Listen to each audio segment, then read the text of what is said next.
action policies have kicked in, and it's time for our quarterly female.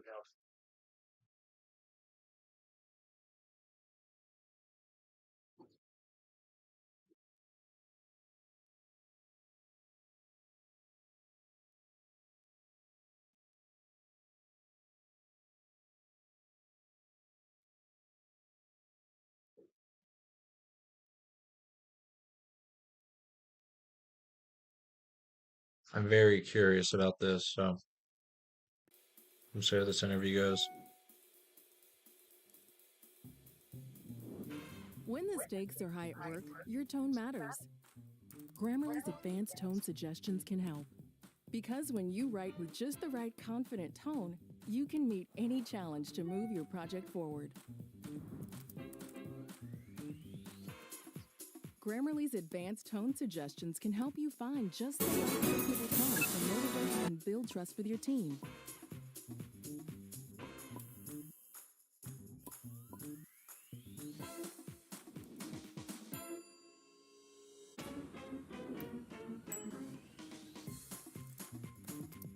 Grammarly's advanced tone suggestions can help you find just the right positive tone to close that important deal. Yes, getting the tone just right can help move your project forward. When you write it just right, click the blue button to download Grammarly today.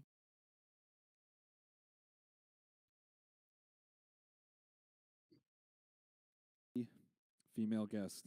Everybody, ladies and gentlemen, whatever you are, we have the very wonderful Nikki Glazer on the show today. Nikki, please, come on in. Woo! There it is, yeah.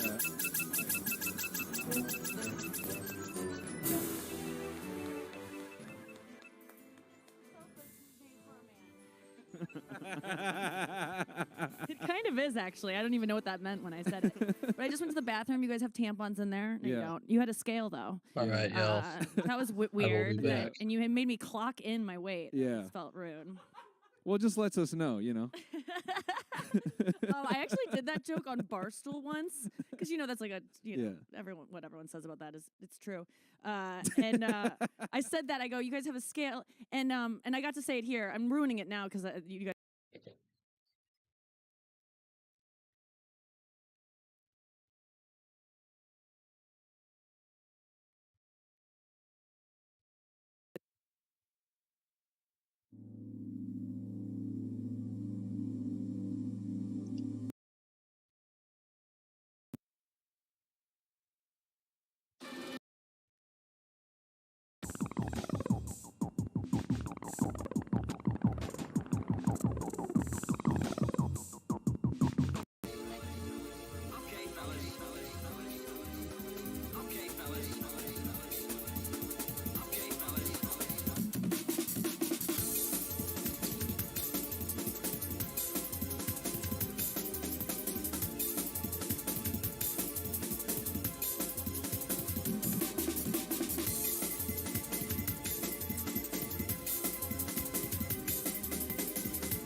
Wait, I don't even know what the sound of this is.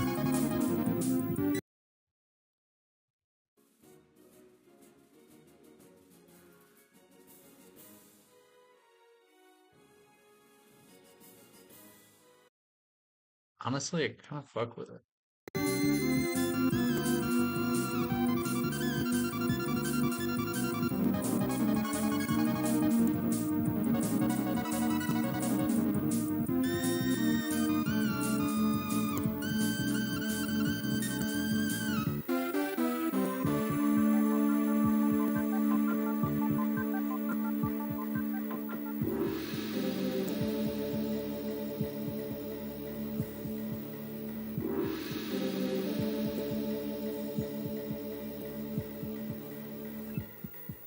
Oh shit.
Game over.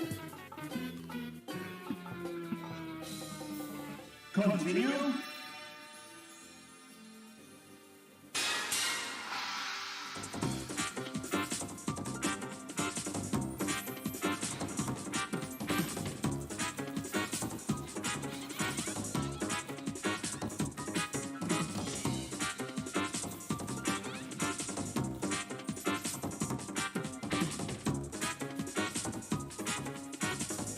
Let's go.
Do to our boys.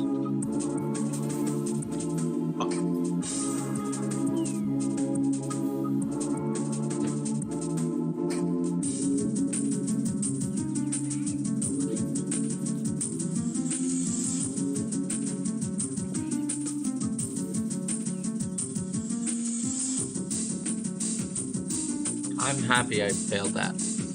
I want to retry. I don't want that tear.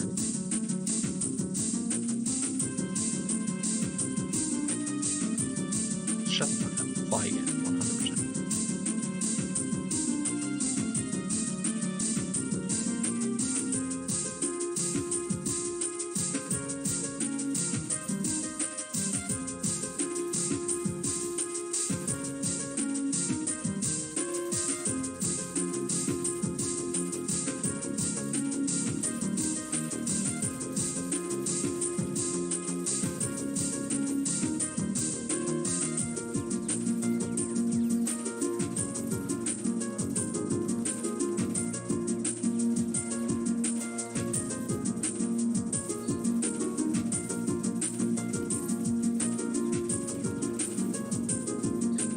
Wow.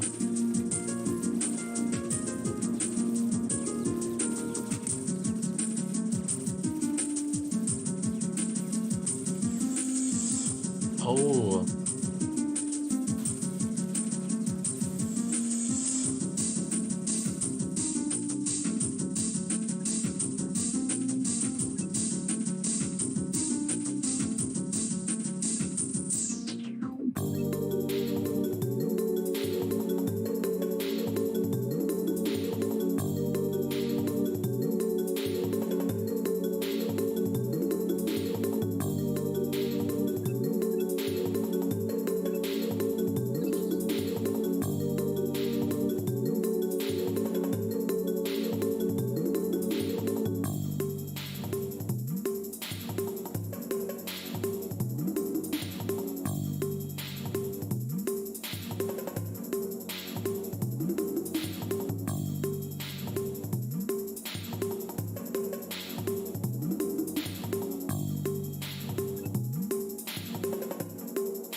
No, Cap.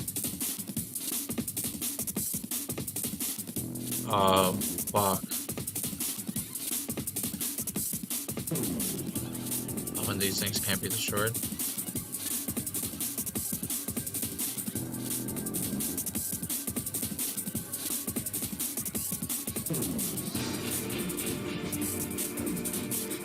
No, that's a scam.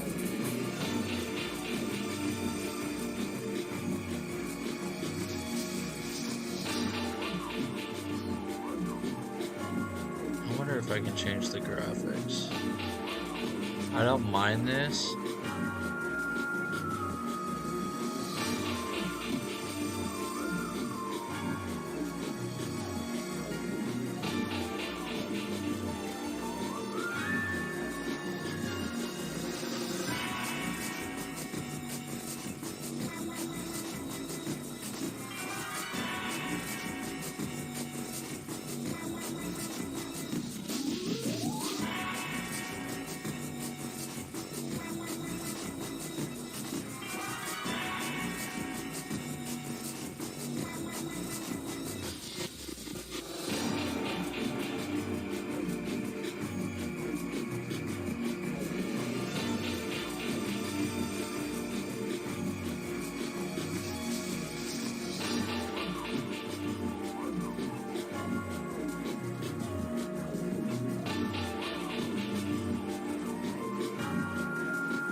Did you know Google makes a phone? Sure, it's beautiful, but it does things other phones can't do, which is how it helps take annoying items out of pictures. Introducing our newest Google Pixel phones.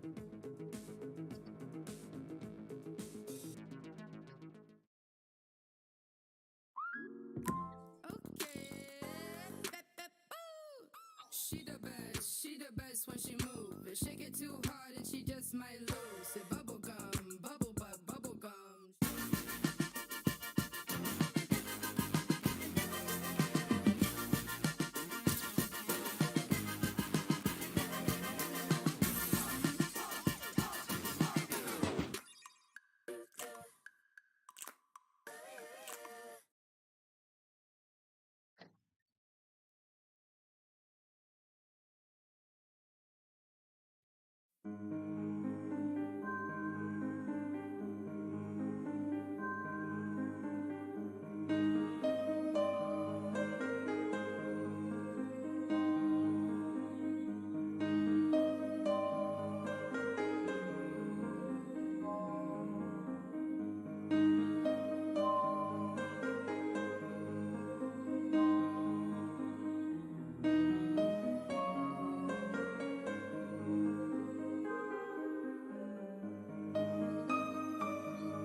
We're gonna see if playing with the remote helps.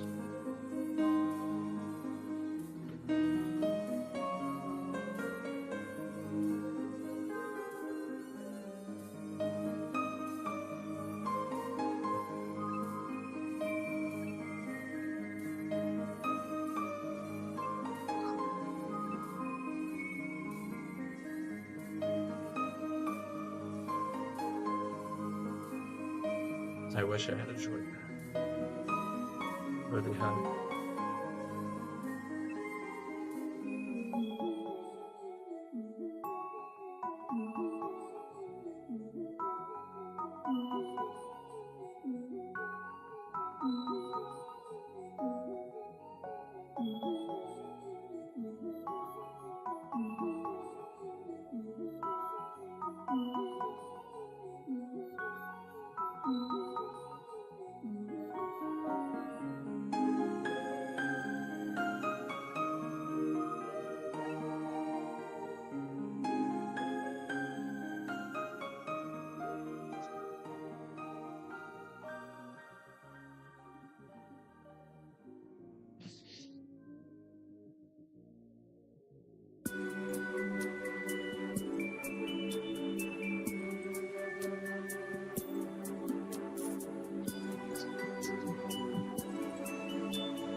This is so interesting.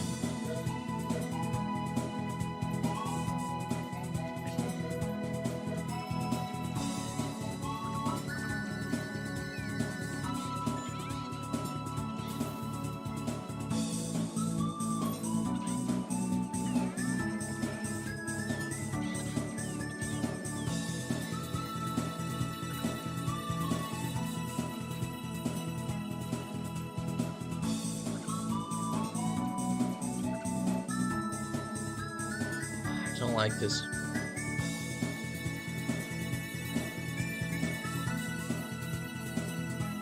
Not good.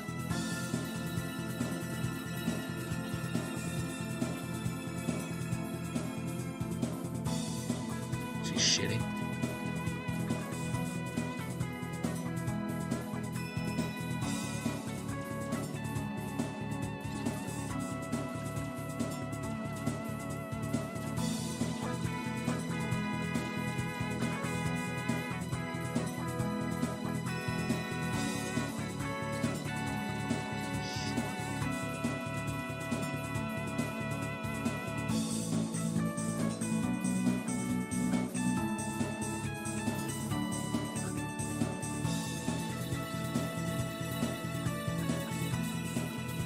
Shit. Not good.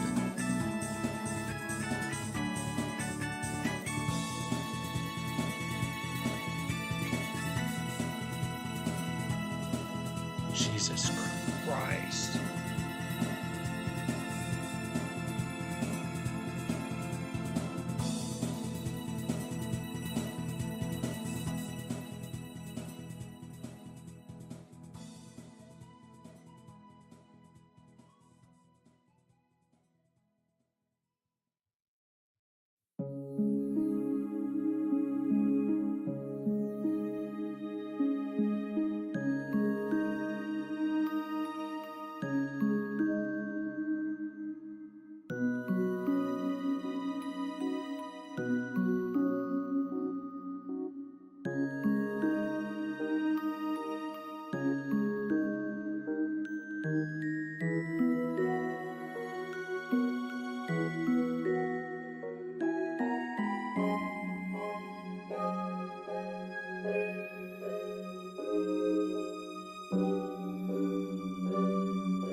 I do hate that one.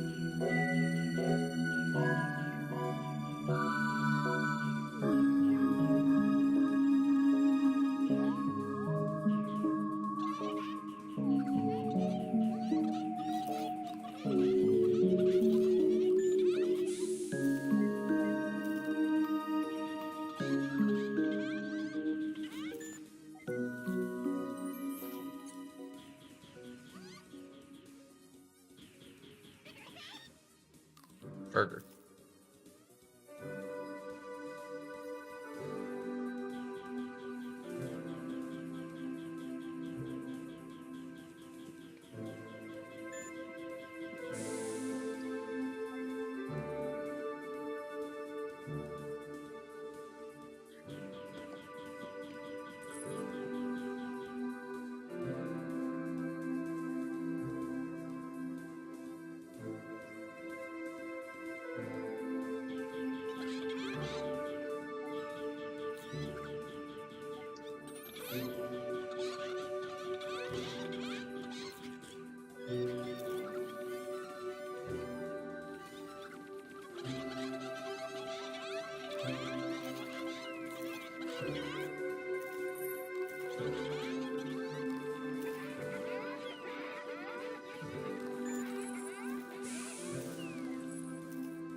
I'm disappointed in myself.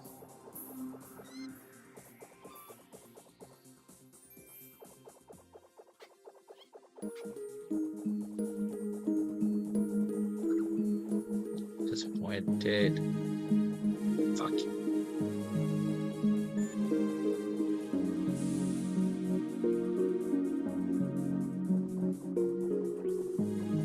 I know this is a joke. I almost just punched my goddamn computer.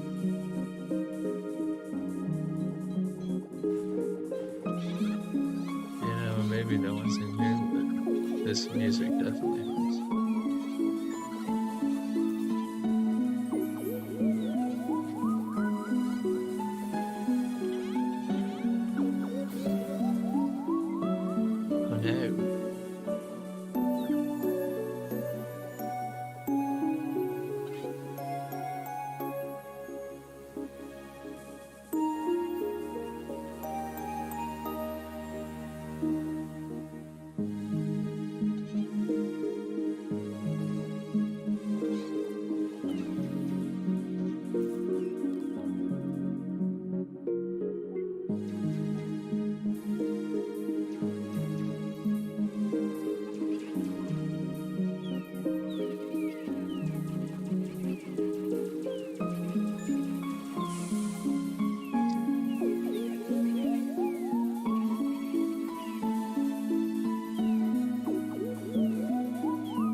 serious?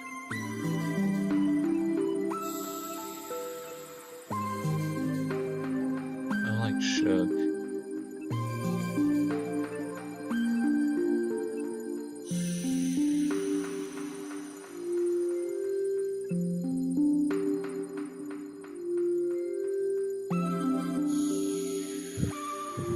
This game knows what I like.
God, I gotta get in it.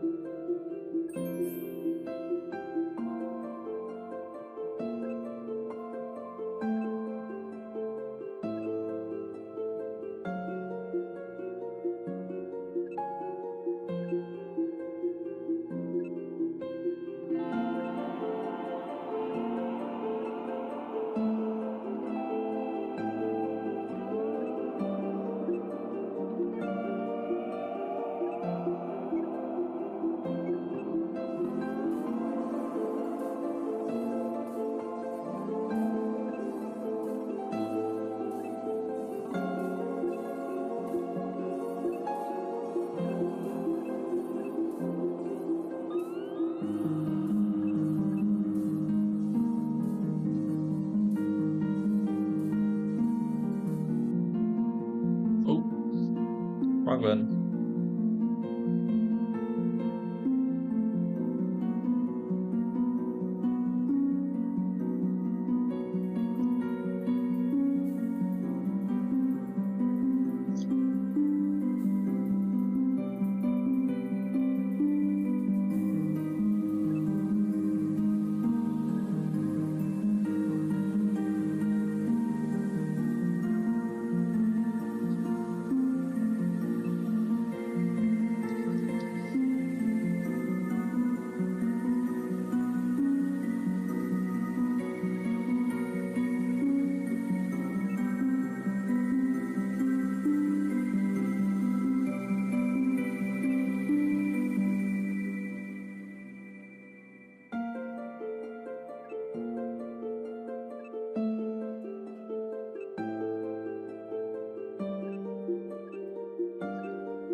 is a good one. Loki might just keep that.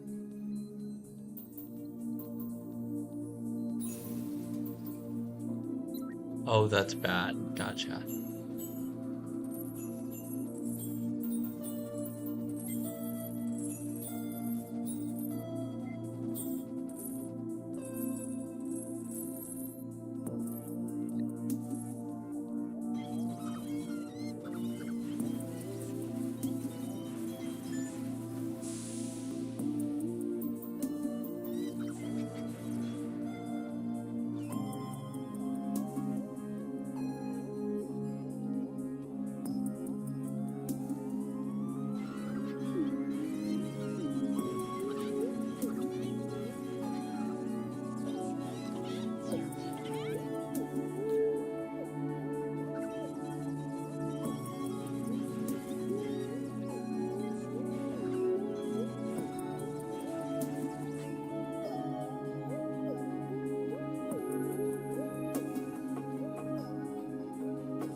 got an extra life.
I'm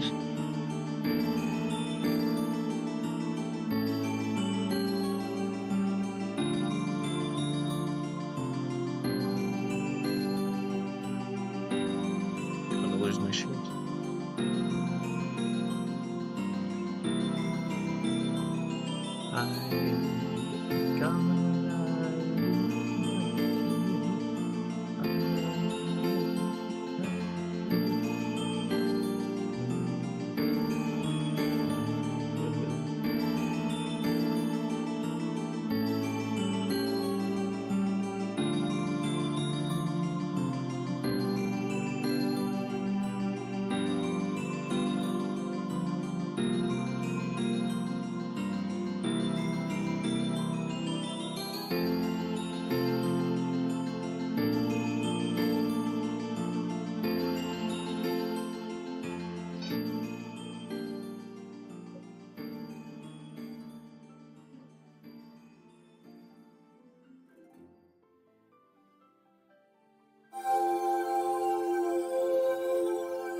It's crazy seeing someone graduate with a music degree with no with no sort of anything.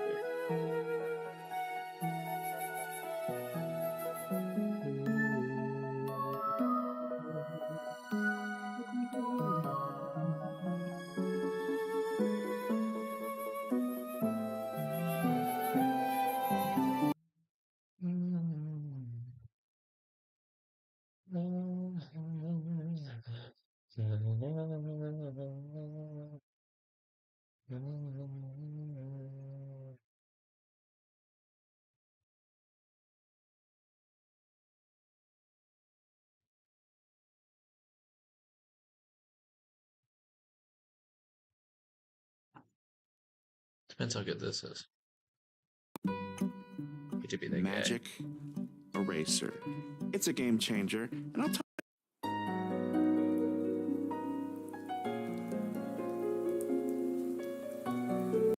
Absolutely not.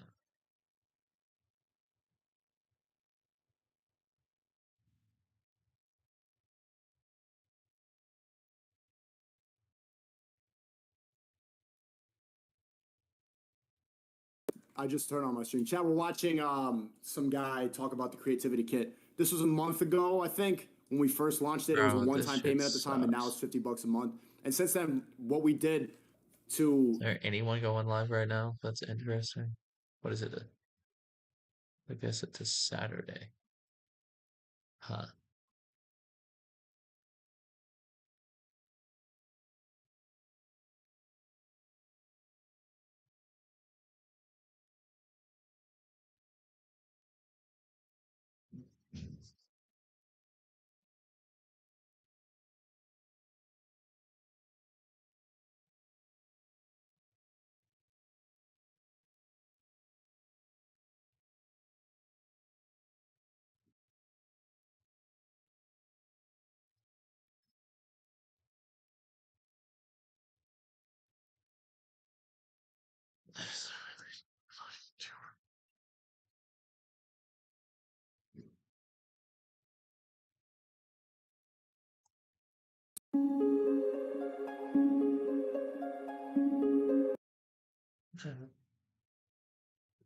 And there's gotta be something I can look.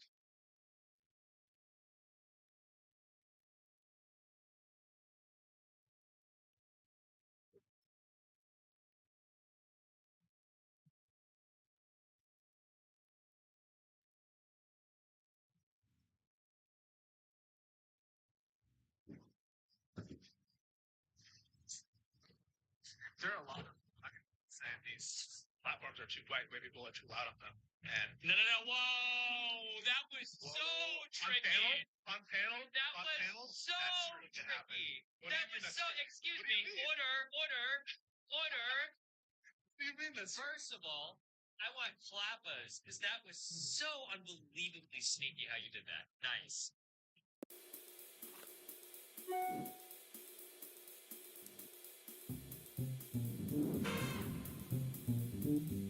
When the stakes are high at work, you're Agree or disagree, but there are a lot of black people who will say these platforms are too white people are too loud on them. And no, whoa, that was so tricky. On panels, that on was panels, so that's true. tricky. It happens. What that do you mean was that's so. tricky? Excuse What do you me. mean? Order.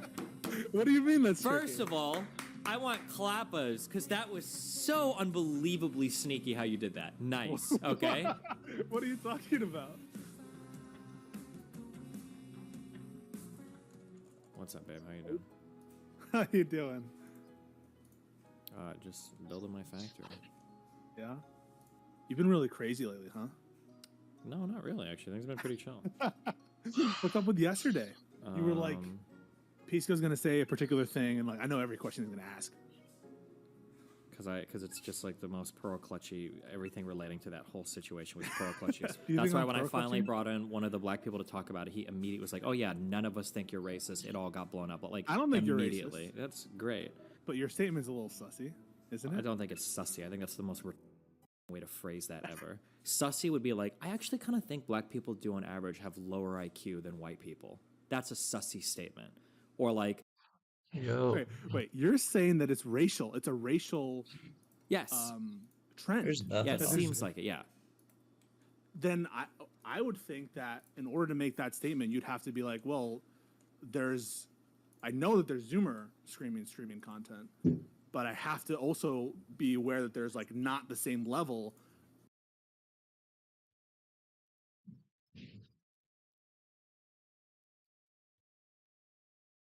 All right, baby.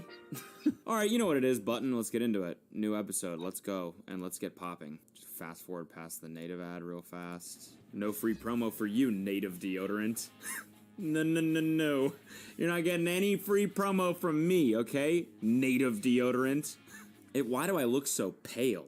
Oh my god. Let's get one thing straight, okay? If I'm gonna promote native deodorant, you're gonna have to pay me some money, of which you haven't. So I will not be promoting native deodorant in this video, sorry. My name is Banco. Nice to meet you. Banco? Yes. I'm Sophia. Where are you from? I'm from Bulgaria originally. This guy's jacked up. Why is he sitting like that? Dude, relax. Holy hell. What, dude? Why are you sitting like that, dude? Absolute roided up, dude. Just fucking... Yo, so I'm scared of what'll happen when this man hits the button. I feel like I'll hit it and it'll just fucking evaporate, you know? So, Damn, Banco's ripped. I love to work out. Do you work out? oh my god, that was the most awkward. This is fucking amazing already. I'm sorry, but this is incredible already. His name's Banco? I get it, maybe that's a Bulgarian name, but I've never heard that name before, so to me, you're a juiced up meathead named Banco. I fucking love that. And you know he was waiting for the button to say, oh yeah, he works out, so he'd be like, What? you work out? What's up? Scud. What is it? Banco, good to meet you. Fucking. So what's up? What do you do around here? You work out? Yeah. How many times a week? I'm probably not Did as you much get as you. yourself worked up? What's your favorite exercise in the gym? A lot of cardio. A lot of cardio? What's your favorite cardio machine? Oh, dude, relax, man. Relax. What are you fucking trying to train her? Are you on a date with her or are you trying to train her? What's going on here? This guy has a one-track mind. He thinks about one thing and it's working out. That's it. I guess just a treadmill. A treadmill? Yeah. You do incline treadmill? You sound like a horse. When they tell me to. You sound like a horse. She's like, dude, shut up. Let's ask me a different question. What's good? So, cool. So, incline or what? 12, 3, 30? Or what are you on? What kind of speed you talking? What kind of brand? What branded treadmill do you usually run on? You run just like the standard one or one of those cool ones where like you have to run on it in order for it to go, you know? What are your favorite? What's your favorite? know. I'm so sorry. Why did you reject me? I think maybe you work out too much for me. I think you don't work out enough. Okay. You two would have been a cute couple. Holy fuck! I've never seen two people worse for each other than that. Also, look at these shorts. My man is moose-knuckled up on a Thursday. Not that I'm not judging the man's crotchal region. I mean, I guess I was, but it's hard not to. It's hard not to when you're wearing shorts where that's the fucking point, you know? Look at this man. Absolute beefcake. Dude, you're a missile. This man is a fucking Christmas ham. Jesus Christ. You two would have been a cute couple. Probably not. My name's Ken. How are you doing? I'm good. I'm Sophia. That's my daughter's name. Oh, okay. Do you just have one daughter? Mm-hmm. She's 4. She's about to be 5 this February.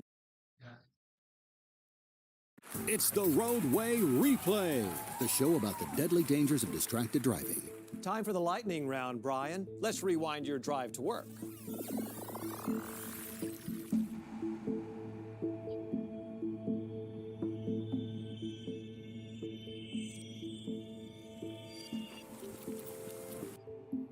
Question: how far did your car travel while you checked your phone?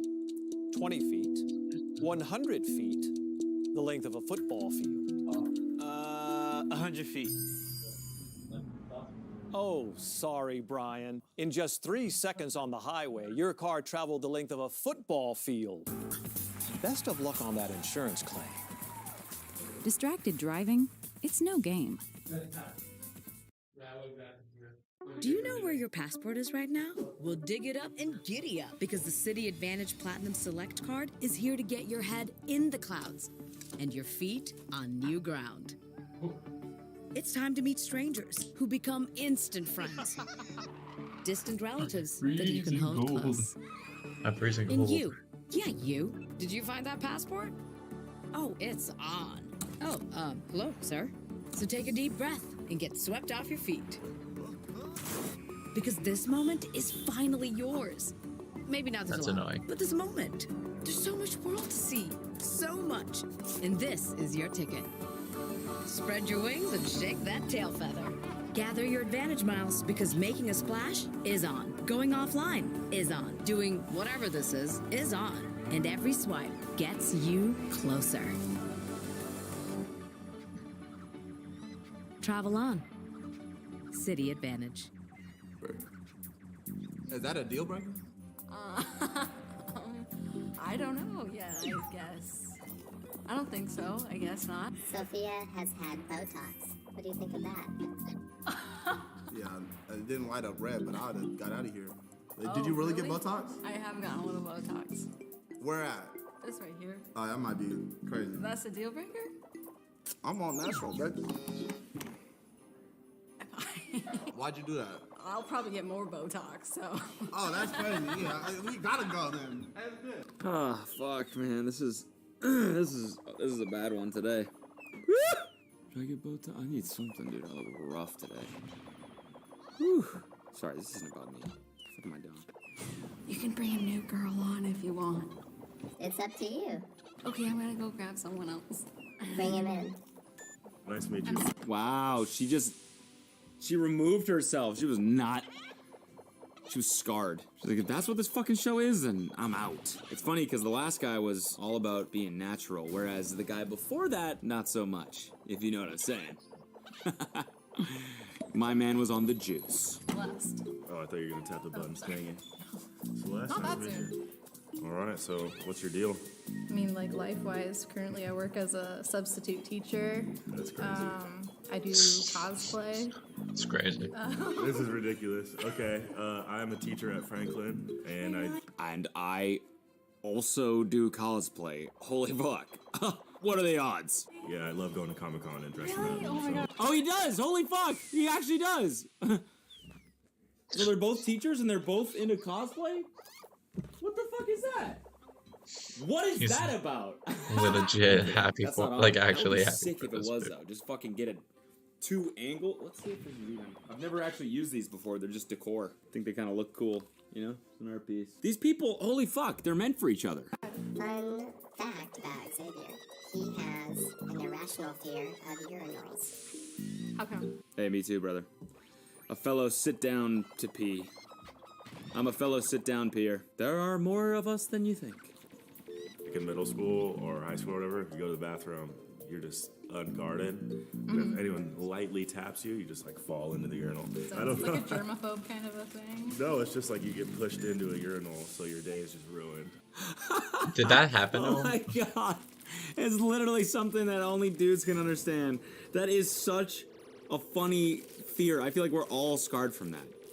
All of us. I think about that every single time I'm at the urinal. I'm like, looking behind me. Just scarred from those times where my friend would come in and just fucking push my back. And, oh! You know? Maybe one time your wiener touches the cold porcelain. Oh, and then you're like, oh, I'm gonna die. I'm gonna die. My dick's gonna fall off. It touched the fucking urinal. I have penis cancer now, for sure. I definitely have penis cancer. I have piss warts now. I definitely have piss warts. What is a piss wart? Something you get from that. That's Do hilarious. you have good hygiene? I put beard conditioner on today. That counts. That counts. Is hygiene important? Yes. It was actually pube conditioner, but I used it on my face because if you think about it, a beard is just face bush. I've never heard. Do I have to? Or do you want me to smell you? I don't know. Yeah. You smell like native. Does he smell naughty or nice? He smells nice. What did you choose? Nice.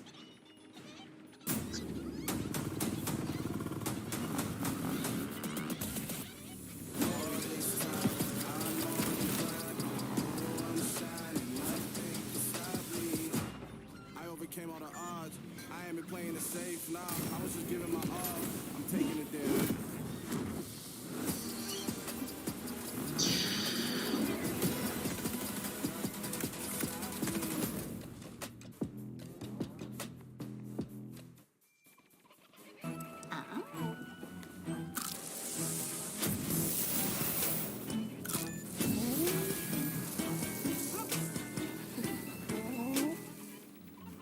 Oh dear. Takis, face the intensity. Nice way to slip that in there. Fucking, I'm sick of these goddamn native deodorant ads. I'm sick of them. Candy cane, great, working great. I think you two are really cute together. Thank you, I appreciate that. Are you down for $1 margaritas?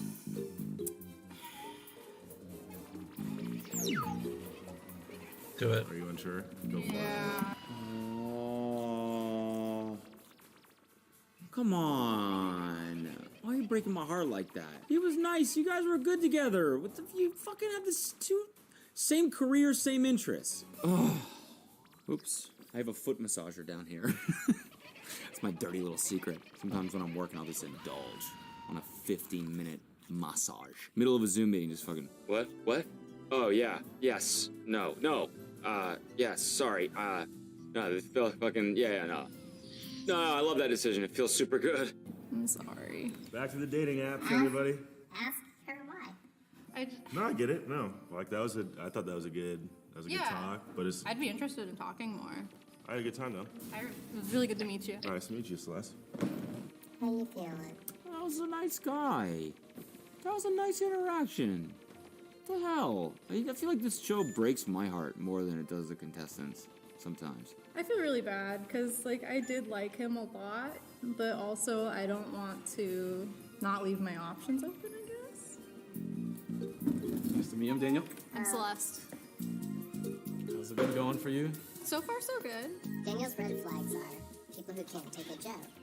Tell her a joke and see if she can take it. All right, I got one. Okay, let's see. What's better than roses on a piano? Tulips on my organ.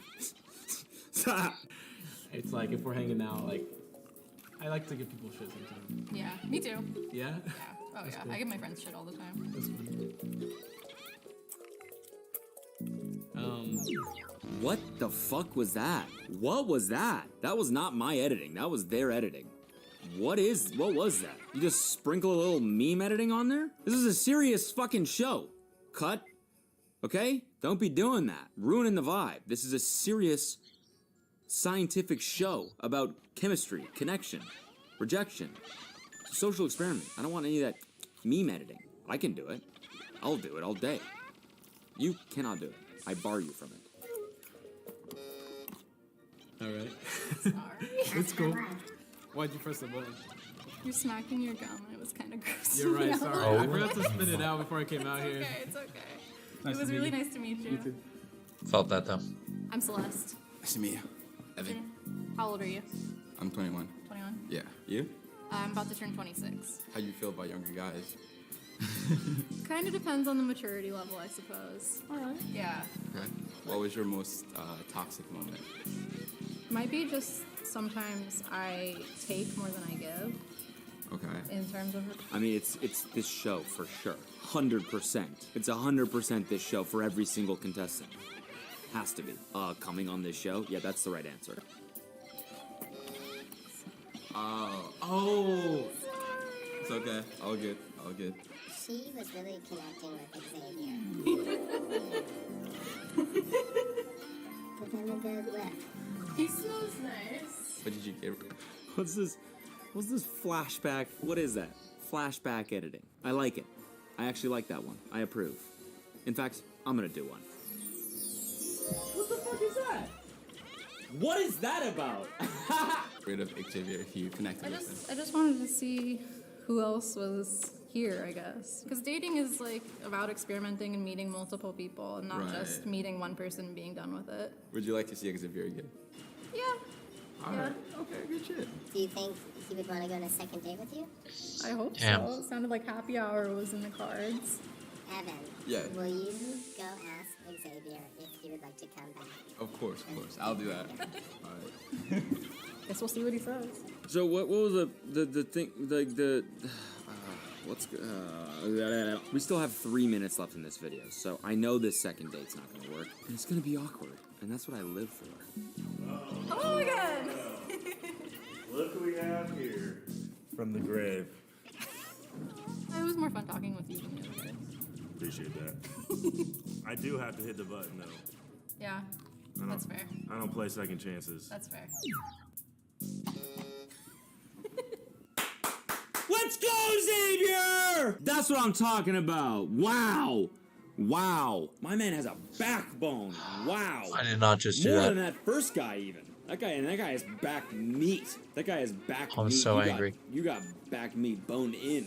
You know what I'm saying? I don't know. Wow. Way to show up with integrity. Just fucking sorry. No second chances. You should have known what you had at the beginning. You should have known. I'm not replaceable. My name is Xavier. And you should have zaved me. My name is Xavier, and you could have zaved yourself by going on a date with me. My name is Xavier, and I might be wearing Zative deodorant right now. Hello. How's it going? What's your name?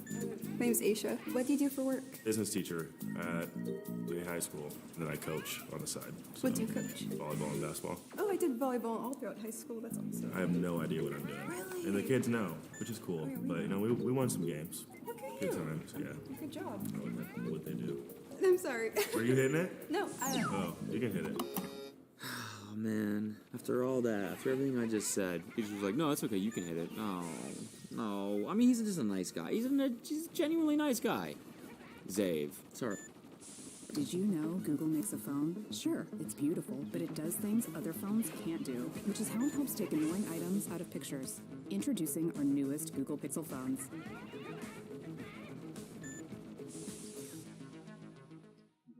It's alright, dude. It's alright. I'm sorry. I'm out of here. It's nice meeting you, Kat. How you doing? No, Okay, let's get... Oh, you can hit it. Fucking...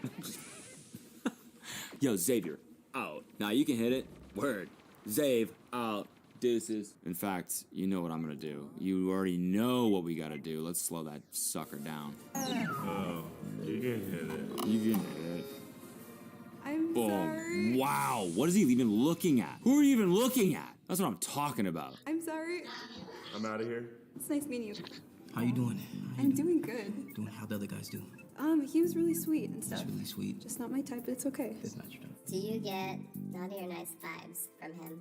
I feel like I get nice vibes, but I'm sure that you have like a wild side. That's the vibe I'm getting. Yeah, like I do got a wild side, but you just really got to get to know me. I don't let that out. Short king? Or maybe she's really tall? Don't know. Just wanted to point that out. Yeah, everybody. Oh, interesting. Do you have a wild side? I would say I am fully myself all the time, and that's a lot. How tall are you? Me? I'm 5'4". Relax. Relax. You hit that way too fucking hard, okay? Relax. Jesus. Who did first? We think she beat you to it, Warren. My hand was on the bottom, I though. appreciate you, Warren. What if the button was like, Your arms were too short. Sorry, she hit it first. Maybe next time don't use your little T-Rex arms, you short fucker. to be clear, that's the button saying that, not me. I'm on my man's side, okay? Short Kings, we have to stay together. We have to stick together. Oh, come on. Okay. Hi. Hello. It's nice to meet you. Nice to meet you. What's your name? My name's Aisha. Asia? Nice to meet you. Mecca. Mecca. Nice to meet you, Mecca. I like your outfit. Thank you. I appreciate it. I have a question. Do you find each other attractive? I would say yes. Oh, thanks. And you have a really nice face. And you have cool hair. Okay, I appreciate that. Which deodorant did you choose? I chose. Nope, not doing it. Sorry. Nope, we're giving no promo to Native. Interesting. I should have went within character. Yes, I did. What did you choose? Lump of coals. All right, let's practice something. Hold each other's hands. Hold each other's hands? All right. Your hands feel kind of coarse. What do you do for work? I work with my family's business. It's a construction services business. Oh, that's why. Yeah, so I do like a lot of manual labor and whatnot. Even when they're like moisturized, they're still like very like rough. There was lotion in the bag. There what? I had some native lotion. Do you want to go grab him some lotion? Oh, for the fucking god damn it! We're like getting in there. That's cool. Nice. Okay. How's that? That was good. Look, my hands look better already. There you go. Is this whole thing scripted? I feel like this worked out a little bit too well. The coarse hands thing. Oh, we just happen to have lotion from the fucking sponsor of today's video lying around. Do you want to apply it? Like, come on. The fuck is this? With that plus the meme editing, you're on thin ice. Cut. You're on thin ice with me. I have a parasocial relationship with an entire channel. I just realized. That's crazy. And not healthy. Press me, you and the button. And you get to go on a second date and get to know each other a little bit more. Sounds good. Are you sure we're feeling it? That's up to you. I'm positive. You know, I'm comfortable where I stand. Oh, this is exciting. I wish one of them like went to hit it, but like slipped off of it because their hands were so greased up. It's fucking damn you, Native! Damn you! So, will you go on a second date with me? I will go on the second date with you. Say less. Congratulations. You have won the button. That was kind of fun. We're gonna pay for your second date, and also you get to take some native products home with you. Thank you. Let us know when the wedding is. All right, folks. Well, that's it for today's episode. I guess we learned the downside of this style of content is sometimes you end up doing an accidental commercial for another brand, but you get paid nothing. So that's today's lesson. That episode started off really good. It kind of ended bad. So I love you. I love you so much. And please press the like button right now. Unless your hands are too moisturized from this fucking... I'm not even going to say the brand. Native.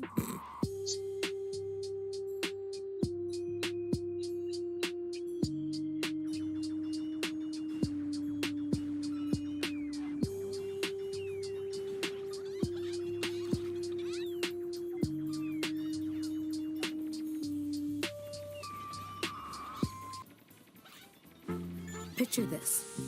You could be visiting Abuelita and distant relatives. On your father's side, in the motherland.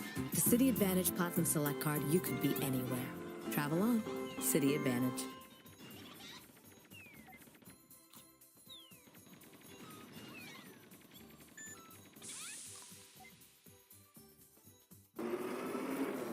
Hi. Almost blew past you there. It's going so fast. Welcome to a new button video.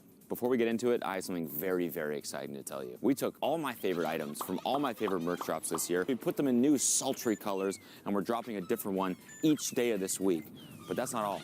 Each day of the week, we're also giving away a Super 73 bike that matches the clothes. My merch team hit me up. They said, "Do you want to do a giveaway?" And I was like, oh, "It's so scammy. Like, what? Are we gonna give away a PS5?" And I was like, "Wait, what if we give away the coolest thing that I own?" And they're like, "Okay." And Super 73 was like, "Okay." So we made it happen.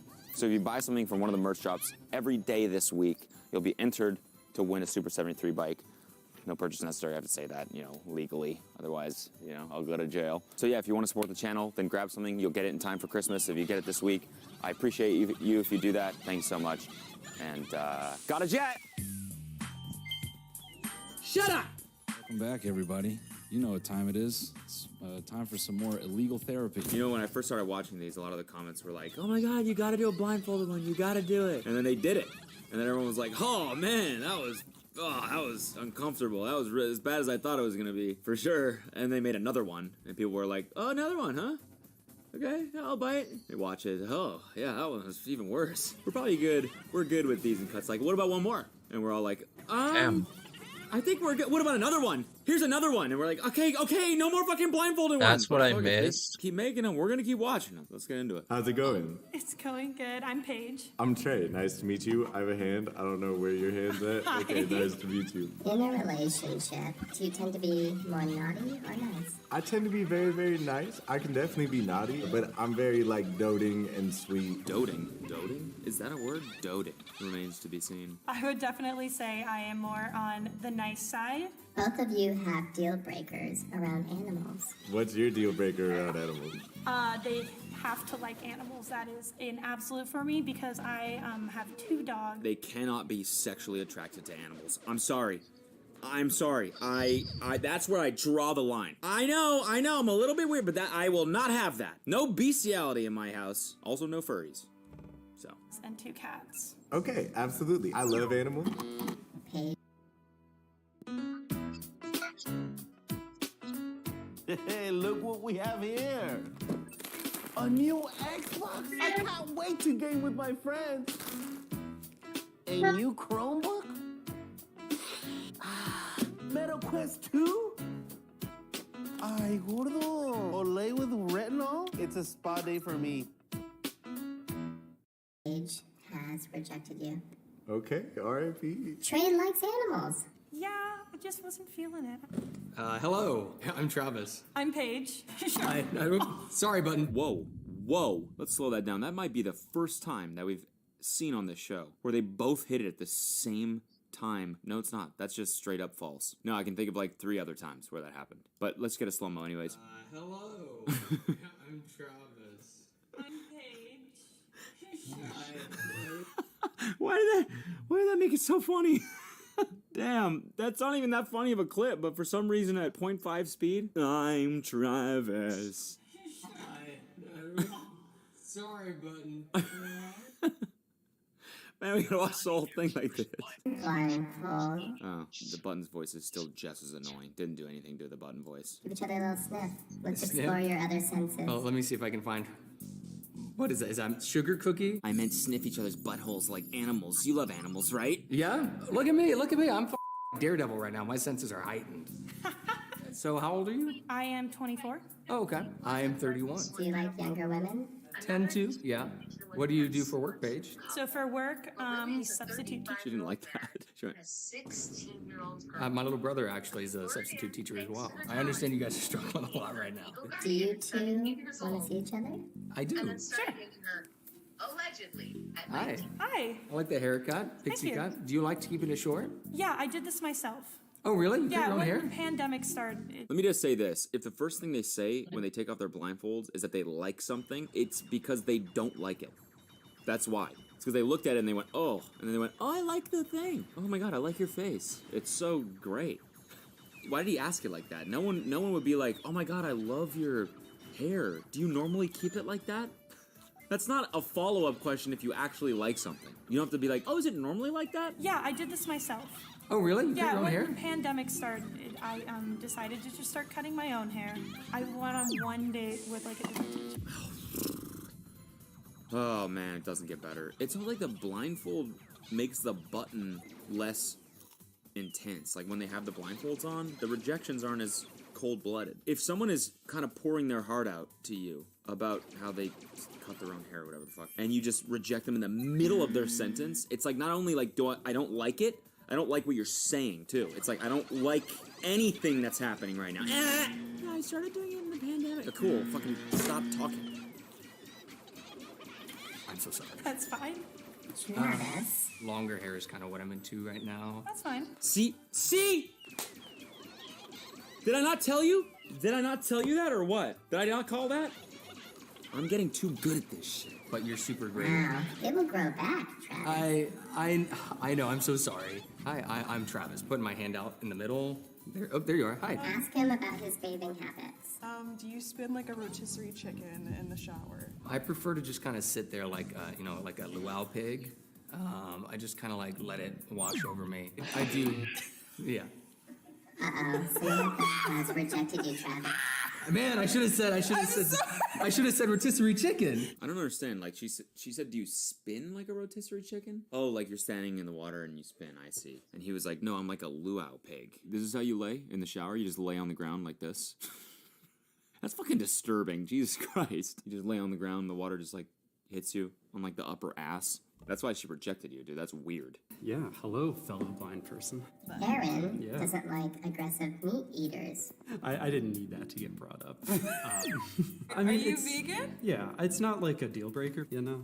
Like, yeah, I mean, it's how I kind of act on my values So and if I try eat to... some spare ribs in front of you, are you going to be upset? No. He said aggressive meat eaters. He's got no problem with meat eaters. It's just if you're like, ooh, spare rib. Thank you very much. No, I'm okay. Thank you.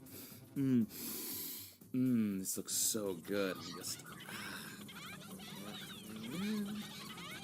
okay. Bon appetit. In that case, I'm with him, you know?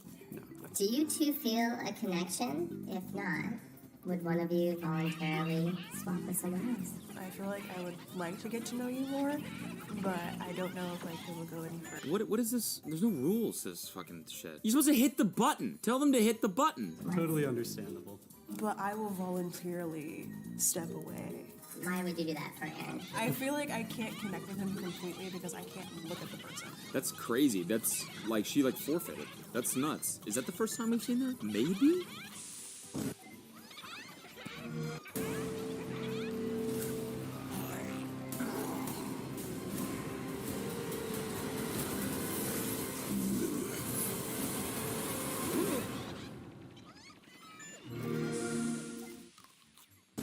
Wow, big developments in this series. Get yourself seated. Aaron plays music. Why is that so aggressive? Aaron plays music. How cool is that? Band, do you like rock stars? Not really. Lucky for you, we are not that successful, so... No, it's... Fuck, that was like... I understand he was trying to be a little self-deprecating or whatever, but the way he said that was just very sad. Oh, don't worry, we're pathetic. Can you sing?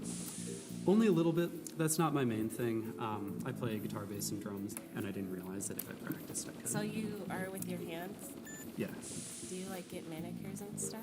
Maybe I should. No, I don't know. I mean, the thing is, you want to keep some calluses. Your hands are pretty clammy. Do you moisturize?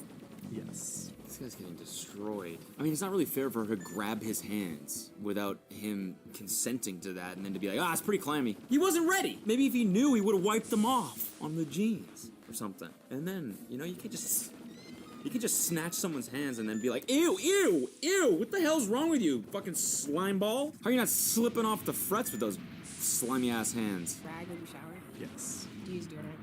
Yes. Do you like nice girls or naughty girls? I like nice girls. So do you cry? Not as much as I should. When's the last time you cried? About a year and a half ago. That is too long. Hey, come on, man. I'm trying. What are your deal breakers? I love this lightning round. This is sick. A lot of firsts in this episode. Being racist, Yeah, fair enough. being homophobic, being broke. I feel like they're basic. But being broke is not really in the same ballpark as those, you know? Yeah, being racist and being homophobic is definitely a deal breaker, but being broke, that's a harder thing to control, I feel like. It's not really fair to, like, lump that in. Yeah, I don't know, my deal breaker is, like, just people that are, I don't know, like, overly aggressive, like, anger issues. You know, if they're just, like, a shitty person, like, narcissist, or if they have any sort of disease. You know? Cancer especially. Ugh, that's an ick. Not to say being broke is a disease, but you get my joke there. You know what is a disease? Jealousy. And I hope you get well soon. Sad. I'm sorry. Uh-oh, he rejected you. A lot of things were going well, but the thing about a deal breaker of being broke, that just kind of rubs me the wrong way. Preeti, are you peeking at him? He already rejected me. Hello, What's your name? Patricia. Trisha. I'm What's your- Aaron. Oh, nice to meet you. Keep those fucking palms down, my guy. Keep those palms locked and protected. Don't let her feel them. Clamuel Jackson. How are you feeling? Oh, I'm good. How are you? I'm doing okay. I've kind of settled in a little bit at this point. I did buzz a couple people, so. Oh, okay. Yeah. No, Buzz you. Oh, she smacks that. Let's go in 0.5 speed. You know we gotta do this. Couple people, so. Oh, okay. Yeah. No, Buzz you. Oh, that's so good. Wasn't red. Sorry. Sorry. Wow. Did the slow-mo make it more uncomfortable or less? Let me know. I don't think it was red. I would love to give this a shot. Okay. Why did you instantly want to reject him? Because I'm like, he's rejecting everyone. I rejected like 2 people. Damn, I feel bad. Revenge is the best dish served cold. Fuck that up. You know what I'm saying. Revenge is the best dish served cold. Out of all the cold dishes, gazpacho, revenge is the best one. What's your name? Vanessa, and you? Vanessa, I'm Aaron. Nice to meet you. Nice to meet you. I hope my reputation does not precede me. I'm not trying to be mean. I'm just Okay. looking for something that'll work. What are you doing there, Vanessa? Next.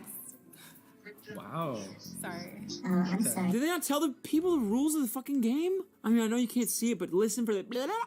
Or did they add that in post? Whoa. Who knows? I'm not red right Bug now. wasn't red. But you know, that's alright. Why'd you reject me?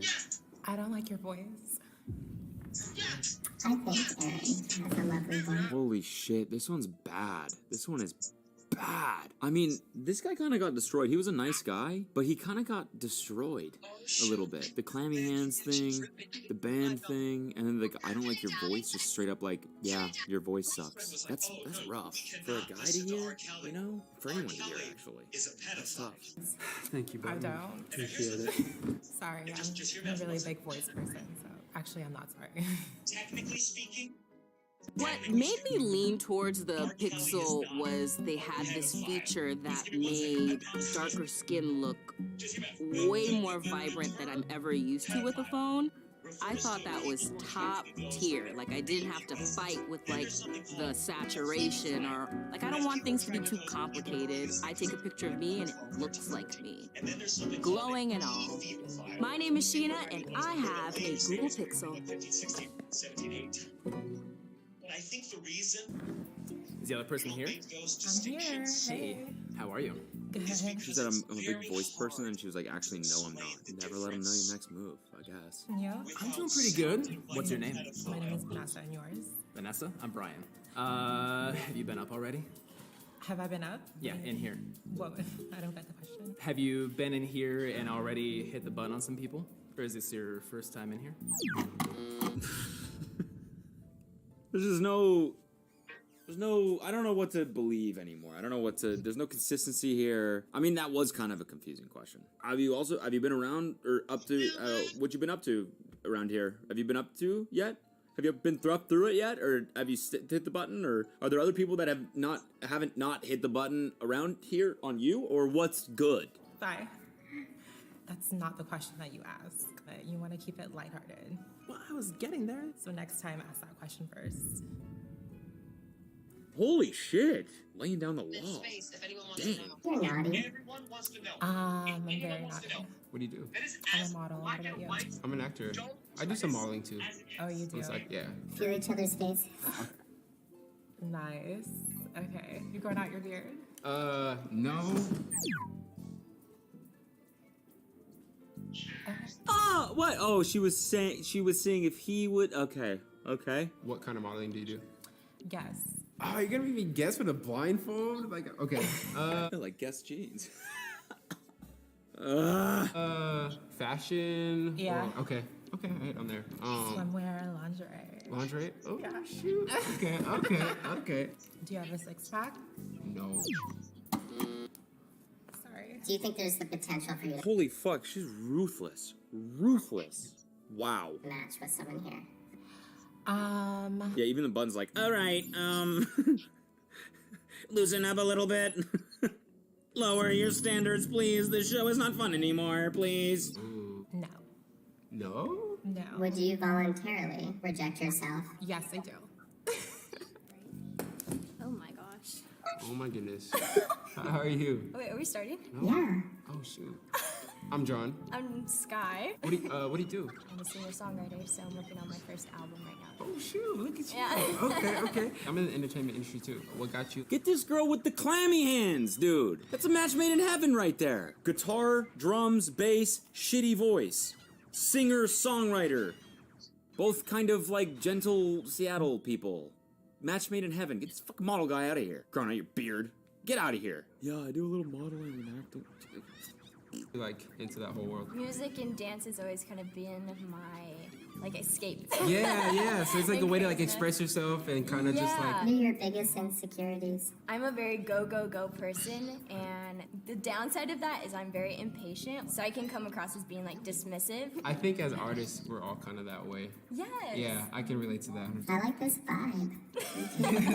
Are you from here? I'm originally from Hawaii, but I was raised here. Let's hold hands. Okay. Also, I'm gonna be in Hawaii in like a couple weeks. Oh shit. Is that Hawaii? You two should go together. Which part?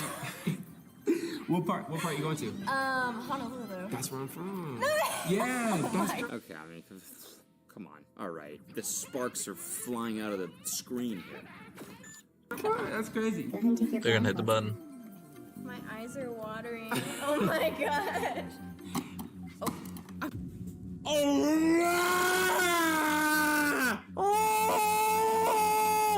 Oh my god, this could be the worst one yet. This could be the worst one yet. Why did she go so fucking hard? She was like, abort.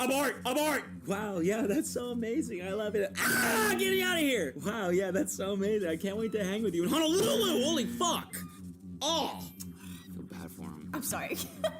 Oh, the face. Oh, fuck. God, that's gotta feel like shit. Man, this episode sucked in a good way. Never ever keep on making these forever, please. Do you know what I mean? Do you know what I'm saying? Never don't stop making these at all. Okay? I'm not red. Oh, that's You have to awkward. be red. Why did you hit me? What were you doing? I don't know. Attraction is a big thing for me. Yeesh. Sorry. That sounds You good. have a really nice personality. It's nice You meeting too. you. Nice to meet you too. Get out of here. Sorry. Of course, there was no matches. Holy shit. Holy shit. Like I said, man, I never want to watch another one of these ever for a couple days. I am done not watching these for a day or two. So like the video if you agree. Oh, and never don't not like it. You know what I'm saying? Don't ever stop being retired from doing that, please. If you know what I'm saying. So if you know what I mean, hit the like button. Or don't. Love you.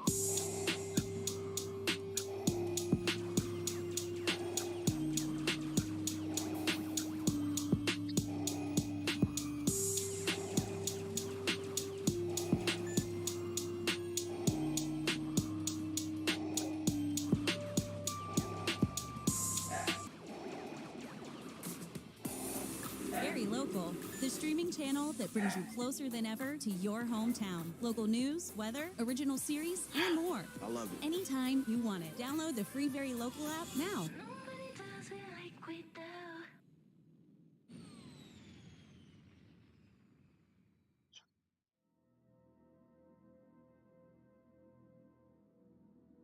Told a different story.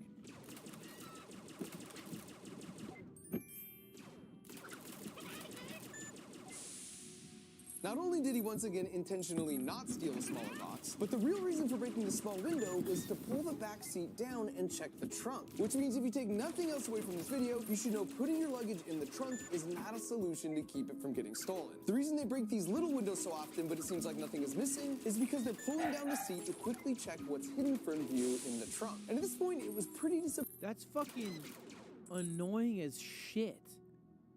That'd be so fucking annoying. Like, at least get something. Like, don't just break my fucking window. Disappointing, but we realized they'd adapted. Word must have gotten out from stealing our glitter bombs in previous years that a juicy looking box like this sitting out in plain sight is nothing but trouble. So just put it in the trunk then. 5 head. And as an engineer, I never claim to have all the answers, but I know the process to get all the answers. And that's trying and failing and tweaking over and over again. So while we did have a couple useless car boxes and a busted window, we also knew their MO, which meant we now had a plan. And that plan was to shrink the box down even further to fit it in the backpack. That did mean we had to make some compromises, like losing the camera and reducing the fart spray reservoir down to this improvised pouch. But to make sure that it was still adequate, we sprayed it on this chair, and not only did it still last for 2 minutes, but we left that chair outside to air out and confirmed a few days later it was still in real bad shape. So with renewed hopes, we once again hit the streets, this time with 2 backpacks in 2 separate cars parked in 2 different spots, and as fate would have it, they both got hits within about 5 minutes of each other. 5 minutes, bro. 5 minutes. Jesus Christ, man. That's why I be rocking the Vespa. Can't break into my Vespa. Got nothing to hide in there.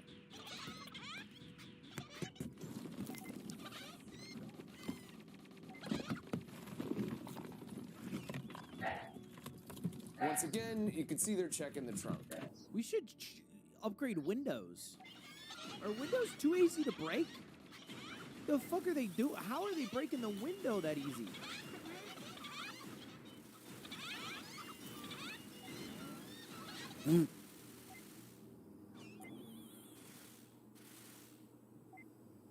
Why are you being, why is that guy a criminal? With all that ass, there's no need to rob. You could have a thriving career. This doesn't make any sense. Interesting things to point out here. Number one, if you look at the jacket on this guy and compare it to the jacket from the previous break-in, you can see it's the same Absolutely guy, destroyed him. Routes, which means they probably recognize regularly parked cars versus a new visiting car. So I felt especially honored that a trained professional like this fell for our backpack, even if it was possibly in a desperate attempt just to find a belt. That was hype. And number two, you can see just how quickly it all happens, even breaking the glass. The thing with tempered glass is it's really hard to break, until it isn't. And while this guy looks like Iron Man here, just casually pushing his hand through, what you don't see on his palm embedded in the glove is a sharp ceramic chunk or a spike of hardened steel, sort of like this. And as you can see here, if you have the right tool to concentrate the force on a really small point, it safely crumbles to nothing almost instantly. But more, we should fix that. And all that, now we had both boxes registering they'd been... Because that doesn't work on the front windshield, right? Like the you call it a windshield, right? Like the front windshield has like a sticky.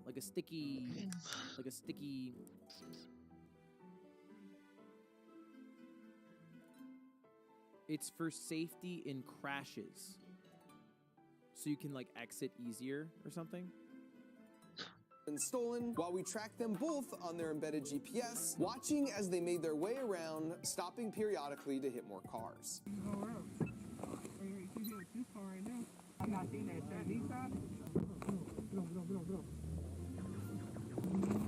That's the dude's ass. I was wondering what I was looking at.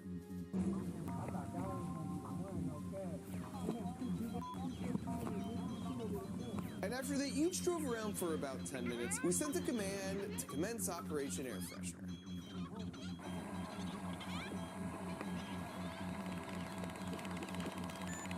And unfortunately, because we had to condense everything down so small sort of last minute, the mic was in the same small box as the pump. So we don't know exactly what was said, but what we do know is that about 90 seconds after the pump started,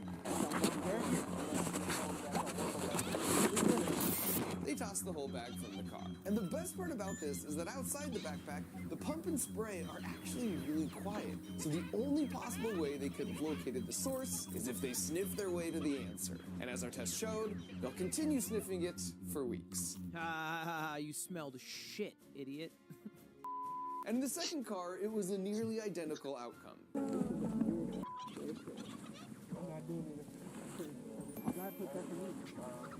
Only in this case, because the pump ran a little quieter at one point, we got to hear them close in on the source. And about 20 seconds later, their backpack met the exact same fate as the first. All right, so to wrap up, I'll just say that you're... Why can't you just track them with an air tag and then have the police show up and then be like, oh yeah, that's the thing They stole that thing.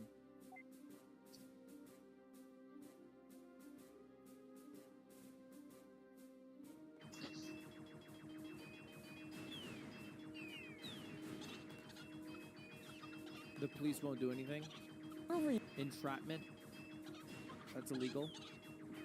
Is that entrapment?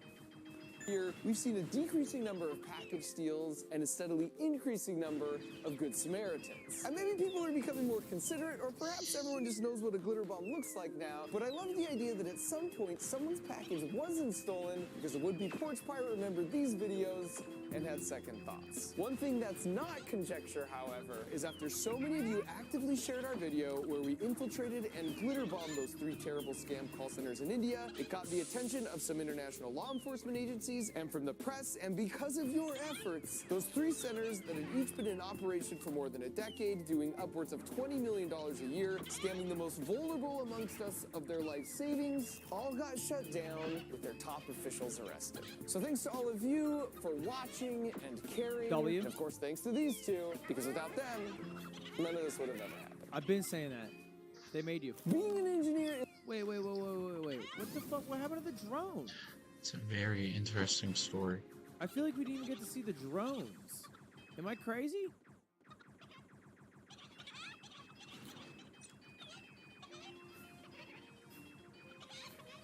Is the best because you can make whatever you can dream up. But what's the first step? Like, how do you get started down that path? Well, I'll tell you exactly how. It's called the Crunch Labs Build Box, and it gets delivered right to your doorstep every month, and then we build it together while I teach you all the juicy physics that make it work. It's basically like unlocking your own personal Mark Rover video every month, where you learn a new engineering principle that will have you not just building like an engineer, but more importantly, thinking like an engineer. So you're developing resiliency and problem-solving skills. On top of That was hard. The toys themselves are I really like that fun, one. like this super dope art machine where we learn about linkages, or in the spirit of the glitter bomb, this tripwire, which you can use to prank your family, or I suppose in some cases, yourself. So if you want to embark on this year-long journey with me, while there's still time to get it before Christmas, just head on over to crunchlabs.com or use the link in the video description, where we're giving away 2 months free as a holiday special. It's time. It's time! Me and Cutie recently got into watching reality TV. We've been watching this show on Netflix called Too Hot to Handle, where it's just 5 hot dudes and 5 hot chicks, and they really want to bone, but if they do, they don't make as much money.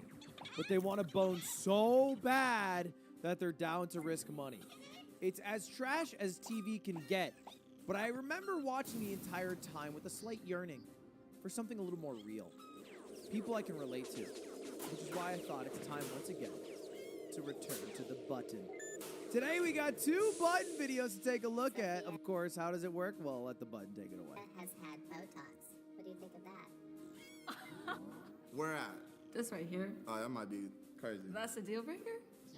I'm all natural, baby. Welcome to The Button, a speed dating show. When the button lights up red, either player may press it I am not and listening swap to out their shit date again. for a new person.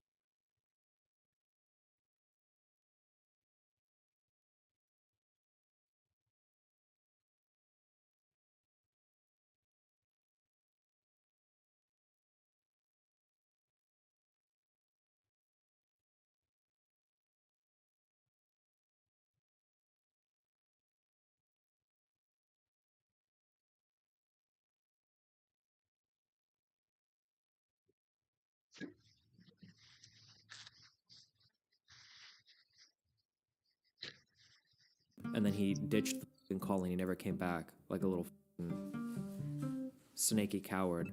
You rarely find citations at PragerU, just a lot of advertising Oh for their my social God. media sites. Weird. I don't know why they don't want to tell you where their information comes from, but it means you can't Oh check my and God. verify it. So I emailed Lomborg to ask him. His office told me his source is this paper by Hawkins et al., and right up top, the abstract shows not a 10% difference, as Lomborg says, but a range from 10% to 24%. The authors later issued a corrigendum, and that figure was corrected to between 17 and 30%, which is even further from Lomborg's claim. The first thing that comes to mind is that Lomborg cherry-picked the figures, but I can't say that without reading the study. Okay, I've read the study, and yep, he cherry-picked the figures. Twitter files forwards by the climate change guy from your election night debate. Oh, this is the guy that claimed to be like a journalist that studied climate shit, who I started to call out on his complete and total misrepresentation and selective displaying of graphs. And then he ditched the fucking call and he never came back, like a little fucking snaky coward. Why would we do, just curious, as a data person, maybe you can answer this question. Why would you do the trends in heat waves instead of the average global surface temperature? And how is a heat wave being measured in this particular thing? Well, you can do. I mean, if you go back up to the very top, I mean, in the beginning of I assume that most people know that the planet has gotten 1.1. It's the roadway replay. Time for the lightning round, Brian. Let's rewind your drive to work. How far did your car travel while you checked your phone? 20 feet, 100 feet, the length of a football field. 100 feet. Oh, sorry, Brian. In just 3 seconds on the highway, your car traveled the length of a football field. Distracted driving? It's no game. I don't miss. Do your worst, or I will. Show me what you've got. Your arrogance will cost you.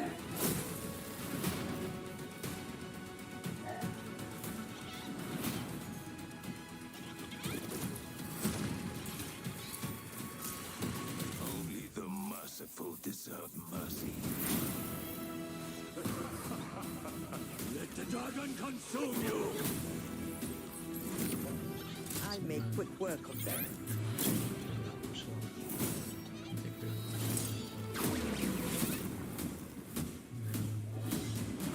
Are you lot ready for some bloodshed? You trying to get... Is it slotted or smitten?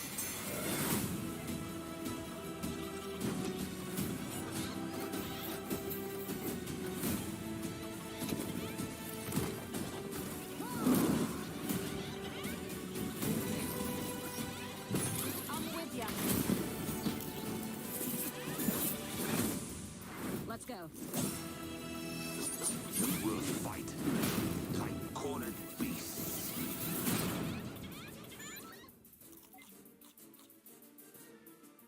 5 degrees warmer since pre-industrial temperatures. So I say that at the very top.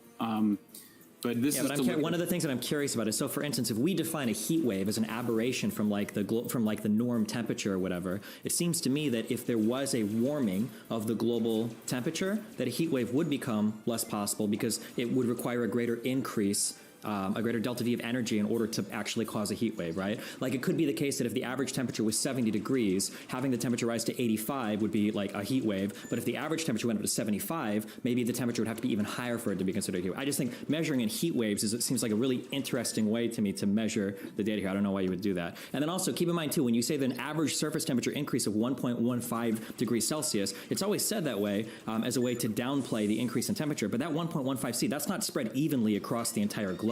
Right? This is going to be unevenly distributed in different areas of the country that could impact things where like the band of like acceptable temperatures for certain agricultural activities is pretty narrow, no? Well, first of all, when people point out that the world has gotten 1.15 degrees centigrade warmer since pre-industrial temperatures, that's not a way to downplay climate change. That's just what the best available science shows. So, you know, there's some people that want to see temperatures go no higher than 1.5. There's some people that say 2 or whatever, but it's not a way to downplay anything. It's just what the facts are. And then in terms of the heat wave frequency and magnitude, I mean, by the way, this is taken from the U.S. Global Change Research Program's responding at all. He's like fourth robot. National Climate Assessment. So this is not my data. I did not even make the graph. Oh no, did the journalist leave? I had so many questions. Oh God, no. He left. Ambiguous as to which precincts are reporting when. Dude, he cherry-picked so hard from this fucking website. Judgment. You know, here in Luzerne, I think that website that he linked was his own. He cherry-picked graphs so fucking hard. Why didn't he talk about like the coldest temperature days, like rising and rising? Is unprecedented. I'm not sure. There's chatter that. Is that who this guy is? He left and never came back. As soon as he was like, I think I've mentioned this before. There are always like certain, there are certain things that people do where I can probably know the exact answer just based on the opposite of what you said because of how you said it. And that guy was saying something like, I know that climate change isn't real because the duration of the average heat wave is the same now as it was in 1940. It was like the weirdest, like, why wouldn't you just go by like increase in average surface temp? Like, what a weird way to measure, climate change. And I also read more after stream because I was curious because I looked up some shit and I didn't know this either because I'm a fucking idiot. The time period that he was comparing to, what our heat wave duration or whatever is like now, whatever the time period that we're at now, was the same as the fucking Dust Bowl in the 30s. And I'm like, wait a second. The Dust Bowl was brought on by a ton of man-made problems, right? There was a whole bunch of really bad farming processes that we were going through, and they were fucking up a lot of the land. And they were causing like weird storms, I think like dust storms, fucking temperature fuck-ups, like a whole bunch of really bad shit was happening. And your go-to to say that we don't have a problem right now was that we are like through climate at the same place now that we were during the fucking Dust Bowl? I didn't know this at the time though. Fuck me though. But what a horrible point for him to bring up. If I ever debate someone again and like, oh, well, like we're fine, like the climate was just like this in the 30s. It's like, in the 30s, Ninja? During the fucking Dust Bowl? That's what you want to compare shit to? And you're gonna say that's okay? We don't have a Dust Bowl right now. This is just normal weather. Like, yeah, fuck. Fuck me. Fuck that guy. What a slimy fuck.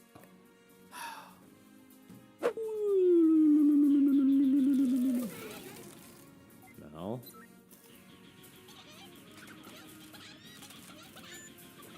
If climate change was killing 140,000, there would be addled woke moralists gluing themselves to everything in sight.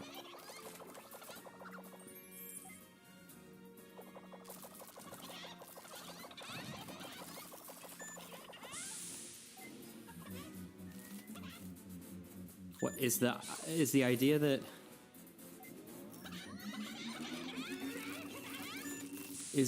green energy is like causing these people to all die in the winter? Is that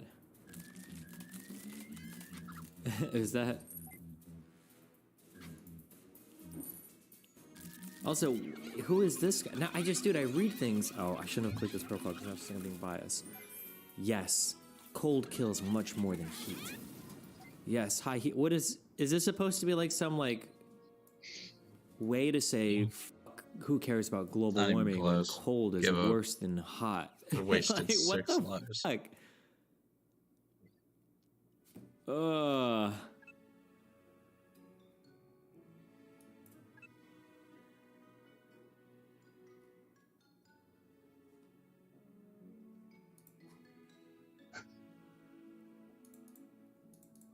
Bjorn is another skeptic, climate skeptic.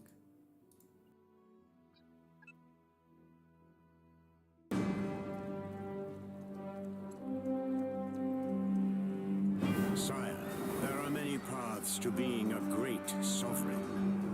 Though your kingdom may be strong, valuable allies can be essential to securing your people's future.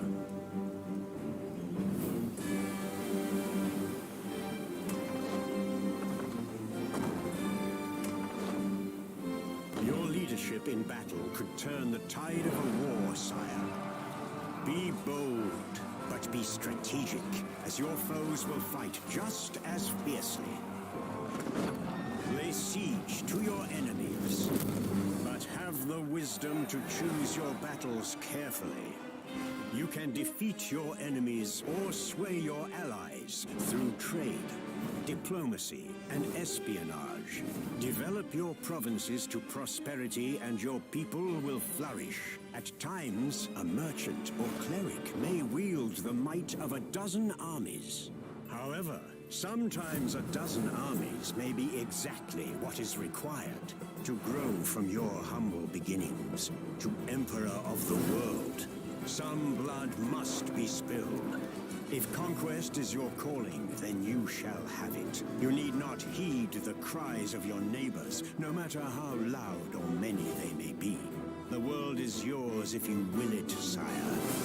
There may be others who would stand against you. Do not let these charlatans defy you. Your knights are strong. Kingdoms may challenge your honor, sire, but your will shall guide our people forward. We await your command.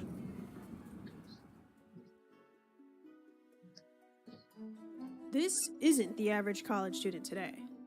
This is. Meet Ashley, a working mom going back to school in hopes of earning her teaching degree. Over 70% of students are working full-time and supporting a family. And so when forced to choose between the very fixed structure of school and the important commitments and responsibilities of a full life, students are forced to make an impossible choice. How am I going to be a full-time student? How am I going to be a full-time mom and pay for all this at the same time? The problem is, college wasn't designed for low-income students, commuters, or working parents. That's why 45 million Americans have started college but haven't earned a degree. Who is it to tell us what a college student looks like? For too many students, we'll be stuck with a legacy system that continues to perpetuate inequity. A team of educators in Austin, Texas is redesigning the college experience from the ground up, combining personalized coaching with a new kind of flexible degree program. Peloton is better, faster, and cheaper than traditional options. If they succeed, they could help millions of Americans feeling stuck and left out actually get a shot at their dreams. We see this in a bunch of the big problems in our country. There's a lack of imagination for how things could be different in the future compared to how they've been done in the past. Too often the cultural narrative is that it's too late, too hard, or too expensive. We don't think that's true. This is Stand Together Presents. Stories, ideas, and advice from changemakers tackling our biggest challenges. The typical college student has changed, but the structure of college hasn't really meaningfully changed since Harvard in the 1600s, or even here in the 21st century. The first college in the United States was Harvard, which was who college was designed for. There's like rich white guys to be doctors or lawyers or ministers. There was a really big gap for working adults. While community college and online programs expanded access to higher education, they still follow the old model of fixed semesters and credit hours. A model that doesn't seem to be working for the modern student. If your life is full, school's not going to happen. And that's why this demographic of students has less than a 20% chance of graduating. And until we really reevaluate the way that school is designed, we'll miss so much that some of our brightest and hardest working learners have to offer. Anybody that knows high school Ashley knows that she was this big dreamer. She had her life planned out. I walked across the stage and I didn't know I was pregnant. It turned my life upside down. Instead of going to college, I found me a job. I worked at fast food restaurants, but that wasn't what my dream was. I wanted to change that. I found a job at a school.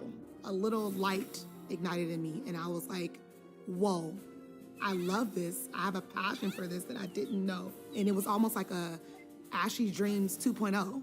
But in order for Ashley to teach at a public school, she needs a bachelor's degree. So I got back on the wagon. I tried community college, did not work for me. I tried it twice.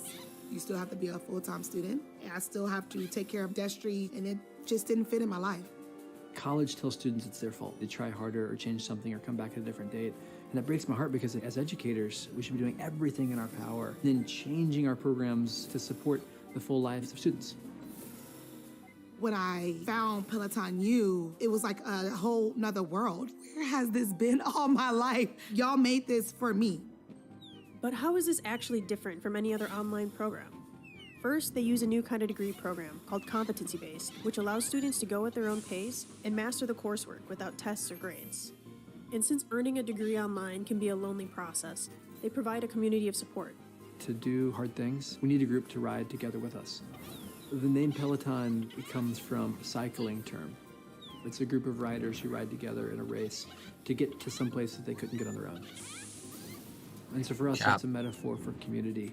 Students are paired with a coach and a community of support to provide encouragement and talk about all of the students' life and the many parts of their journey that come up on the path to a degree.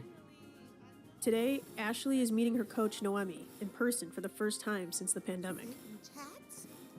What a year. I know. What a year. ¿Quién es Ashley? Who is Ashley? ¿Quién es Ashley? Nobody's ever asked me that. Like, with Peloton you meet with your coach once a week. Me and Noemi, we talk every day. It was very important for me to get to know her for who she is, but not just who she is, who does she believe she is. With non-traditional students, there's a lot of shame that we are dispelling and giving her the tools to empower herself to rewrite those narratives. It's a beautiful process. We get to show these students that they are worthy of these degrees no matter what the dominant culture says. I saw that you submitted one project. Yes. I did. Okay, so happy. So you got feedback on it, right? I got not mastered yet.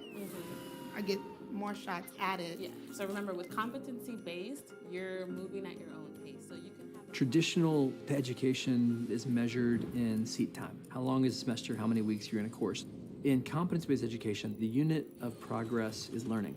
You cannot get through a course until you demonstrate mastery in 100% of the material. And so you're learning how to learn. It's like they want me to succeed. They y'all want me to succeed. I love that. About 65% of Peloton students graduate compared to less than 15% for part-time community college students.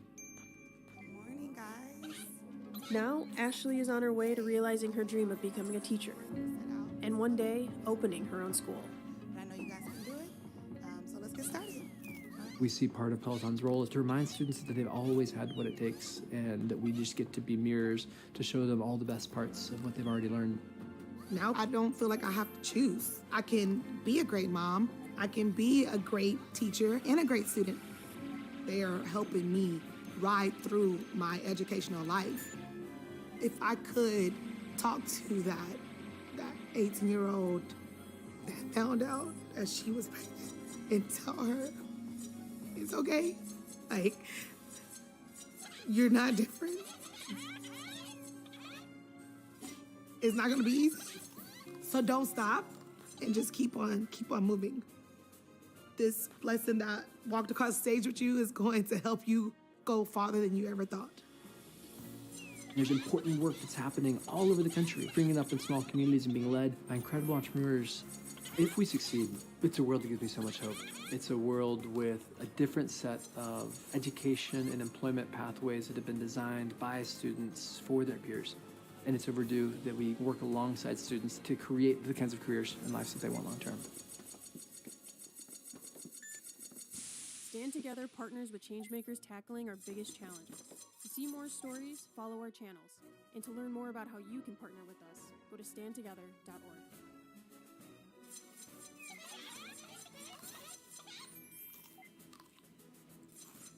Polar bear population increasing. Doesn't fit the climate narrative, so info canceled. Here's the polar bear population increasing, but they don't want you to know. Oh my god. Days. Now here's an interesting thing I read in the blog Louder with Crowder. You know how pompous people with their Nissan Leafs and their... It tells me I apparently know that electric cars are driven by pompous people with a sense of entitlement, who believe they're saving the planet and think they're better than me because they care more. Do I know that? Uh-huh. Show them this. This turns out to be a video which Louder with Crowder assures us Using uses things like science, facts, and math. And it comes from a university. Well, that sounds like a reliable source. The great people at Prager University have shown, with illustrations, that people who drive electric cars and think they're saving the planet are in fact borderline functionally retarded. Okay, just a reminder, Prager University is not a university. It's a YouTube channel just like mine. So like my channel, you have to check where its information comes from, however good its illustrations. I was going to include this in part 2 of my series, A Conservative Solution to Climate Change. But pulling the PragerU video apart was such a fascinating journey that I'm posting it separately. You'll have to wait a bit longer for part 2. Like most Prager University courses, as they're called, this is basically just a 5-minute video, presented here by Bjorn Lomborg. Do electric cars really help the environment? President Obama thinks so. So does Leonardo DiCaprio and many others. But since the physics of car emissions is a scientific issue, not a political or a thespian one, isn't the more important point that scientists think so? The energy efficiency of cars is not based on the beliefs of left-wing actors and politicians, but meticulous scientific studies. So instead of watching the unequal fight of Lomborg taking on Obama and DiCaprio, let's put him in the ring with some actual scientific research and see how his claims stand up to scrutiny. First, there's the energy needed to produce the car. More than a third of the lifetime carbon dioxide emissions from an electric car comes from the energy used to make the car itself. This is true. Making an electric car uses more energy than making a gasoline-powered car, mainly because the making of a battery is very energy intensive. So researchers look at the lifetime carbon footprint of an electric car, including production, driving usage, and scrapping. Around 1/3 of the carbon footprint, sometimes more, can be taken up in just making the vehicle, as Lomborg rightly points out. What Lomborg doesn't tell us is how that compares to the production of a gasoline-powered car, so let's take a look. Turns out that only 1/10 of the gasoline car's carbon footprint comes from production, which sounds good. So why doesn't Lomborg mention it? Well, because the reason for the smaller ratio is that gasoline cars use a huge amount of energy just being driven around. So despite the smaller amount of energy used in manufacture, gasoline cars have a much higher overall carbon footprint than electric cars. Diesel cars are much more fuel efficient, but even that doesn't bring their overall carbon footprint below electric cars. Jesus, are diesel cars really that much more fuel efficient?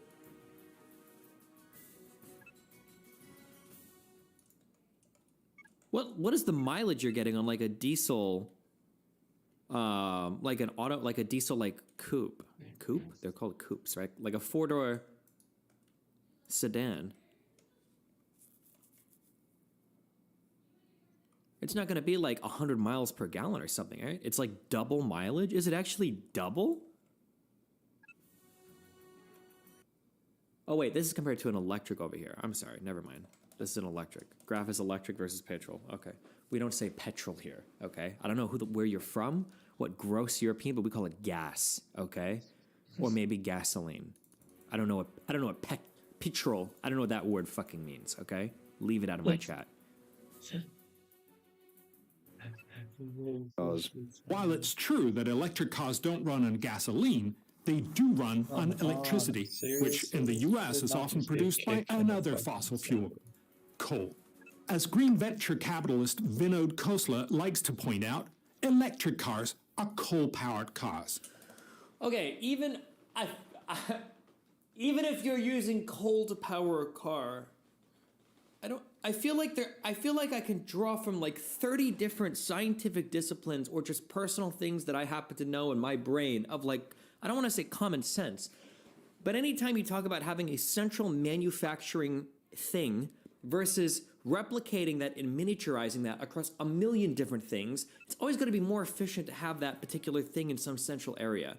Like, that just seems so painstakingly obvious that if I have one big power plant versus 1,000 miniature power plants, the big power plant is almost always going to be more efficient.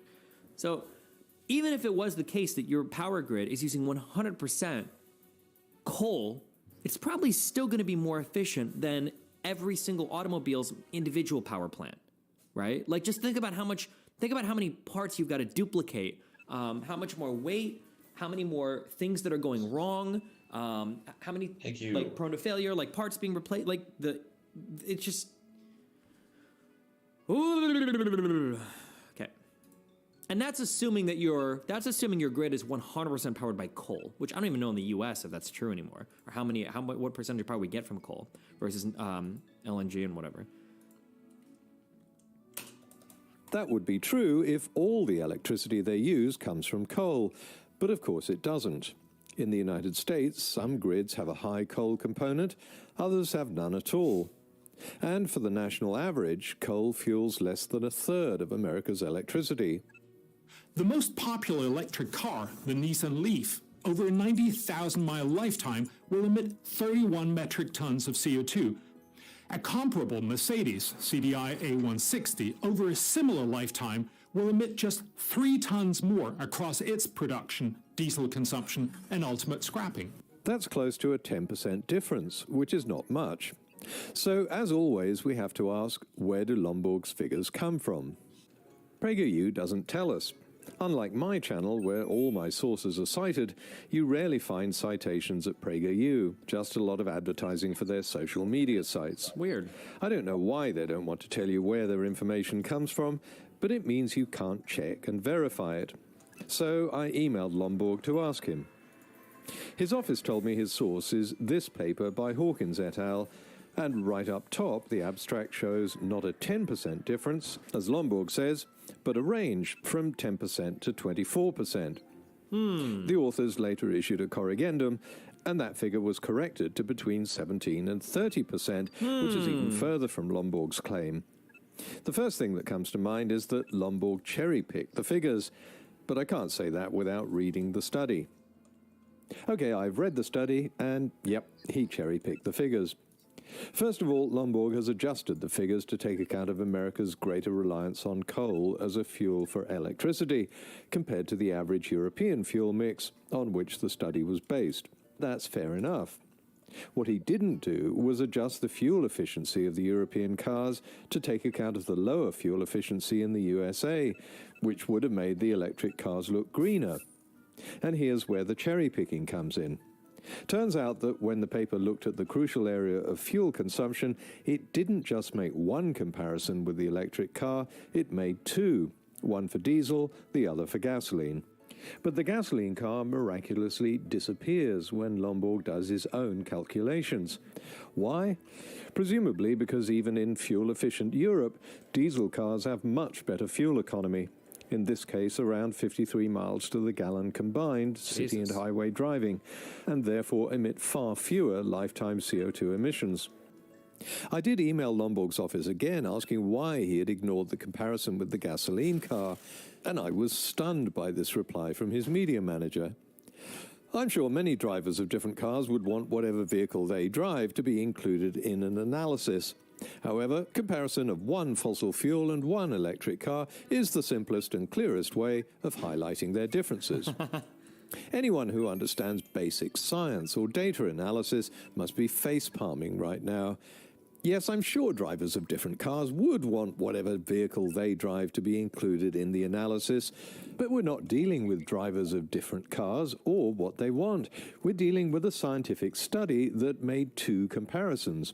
Lomborg picked the one that came closest to supporting his conclusion and ignored the one that didn't. This is the lamest excuse for cherry-picking I've ever read. If you don't understand how wrong that is, it would be like me claiming that 65% of US electricity comes from renewable resources, citing this study as my source.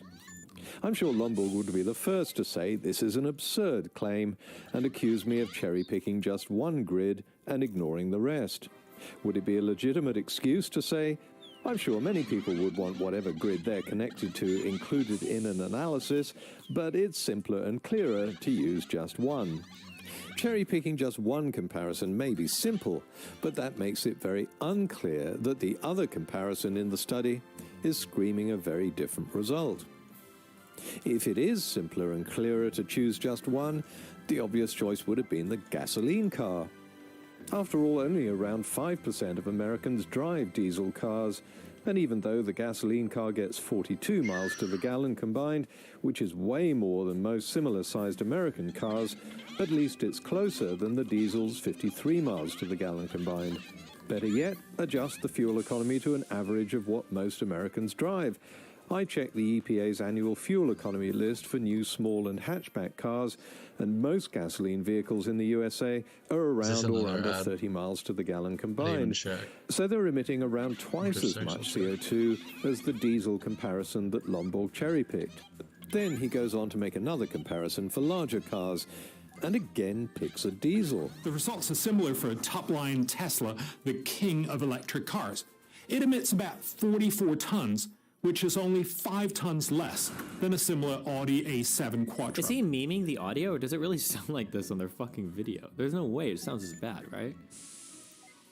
That's a difference of about 10%.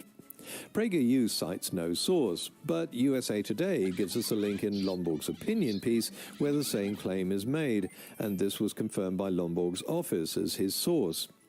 But the links just take you to this government website, listing the fuel economies of the two cars. So let's see what actual published studies have found. The Union of Concerned Scientists made a cradle-to-grave emissions study in the USA. It found that gasoline cars emit 29 tons more CO2 equivalents than mid-size electric cars powered by an electricity grid mix representative of where those cars are sold, and 54 tons for large cars. That's 51% and 53% lower, respectively. It's important to point out that where the cars are sold is not the same as the grid average, and it brings me back to that all-important point. The carbon footprint of electric cars depends on the fuel mix of the grid where they're charged and the fuel mix of the grid where the batteries are made. The UCS study shows that different US grids have markedly different fuel mixes. Even where a grid has a high component of coal-fueled electricity, the car can still have a low carbon footprint by being produced and charged off-grid. Tesla, for example, is building huge battery manufacturing plants in Nevada and China, powered by solar energy. As for charging off-grid, the UCS study cited a 2013 survey showing that 32% of respondents who bought electric cars had solar panels on their roofs, and 16% intended to install them. Another factor is urban versus highway driving. The gap between gasoline and electric is much larger in cities for various reasons.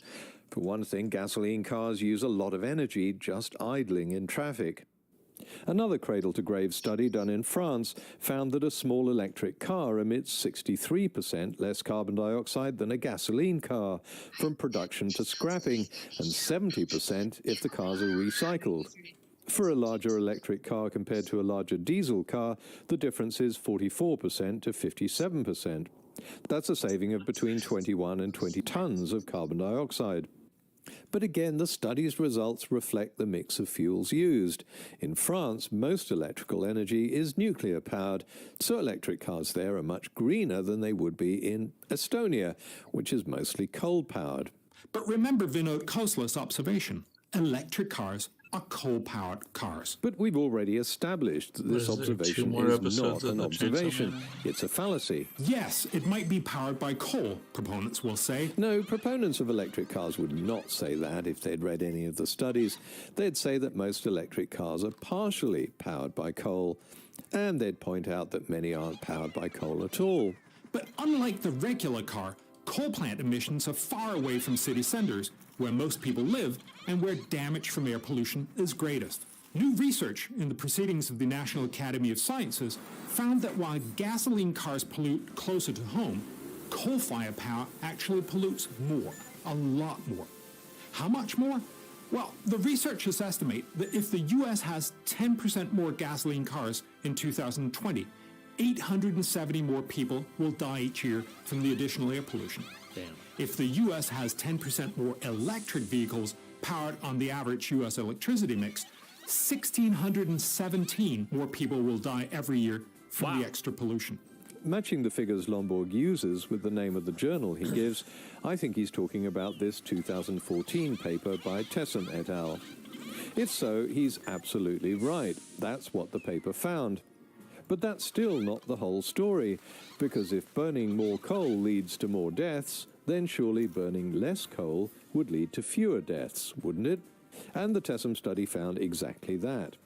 The red circle in the middle shows the number of deaths from a 10% increase in electric cars if that electricity is sourced by the average US fuel mix, compared to gasoline, circled in red at the top.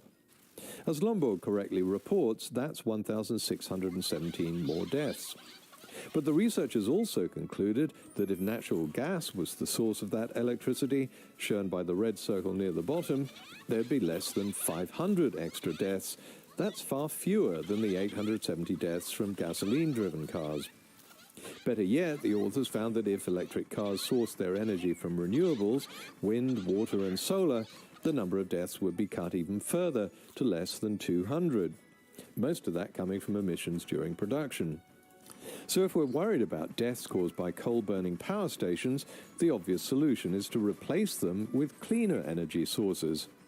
That's already happening, which brings us to the next question. Won't the perceived rapid ramp-up of these renewables make future electric cars much cleaner? Unfortunately, this is mostly wishful thinking. Today, the US gets 14% of its electric power from renewables.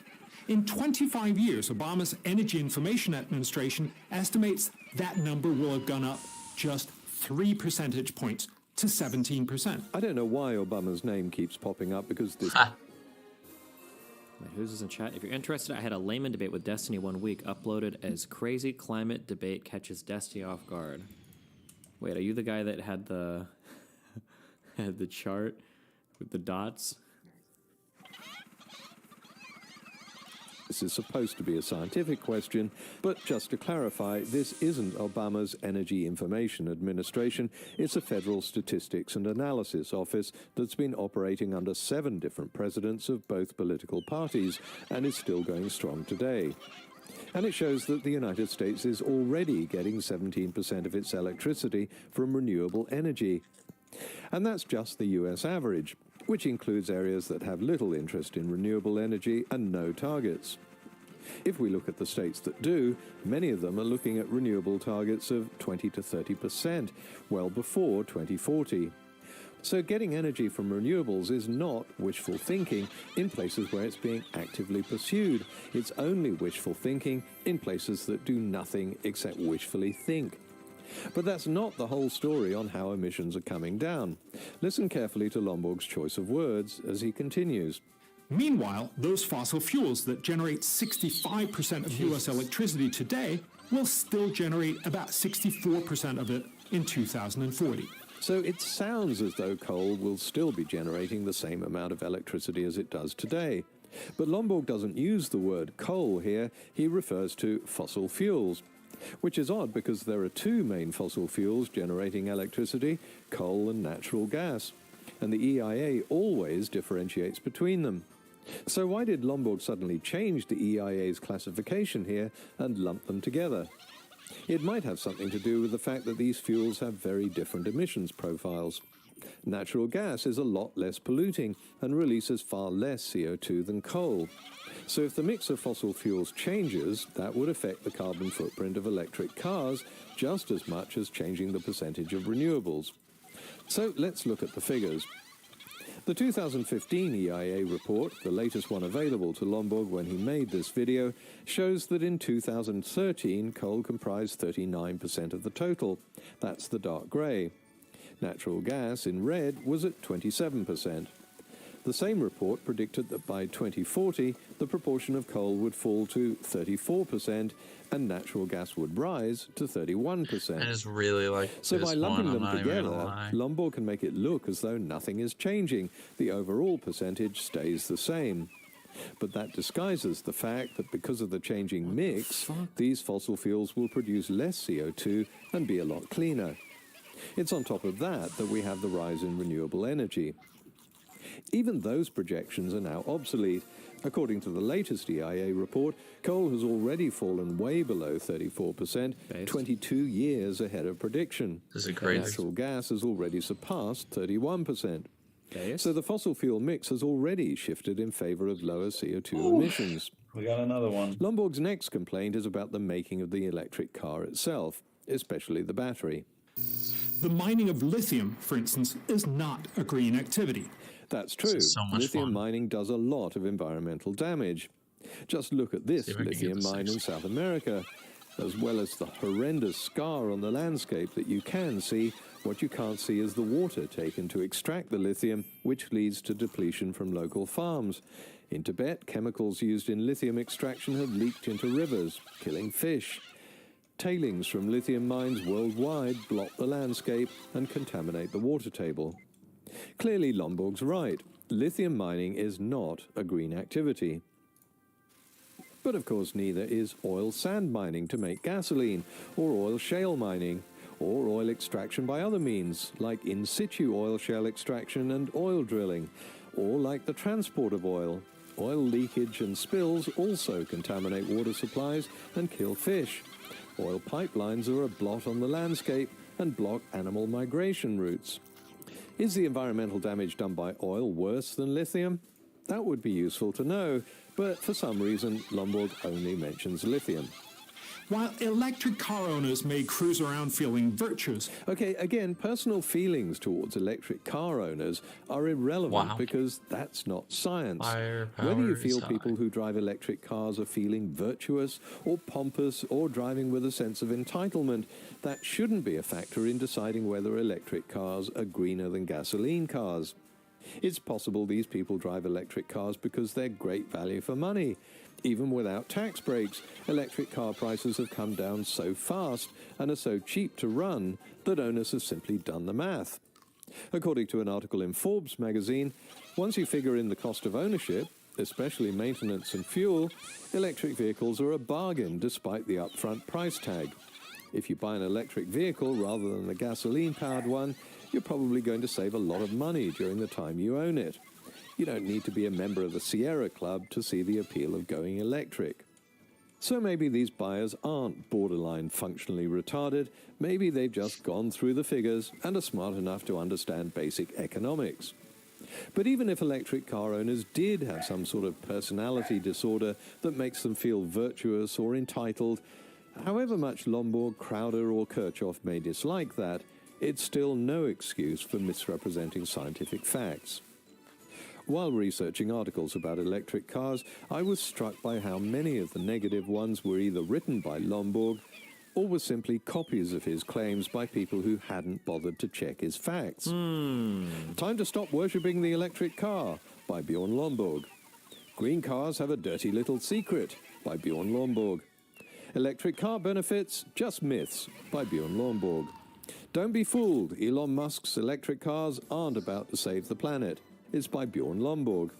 So Lomborg's war on electric cars has been going on for 5 years now, which would be fine if he could support his premise that they're not environmentally friendly.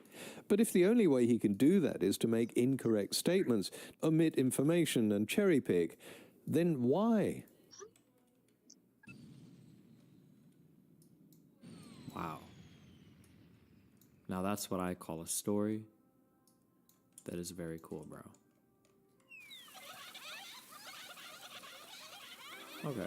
I wish I would have known all this information before he showed up on that panel. All right, we're going to watch a debate between that guy and somebody else soon. I'm kind of done giving a about, like, the lefty political sensibilities, because the truth is, your shit hasn't worked. For the past like half decade, this whole like responsible platforming discourse, we've had it 10,000 times, and where are we now?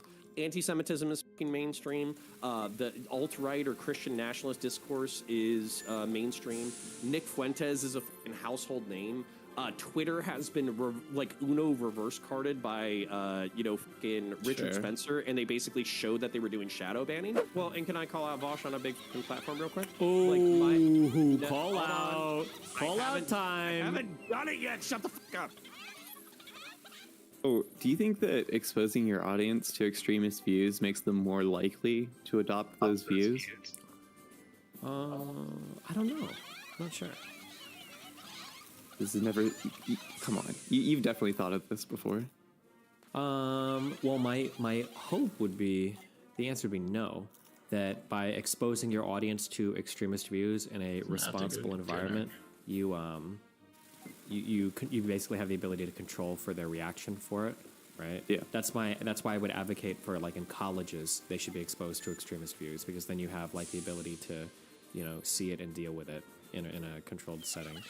Whereas if you don't, then when you're exposed to it in real life, you might be like, wait, holy shit, I've never heard this before, but these guys are making some true points, Would you say that like the responsible part is would hit, like, whether or not your audience is likely to adopt those views hinges on the responsible part? Like, if you're not taking certain steps to be responsible about the way you're platforming, then you're more likely to have your audience adopt those views?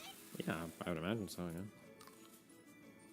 So, like, what are some steps that you would say is necessary? Like, if you were to basically invite somebody on to talk about, you know, whatever the fuck, and you knew that they were like they held some extremist views, what are some steps that you would take to make sure that, you know, you were responsibly platforming them? I mean, it would depend on the view, but I mean, I guess the goal would be to make sure that you're having like you're providing pushback, or if you believe that something is incorrect, that you can explain why in a compelling manner, like why a particular thing is incorrect. Do you think that you can do so without coming across as soy? Necessarily? Yeah, but it just depends on the topic, and it depends on if you're soy or not, I guess. Right. Yeah, I think I would largely agree with that. How would you deal with somebody that, like, denied any sort of responsibility when it comes to having to responsibly platform somebody? Like, I mean, I don't know. It seems like most people just don't give a fuck about that type of stuff anymore. So I mean, That usually note, just call y'all, them stupid, I bully them. I don't know. I'm actually going to. It's frustrating, but it seems like there's a lot of people that believe that, right? Why? I've been getting in, like, a little bit of a drama. Well, not drama, just like a big disagreement with Stardust over her platforming of people like Richard Spencer. Why do you think does she not provide adequate pushback? Have you seen any of her interviews with him? Nope. Yeah, it's basically just like a hug box. She basically invites him on, will give him prompted questions, and then just hands him the megaphone with, like, literally zero pushback on anything, to the point where he's literally able to go on, like, multiple rants, or like, he's literally espousing his new, like, Apolloism ideology.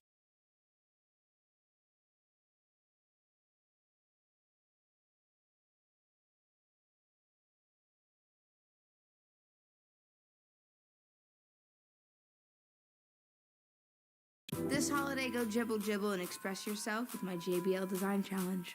Just go to jbl.com. I like chicken nuggets. Yeah, we should vote him out. Vote him out. Vote.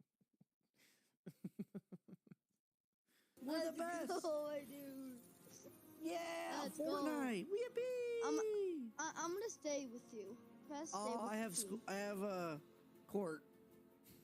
Ah, dang it. Yeah, I'm getting arrested. See ya. But what?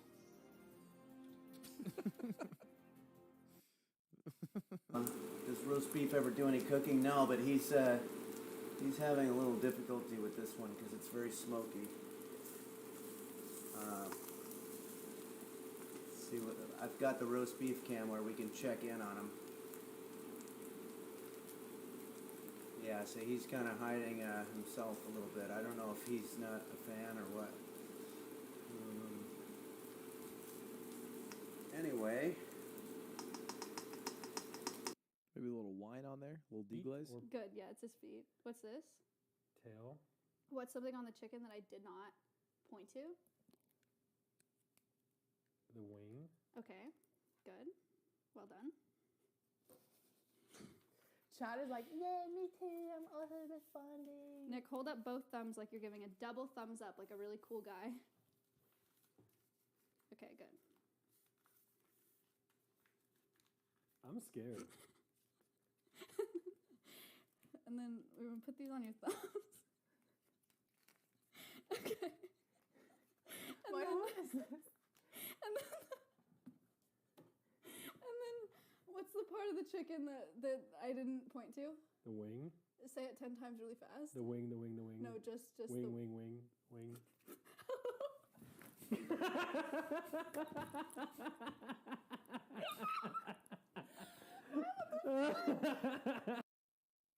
She's on TikTok too much. I gotta give it. That one is funny because of how much Maya was losing it the whole time. I don't get it. Look, this is like such an easy joke to get that I don't feel like I should explain it to you.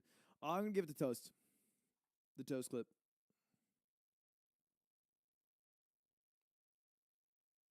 Nah, Maybe the Maya clip.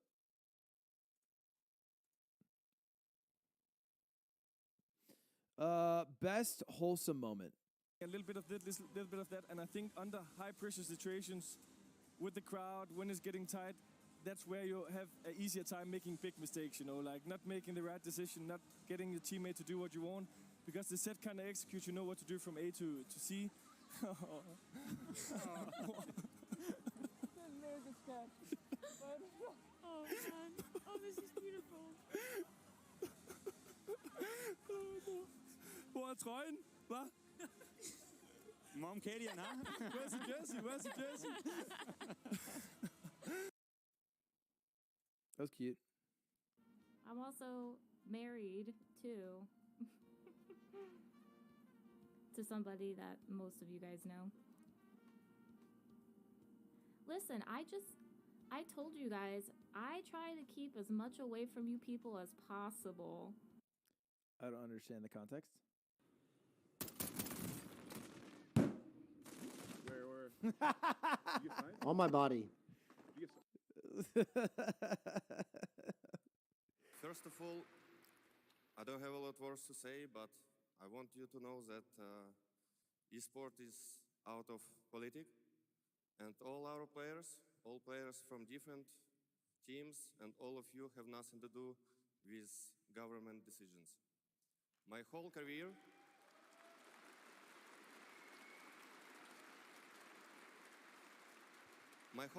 I played with Ukrainian players, I played with Russian players, and I played with American players. And all of them great guys. And right now I stay with my friends, with my real friends. We win together and we lose together. And all of us want peace for Ukraine and for whole world. All of us scared.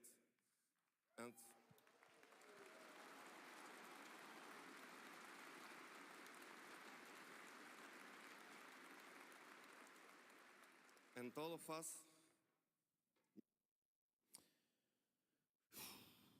Tough competition for E-Rob. I want to say that in August, I have a little bit of time, and I'm gonna get really serious about it.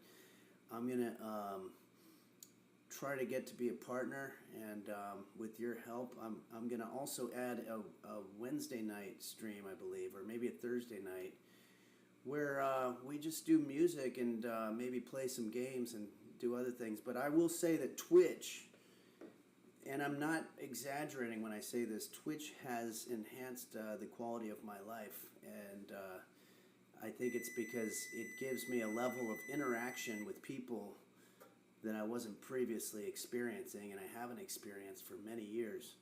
So I want to thank you. Wholesome too. I'll give it to Simple. Especially because, like, the context of the year, Simple being a Ukrainian CSGO legend. I mean, best ever. Poignant speech. Right place, right time. Like, it's so rare to be in that moment, but then also, like, clutch that moment. You know what I mean? Like literally just say the right thing. All right, next. S-Fan Master S-Fan's Mealtime. So what is Wait, this? what's the category? Awkward moment. Hi, Masters. Hello. It's time for your snack. Your snack. Oh, snacks. Yes, Good. your snack time. So. Very good. What are my snacks?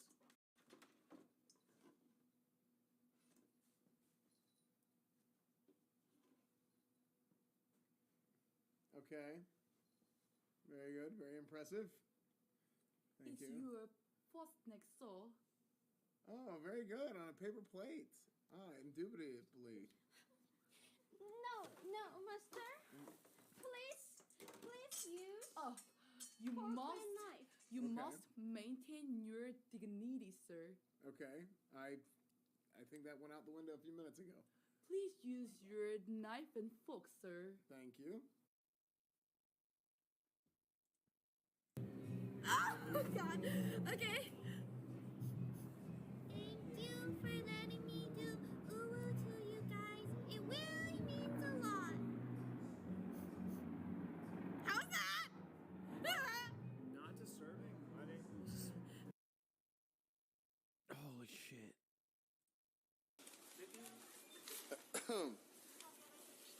guys on a date? Date tonight? No date? Oh. Oh, that was weird. Yeah. Okay, that was fine. That was fine. It's flattering, if anything. That's fine. Drive itself over here to me. Sometimes things aren't awkward, but like they're made to be awkward because like the thing will happen and then they go, that was awkward, but like it's not that awkward. Lamborghini! Guys! Oh my god. Guys! Oh my god. Please. Lambo! Stop. That's real? Dude, LA is so cool! Oh my god! Dude, rev it! Rev it! Yeah, that's funny. How much tattoos you got? Yeah, chick. Appreciate it. Or either this. This one work. Yeah, cause this one little. Whoa, my bad, chick. Wait, you put a hole in my wall. You rich? You can fix it. God, you just put a hole in my wall. What's that right there? That's a video here?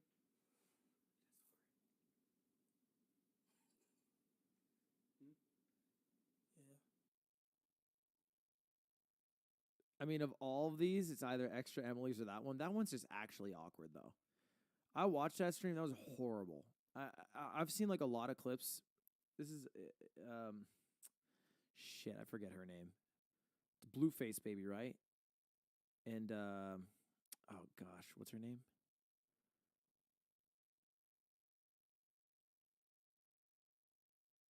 No, not Emily. Christian?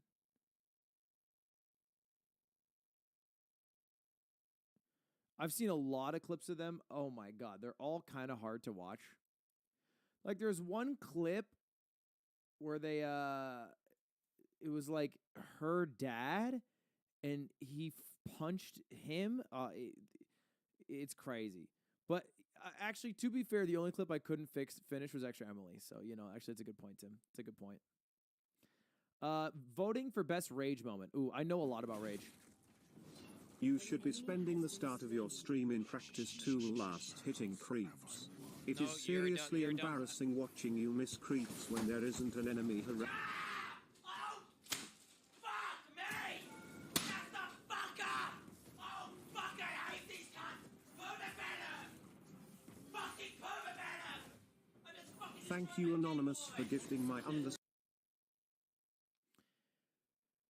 Any time that a streamer makes an OBS change to capture the rage more perfectly, whether it's changing camera position or zooming in or whatever, it doesn't feel as genuine. Do I know how vehicle clutch works? Shut up, you fucking mouth breather! Obviously I do, motherfucker! Have I ever driven a range selector tractor on a fucking farm? No, bitch, because I've been living in society for my whole fucking life. So no, I don't know how a tractor from the 90s in Finland works, you stupid cunt! Do you? Follow-up question, how? Follow-up question, how many fucking sheep have you put your dick inside, you stupid inbred?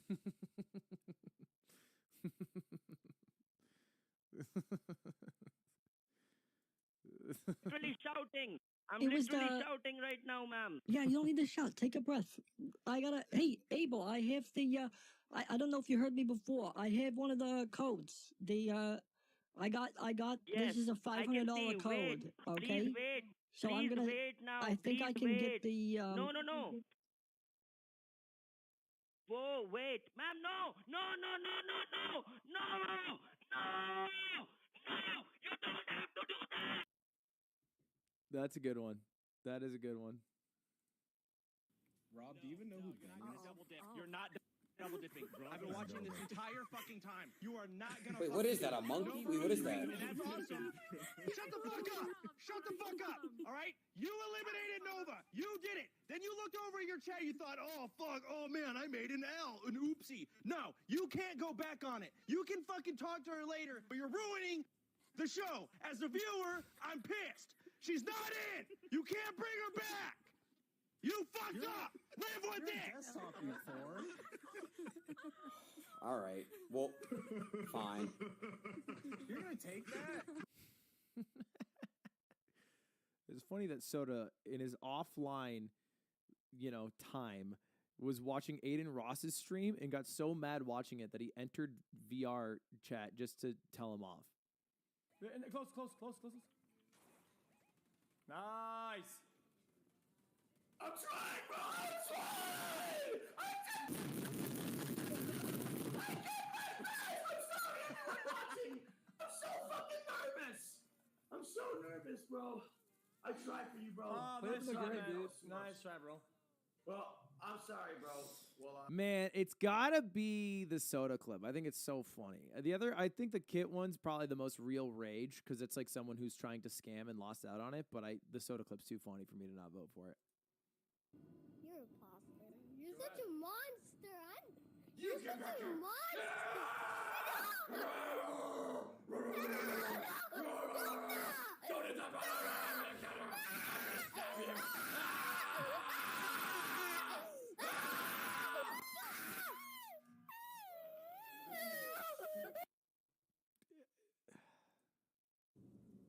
It comes out of there.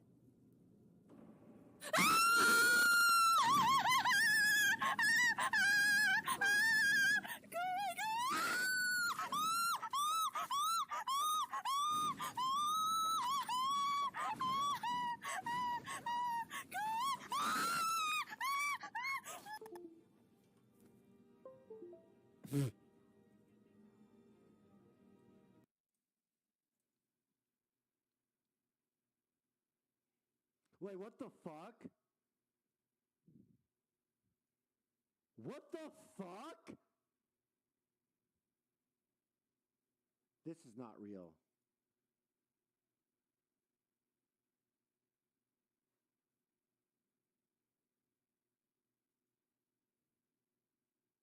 It's actually not real, right? What This the hand right here. fuck? I don't like this. What the fuck? Look at the star. Look at the star. Right here, chat. Wait, what the fuck? But it's a fake channel, right? Because this channel is just erob221, and this channel is called like erob221 __. Kind of brilliant, though, as an idea.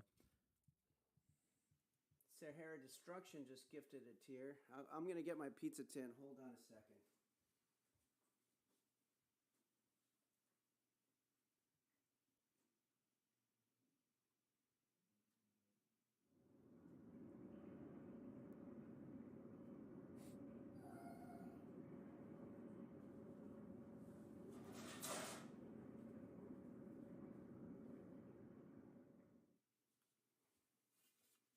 Okay. It's a little dirty, but that's okay. We're going to have to make pizza dough. And Rainy Aaron. God damn.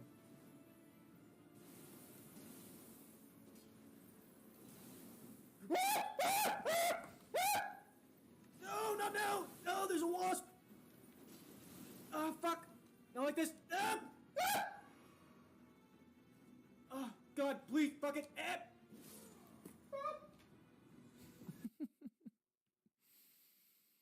Man, I have to give it...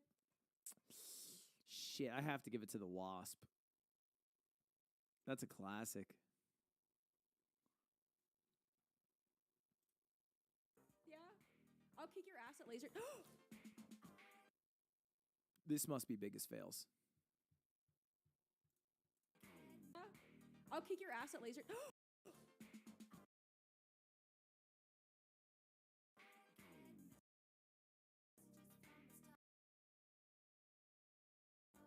Man, you don't realize how much Liquid is big. Liquid is big, man. Because when it comes out the bottle, holy.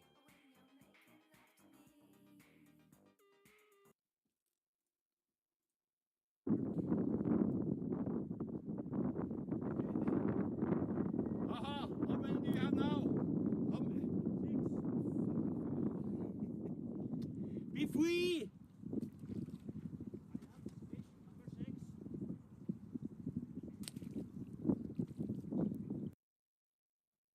That's insane.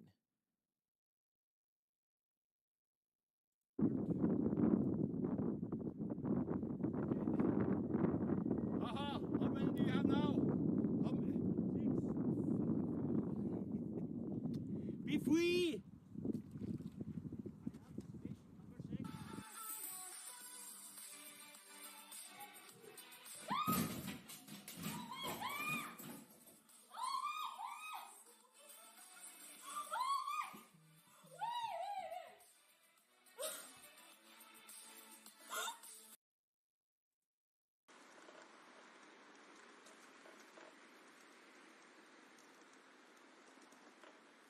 Motherfucker didn't even move. Did you see that? He tried to act so badass and cool. He's in my bike lane. Didn't even move, dude. Didn't even move. Oh, wait, I'm in the walking lane. Oh, shit.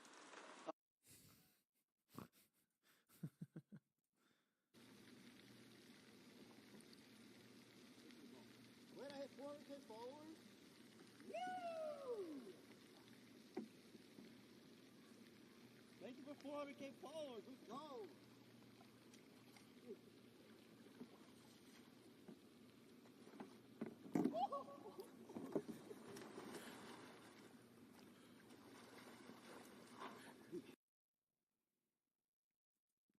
He did lose his phone from that one. I think it's got to go to Peach Jars. This one is just so crazy. And it's so genuine. And what, like the... Yeah. I'll kick your ass at laser.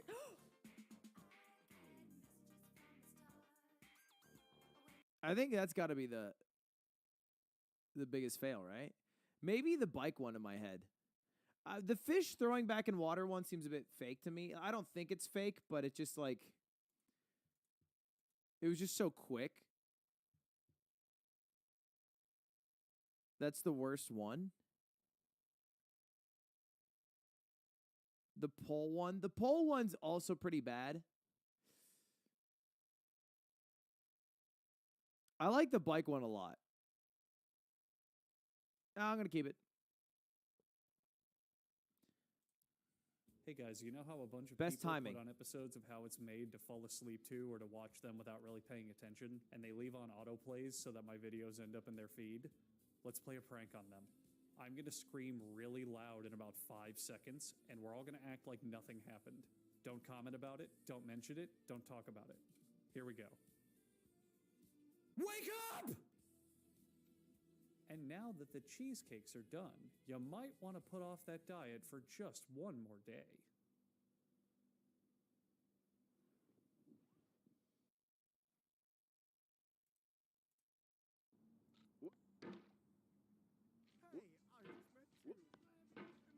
She smiled in defeat. She smiled in defeat with unconquerable eyes. Atticus. What the fuck? How did you time that? How did you do that? What? What? Are you in my game? How did you do that? What was that? That's crazy. I'm so embarrassed. Is this a tattoo? Oh, I have a feather. Oh my god, this is like the only opportunity I can to actually show you guys my tattoos. This is an F.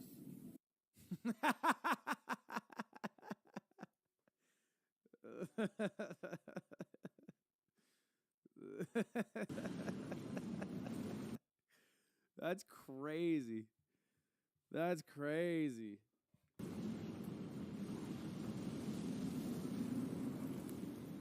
Here Forsen is about to die in 5, 4, 3, 2, 1. You died. Maybe the timing of this dono was right and chat are spamming timing Omegaru. Or maybe it wasn't and they are spamming failed dono Omegaru. Either way, whether the timing was right or not. -10. By the way, if you're just tuning in from Hassan's stream, I did flood his bathroom. He doesn't even really know how bad it was. It was bad. It was bad. It was bad. It was really bad. There was a lot of water. There was a lot of, for like a while. For a while. I used like a lot of paper cleaning that up because I didn't want him to know. I even distracted him so we could walk out the door with all the trash. He didn't even know.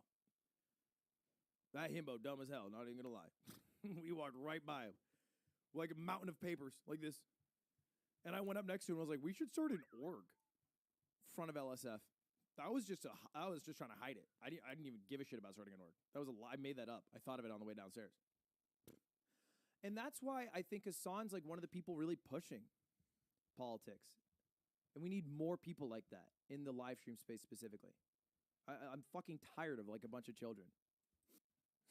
What did I say? By the way, people like that in the live stream space specifically. I'm fucking tired of like a bunch of children. Okay, I gotta watch my words there. I gotta give it to the fan F timing. The fan F timing is insane. Because I have perfected fake perfect timing, aka perfect timing that's contrived. But sometimes you find beautiful perfect timing moments that aren't contrived in just a circumstance of life.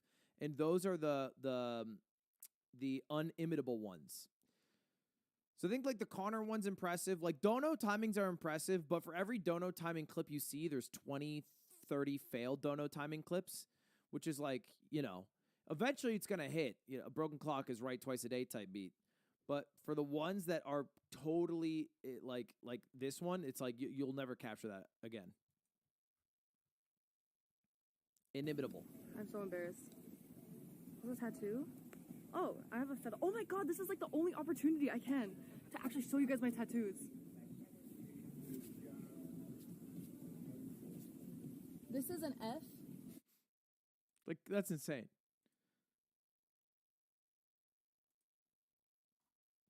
Where do we vote? You go to award.nins.live. Don't go to it because it's frozen right now. Woo, woo, woo.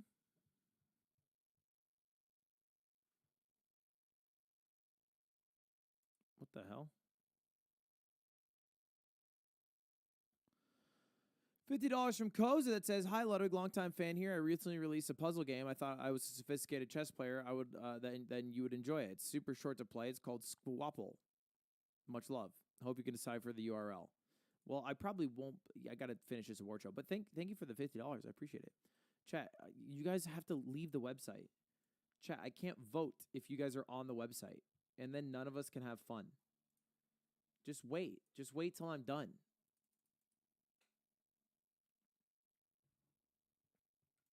Just wait till I'm done.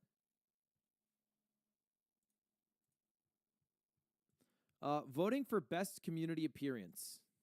So this guy has donated under the name Stream Sucks, Bitch Ass Motherfuckler 1, I Hate You Tyler 1, Head Shape Randomizer 1, Pro Choice Headless Shapler 1, Fuming T1 Hater, Marina's Trench Dintler 1, Human Excrementler 1, Lil Daimler2.com, Short Even in Korea 1,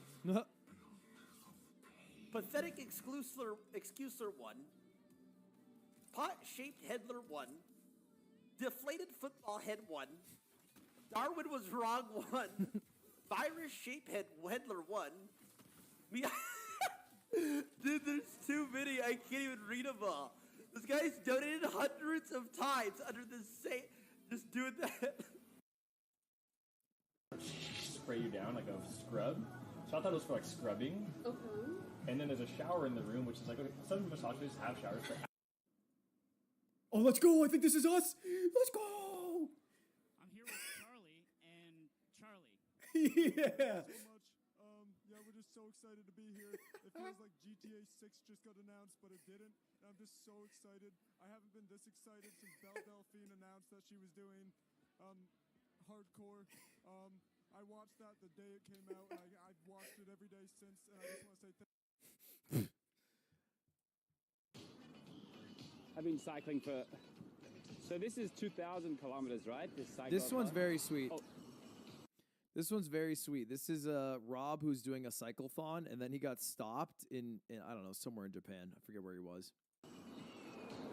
Konnichiwa. すごい. Her daughter lives in Tokyo. Oh. Hey, what you told us? 本当ですか? Yesterday. えー Yay! お、ありがとうございます。いや、so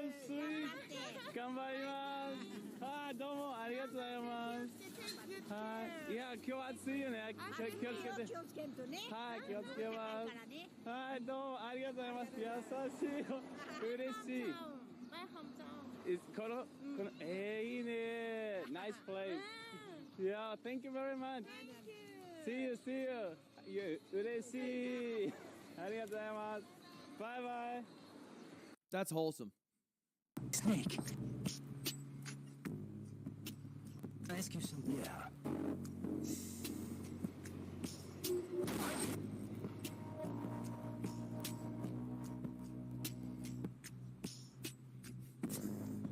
Thing to say. Ryden, squeeze my hog. Yeah. Sir, yes, sir. Sorry. Sorry for what? Our father taught us not to be ashamed of our weapons, especially since they're so big and all. Yeah, I see. No problem. Your father gave you good advice. I can say the same about you. Sometimes I throw it so fast, my hat falls off. Well, my father taught me a few things too.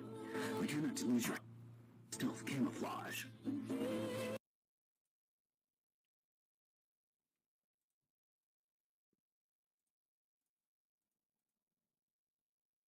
All right, next. Voting for best sexy moment.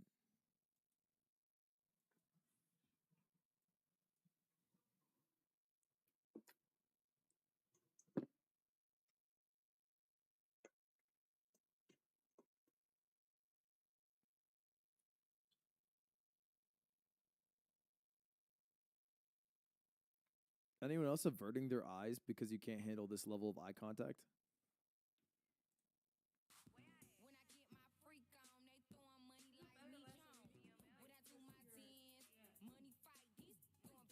Is that a good one?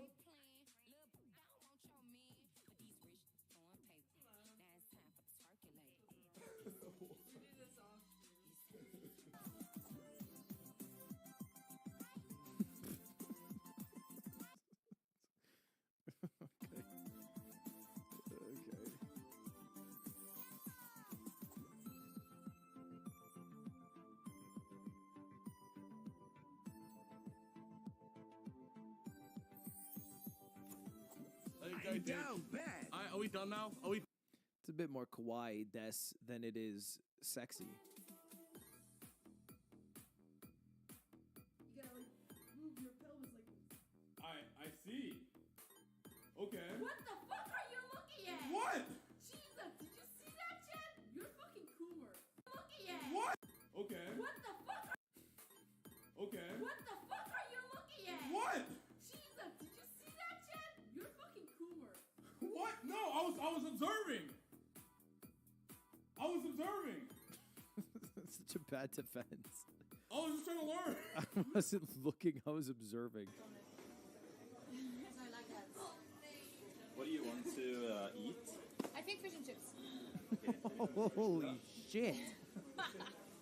Okay, fish and Water, chips. please. Okay. Are you the waiter? Oh, for her, I'm taking her. I got to give it to Shroud. Cause it's the most unholy of them all. All right, best gameplay moment. The evacuation from closet. Twist, goes down. Jax is blind. Unfortunately, I think he spots him just before the flash pops. I'll tell you what, though, you want to talk about mind games. Kerrigan over at the B-bomb site says, we've stopped you here so much in this comeback. You have to go back towards A, but that's crumbling as well. Ops is in a huge amount of trouble. He's going to try and take matters into his own hands. Couldn't find the second shot fast enough, but Jax, he drops in. Oh, talk about an Estonian. Oh, talk about a superstar. Talk about the elite. Rops is on a rope, and we're going to overtime, baby. Does FaZe end up winning against G2 there?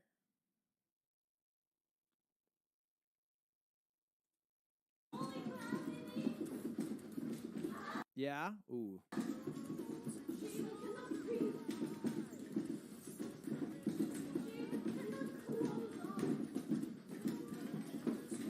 Any other guy, I just wanna tell you how I'm feeling. Never gonna give you up. every big Smash event, there's a couple of really sweaty gamers, both literally and metaphorically, at an arcade cabinet, just going ham. Wait, I can do that. I can't heal you, by the way. Team kill. Wait, look at this lineup. Yeah. Oh my god. Oh, wait, that was insane, Jerk. What? Wait, I watched that fall. That was cool. Screens, right? Two screens, Sova Jet. I Raptor. More screens. Screens Oh my god, oh my god, oh my god, I'm cheating. What the fuck is wrong with you? What the hell? Okay, that was kind of cool because the way they both said the same exact thing at the end. Screens, right? What the fuck is wrong with you? That was weird how they both said the same sentence with the same intonation. What the fuck is wrong with you?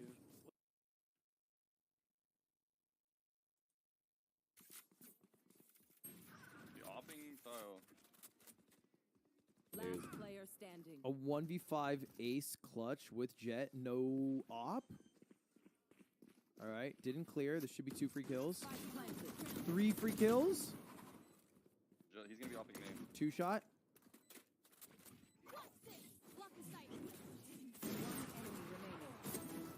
Oh my god! Of course. That was pretty good. I think I got to give it to Raw.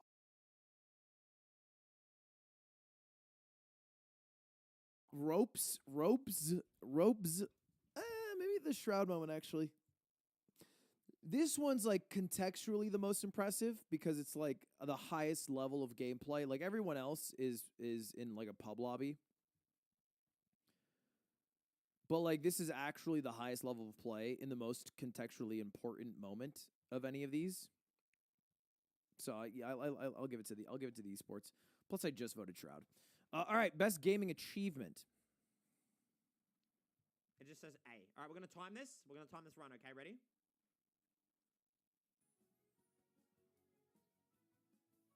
Oh, this is time for woohooing. I missed it. Saved it.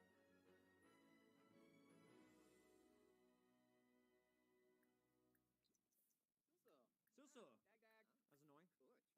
That's annoying. Oh. He might not do it, but we're gonna run with the run anyway.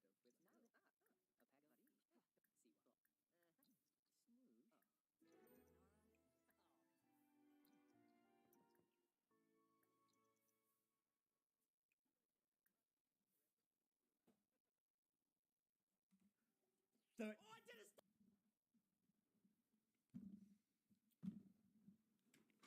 All right, world record woohoo time. I want this. I want this. I'm almost fainting. I'm so scared. Just go in a circle. I'm gonna go for more speed. Until I see a good number. Okay, release a bit and then at full speed.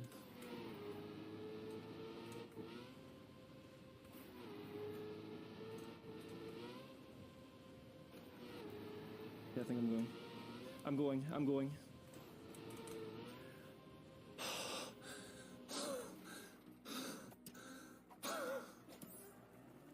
Yes! Yes!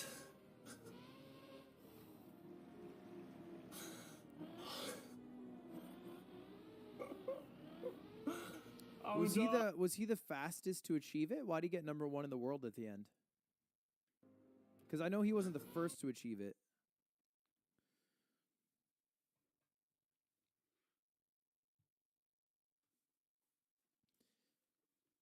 He was the second person to beat it. And he did it faster than the other guy. I see. Yeah, I know he wasn't the first. That's impressive. Because to me, this is like Pogo Stuck or Getting Over It or Jump King. but with such a high level, because if you don't know, they basically made a Faudian map for Trackmania that if you fall, you have to restart everything. So it's like a Jump King map, but the amount of knowledge that is required to even be able to beat it is so much higher than like a Pogo Stuck that it's not even comparable. It's only comparable in terms of time, but the amount of knowledge required to even get to the point where you could beat it within 40, 50, 60 hours requires like years of playing the game. So it's like there are a handful of humans on Earth who could even beat it, and to have been the second and fastest to do it, I think is impressive. But open up! Oh! Mango's breaking it! He's open! This is it! No. Look at it! Look at it! The down smash! Boom! He did the eye with the tech! Opsa did it! Opsa did it! The first time in history Opsa wins a Super Major, the hardest tournament we've ever seen in 22 years! It was one open up, one missed tech from Mango. Jab reset, up air, jab reset, up air. And finally, he sweeps the floor. Oh. Mango's mad at that one. But opens the floor. Oh. That was a good one. That was a good one. Was that off of parry too? Does he literally parry the up B? He's off a parry. This is it. That's crazy. This might be it.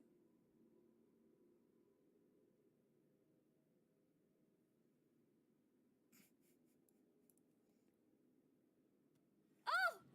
That's it! Yes! That's the last achievement! That's it! 4,481! 100%! We did it! Holy shit! Oh my god!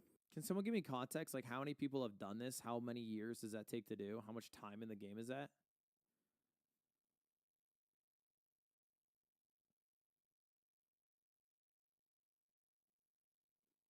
Two years in game time, 5,000 hours. Not even Asmon has it. 12 people have done it. I believe that's not true, right? Certainly many people have done it, right? There's a lot of, not like many, but more than 12, right? 12? 13, she's the 13th. Really? That's crazy. That is crazy. I wish they had a bigger thing for that. The only underwhelming thing about that is like you've done that and then there's literally nothing on the screen that's like, hey, you did what only 13 or 12 people have done ever. It was just like, blink. Do you realize how hard that is? I don't realize, but I think in moments where you do something that's that impactful, especially in a game where they can control that, they should have some sort of fucking for you.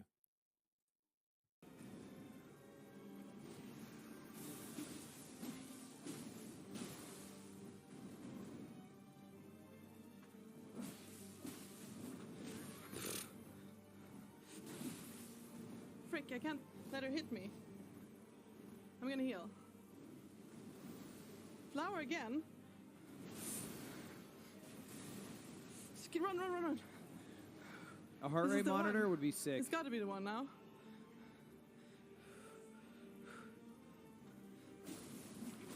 Stop it. Yes! Oh my god. No way. That's impressive. Oh my god. And she has hands, so it's not fraudulent. I think it's gotta be, for me,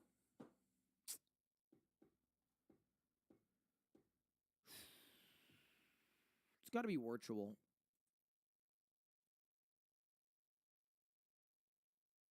I think Amsa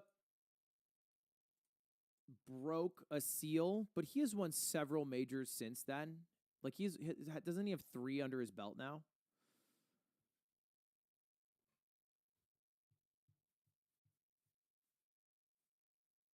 He plays Yoshi. I think we are underrating Yoshi. I think Amsa had a mental block on winning a major, but ever since he won a major, I feel like he is literally number 4 on my list of most likely to walk away with the W.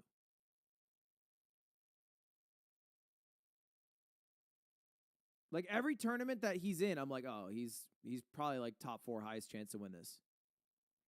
It's like Zane, Mango, Cody, Amsa.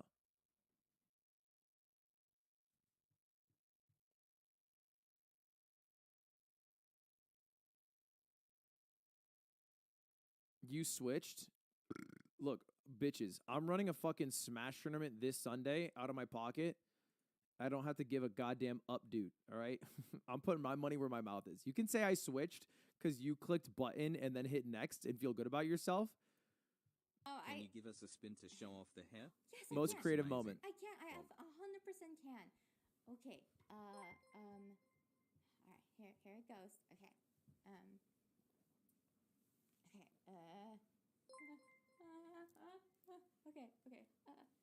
Okay. Sorry. I'm attached. I can't describe it, but I am attached. Who is this? What did you do to with Miko 2.0? I'm very, very, very attached right now.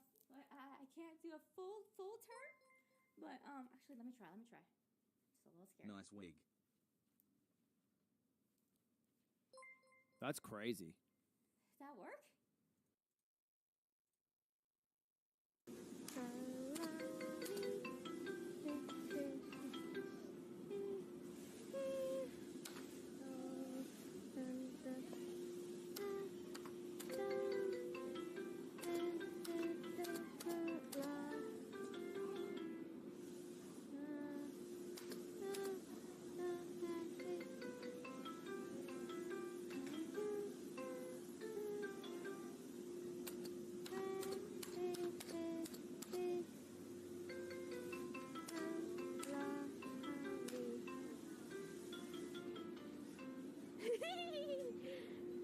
One more time.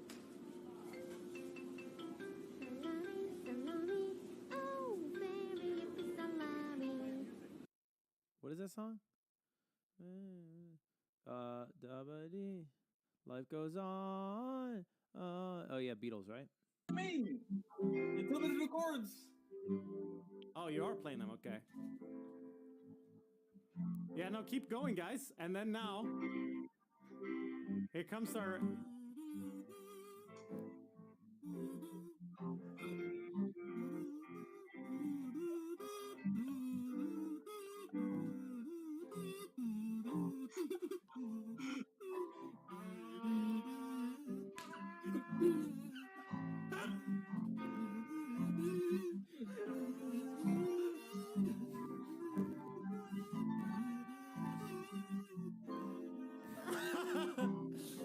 What's up? We are Zoom, and this is our original piece.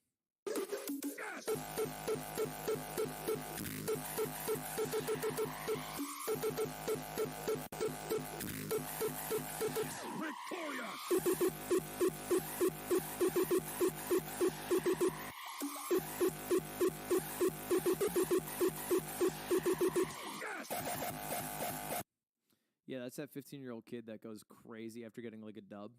Monstre, je vais sacrifier mon deuxième monstre pour invoquer le seul et l'unique, le dragon blanc aux yeux bleus. Masaka Zuru-san. Malheureusement, tu as oublié que les épées de révélation de la lumière sont sur le terrain. This, I think, is the coolest fucking thing that was ever made. And heartbreakingly, as someone who had a brief Yu-Gi-Oh! Stint, in part inspired by this, he announced today that he was not able to get approval from the rightful stakeholders, and so he's not allowed to continue development of the product or continue to use it. Which to me is like devastating.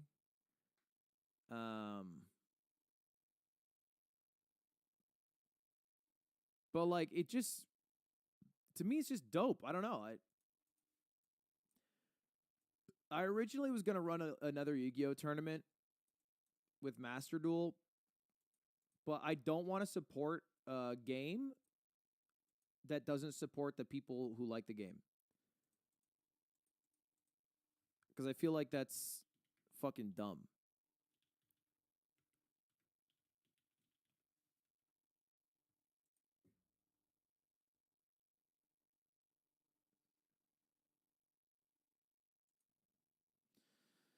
Smash, yeah, and I push back, I think, every time Nintendo does something, right? And I usually continue to run it at risk of getting sued. But obviously I'm not in the same spot as this guy.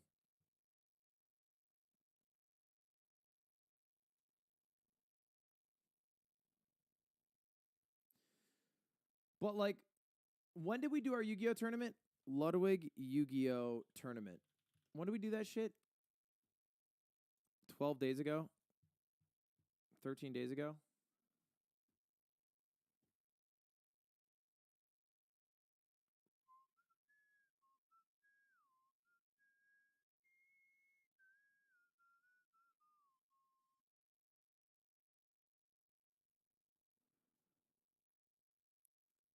You're not supporting Nintendo, you're supporting the scene. Yeah, it's a little different, I think. Just do real decks? No. Fuck that shit. All right. Anyway, next.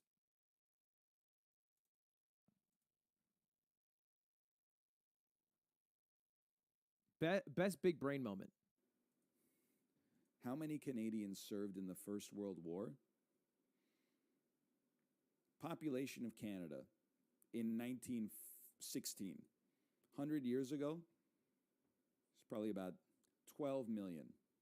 So let's go 6 million, and then we'll cut that by another 80%. Now I'm getting confused. So got 1.2 million. Didn't draft them all at the same time. I'm going to say it's 600,000.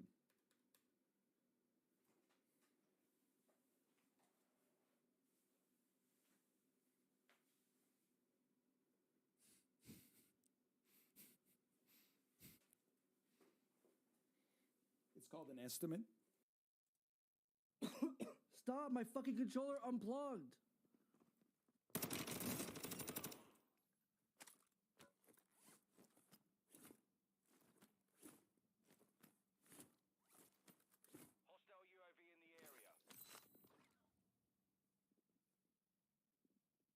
Can you bring the new wire for me? My controller unplugged. Yeah, I can't play. My controller just unfucking unplugged.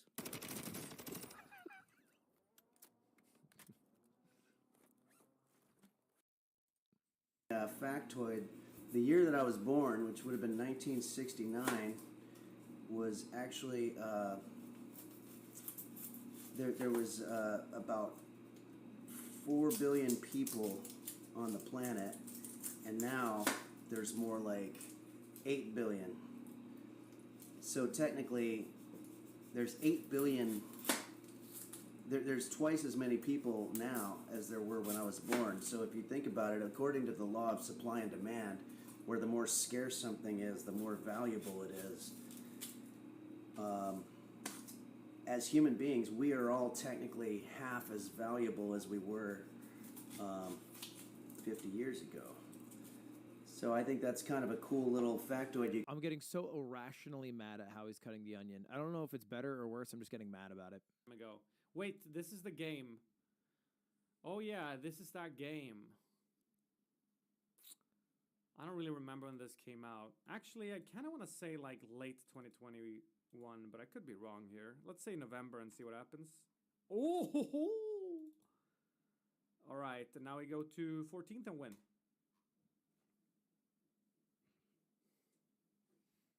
Okay, that is nerdy. That is nerdy as fuck. Hi there. I'm just calling up. I'm not sure if I've got the right sunny house. Whereabouts? What city are you in? We're in Cork. In Cork. I've got the wrong one. Okay, thanks anyway. Cheers. Thank you. Bye. Bye. Bye. Well, that's it. We're in County Cork. That makes sense. So that's a cheater's way. Not cheating. Not googling. We're in County Cork. So we're. I've done that, but it doesn't work out as well for me because, you know, then you guys start calling them, but... Fantastic. There you go. 1.3 miles. Finish the clip. This one? Factoid, the year that I was born, you can drop on people. If anybody ever says, you're a worthless human being, you can say, you know what, technically, you're right. I'm going to give it to Northern Lion.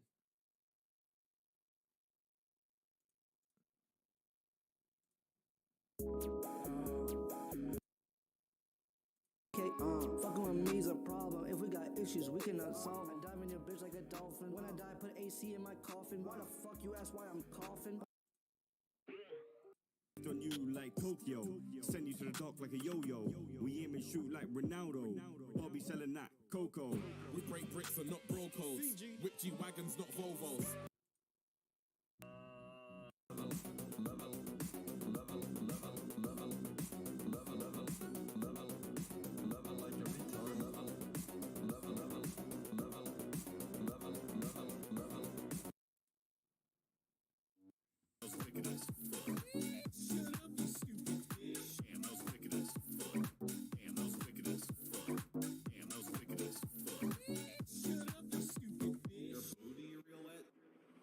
Do it clap, yeah. Do it fart, yeah. Do it grip the meat, yeah. It's tight, yeah. Is everybody dancing yet? Spam cat jam. I think we're in this, aren't we? Live in a Cali mansion and spam cat jam. Waiting for a song. What will he do when he goes live? Is everybody dancing yet? Spam cat jam. I forget what song. Time to throw parties wanted. You're my pog champ. Now you're just gone champ. That's kind of big A-hole. Coming from a spot, you a big A-hole. Never would have thought this is insane melee. Go it on the sticks, he could be mango. You were my pog champ. Now you're just gone champ. That's kind of booty cheek man. Booty cheek man. Quit. Booty cheek man. Booty cheek man. Fucking quit. Booty cheek man. Booty cheek. Yeah, I think it's got to be this one. I think the incorporation of so many different communities is pretty dope. All right, just a few more. Voting for best fan art. We have Scum Art Asmin. That's pretty great, Scum Art. We have 2P Frog, Average Force and XQC Interaction. And it's React. And then we have Feeling a Little Pepe Lost, which pretty fucking cool here. Wait.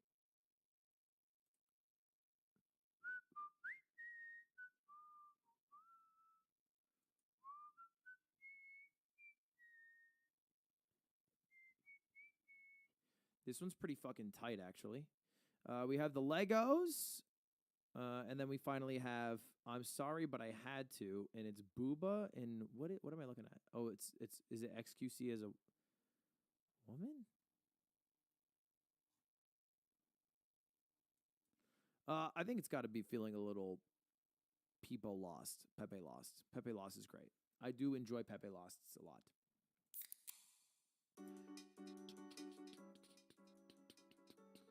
Come on, let me get going. I gotta pee. I gotta pee.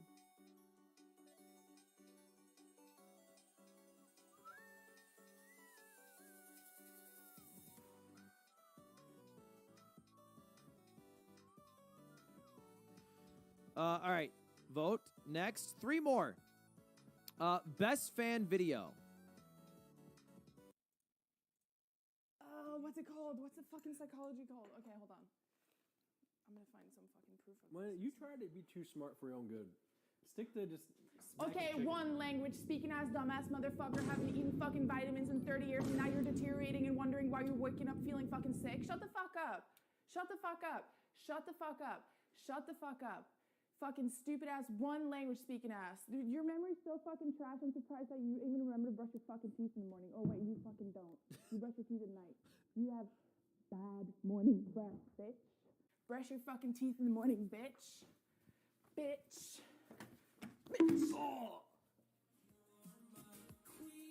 That's a great animation. Stuck in America, in America, in America. Oh, stuck in America.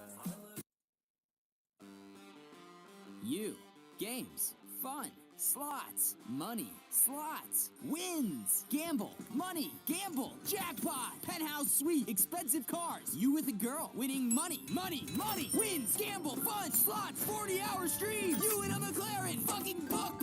Gamble. More, you fucking pussy. More wins. More money. More slots. Charity. Gamble. Please gamble responsibly. So Sebastian, thanks for coming. Thank you. It took, I don't know, maybe half a year, 3/4 of a year to actually meet. So I'm happy to finally see you in person. Forsen. You.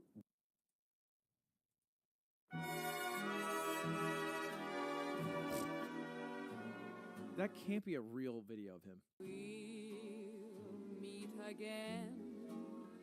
Don't know. There'll be nowhere. This is just a fan cam.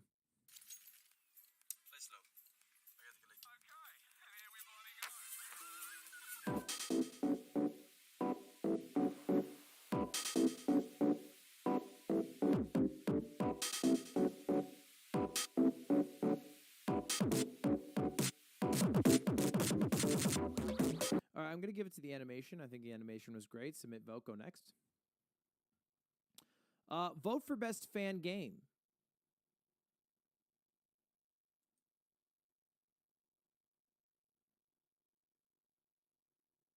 Stuck in America, in America. I didn't play any of these. I don't know about any of these. I'll skip. Skipping. Vote for best event or show. Juiced. He buys event.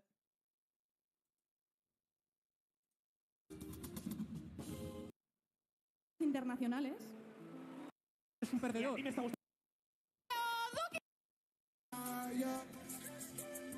It's definitely Cutie's show. I just wanted to see that event again. Certainly Cutie's show. And then finally, best upcoming streamer. Gotta give it to my boy, my day one, my road dog. Fuck you, Squeaks. I'll give it to Squeaks. All right, I gotta pee real quick.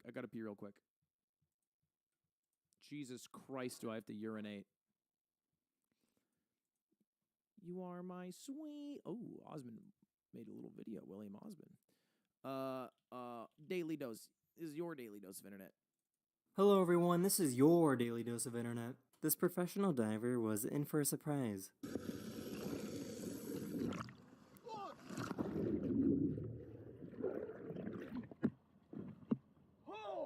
The diver was unharmed and somehow totally avoided the boat.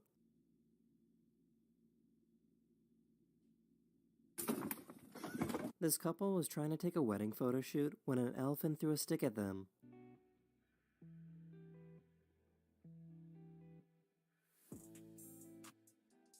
This is what a snoring porcupine sounds like.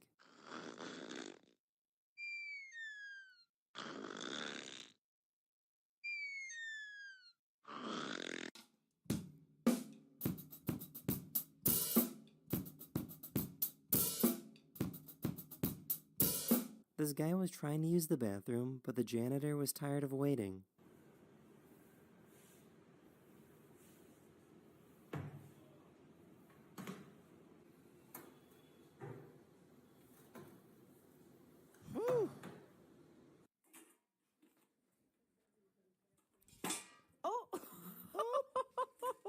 This beatboxer used his voice to make it sound like he's walking into a club.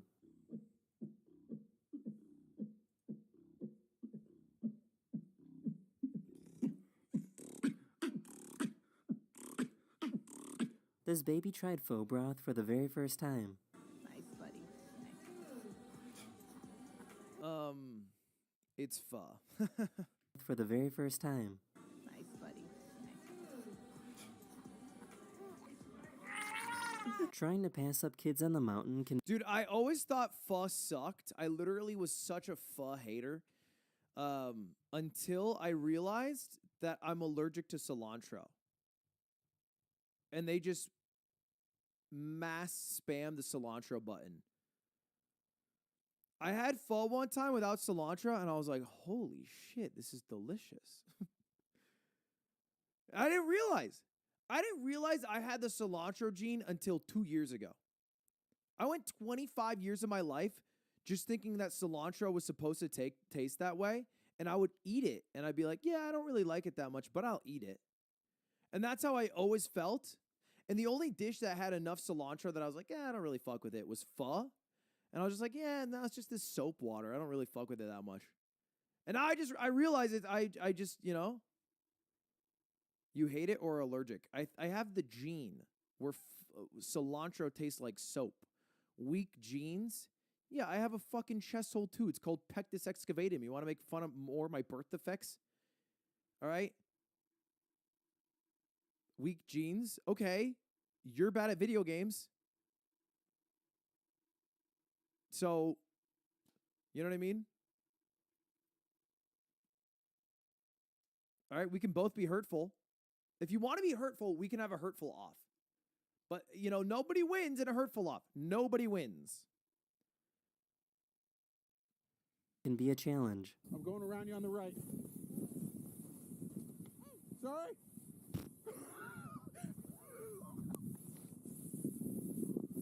Going around you on the left. Whoa, never mind. Look at little fun footrests. Let's try it out. This little guy was so excited to show off the flower that he found. Oh, I love this video.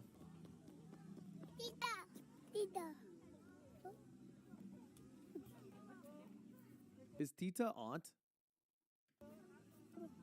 I'm hungry, I'm not gonna lie. What is that? Bro, is that a Dunkin' Donut? That is the end of this video. Hopefully I made your day Is it Spanish? just a little better. And I'll see you guys again very, very soon. Later.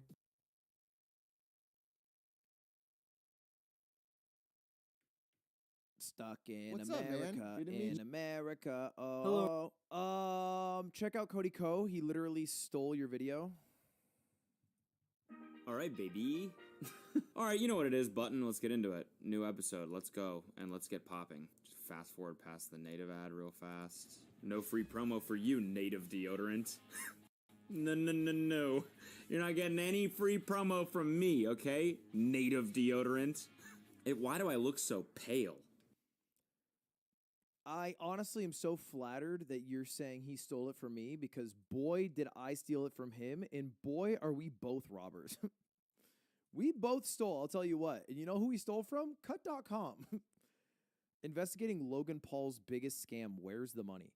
All right, here's the facts, chat. I would love to watch a new episode of Jet Lag. I don't, unfortunately, have the time because I have to leave at no later than 6 o'clock. So it's 5:50 or 5:32 right now. So I have enough time to watch maybe this video, but that's it. That's it. We can maybe do it tomorrow. Tomorrow we're going to watch anime on stream, chat. We're going to watch Blue Lock, the soccer anime, or football anime. And then ditch your employees. I'm not going to ditch my employees at my own employee holiday party. Anyway, that's the plan. We're going to watch that. We get to co-stream the episodes. Leaked? Well, maybe it's a leak, but they also sent me this graphic, so maybe it's not a leak. But pretend I didn't tell you this. Just show up tomorrow at noon and pretend I didn't tell you this, and we're going to watch fucking anime, and it's going to be tight. It's going to be tight as hell. We're going to have an anime watch party. Are they the latest episodes? I'm assuming they're the first episodes, because I've never seen an episode before. So it'd be kind of weird if I started halfway through. It's at noon. What do you mean what time? Are you actually asking me what time? My brother in Christ.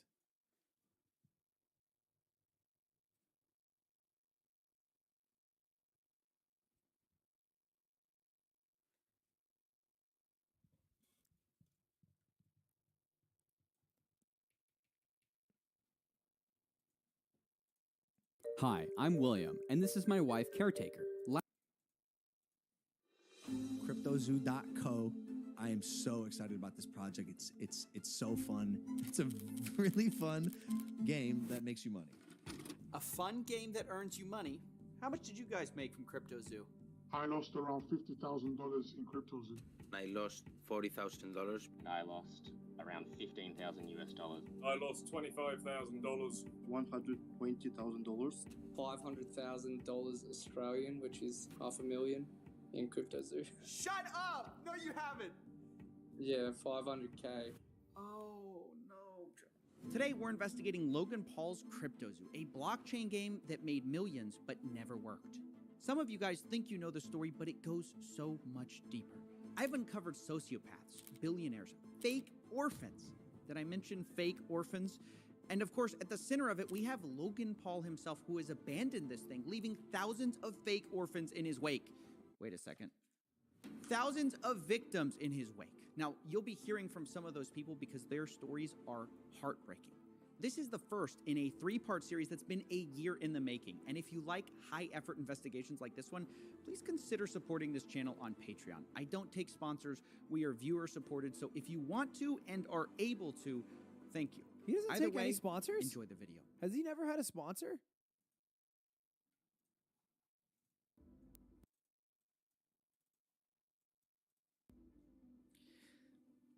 For the last 6 months, I've been working on my own NFT project.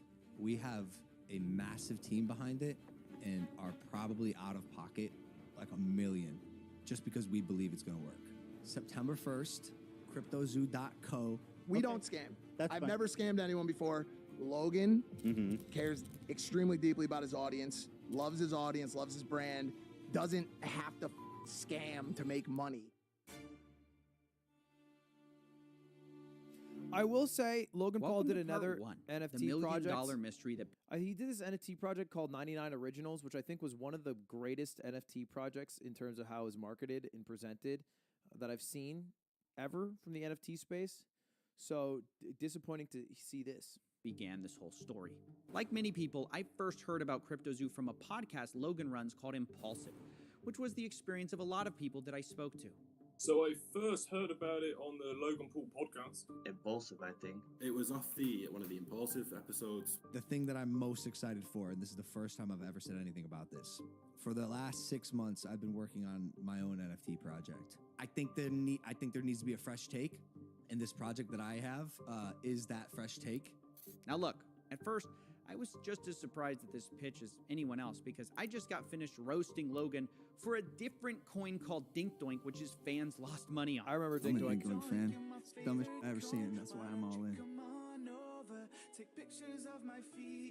It's comedic. It's fun. It's comedy. Now look. Elon Musk when he says someone... That's Elon Musk when he sees 1 420 joke or 69 joke. It's comedic. It's fun. It's comedy. Now look, I know Logan and his comedic. friends It's funny. tried to make Comedy. it look like Dink Doink was It's comedic. all about the memes, Comedic. but it turns out they secretly were tied to the project, and Logan created the Dink Doink character himself and subsequently abandoned that project.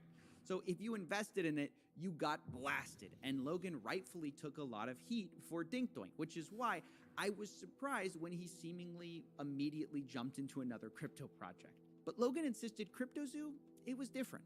It wasn't his friend's project this time, it was his. And it wasn't even a project at all. It was Do a I like game that could NFTs? earn you Yeah, money. they're poggers. I'm excited to launch my game. You keep using and you just did it again. You keep using a word there. Game.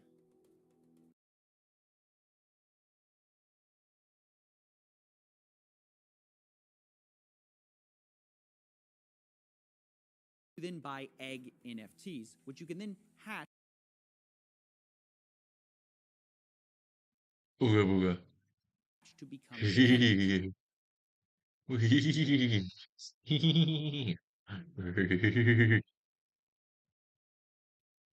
Canadian dream on your eyes. Ooh.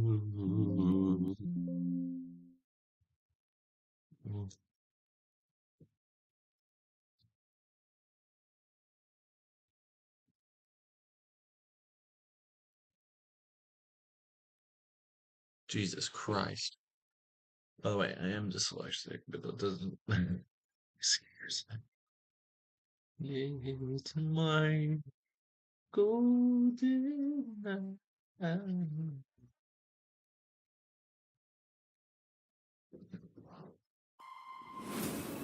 something alien out there.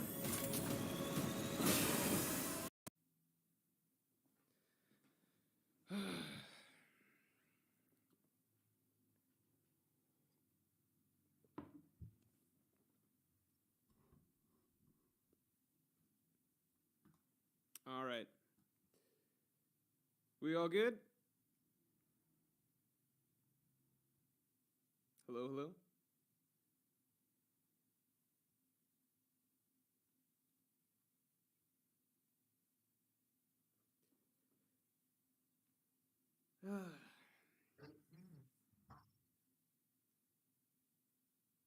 All right, I was waiting for this question right off the bat. Ian Bailey asks, "Are you feeling better, Morge?" That was the question I was waiting on. All right, for those of you who don't know or remember, I was not feeling well last week. Theory is that it was the flu. I was feeling really bad all of last week. Last week's stream was honestly very difficult for me. So, did I get better? Interesting question. Yes, mostly. I got mostly better. I got to like 80% health. I got good enough by Saturday. I was mostly good. And then on Saturday, I drank a lot. Like a terrible amount. Like a terrible, terrible amount. So I drank a lot on Saturday. And that reset the progress bar a little bit. So right now, I'd say I'm better than I was on Thursday for sure, but still not 100%. So I could have been 100%, but we're not there. Peanut says, "Looking good, Morge." Thanks. That's what I would like to hear on this day, the day where I'm not feeling 100%, even though I should, thanks to my own stupidity. Leonardo Francesca says, "You look wonderfully well." I don't know what that means.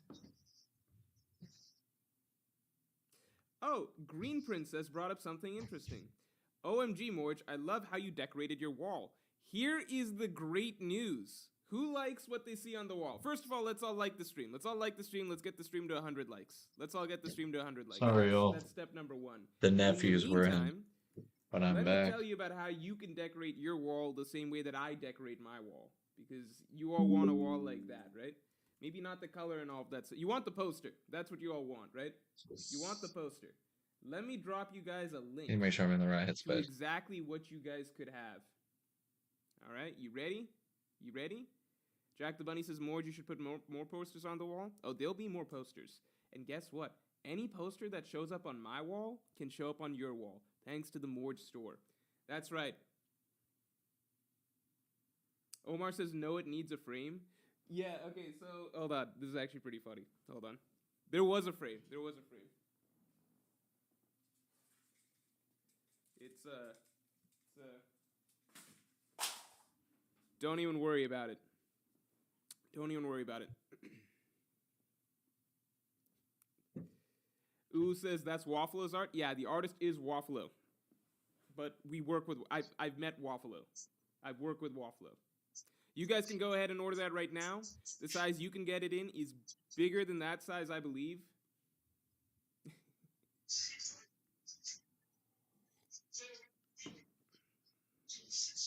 This size is for me, for what do you call?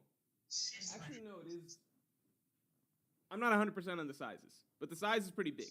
All right, it just looks smaller because I'm way over here, but it's pretty big. So the main thing is,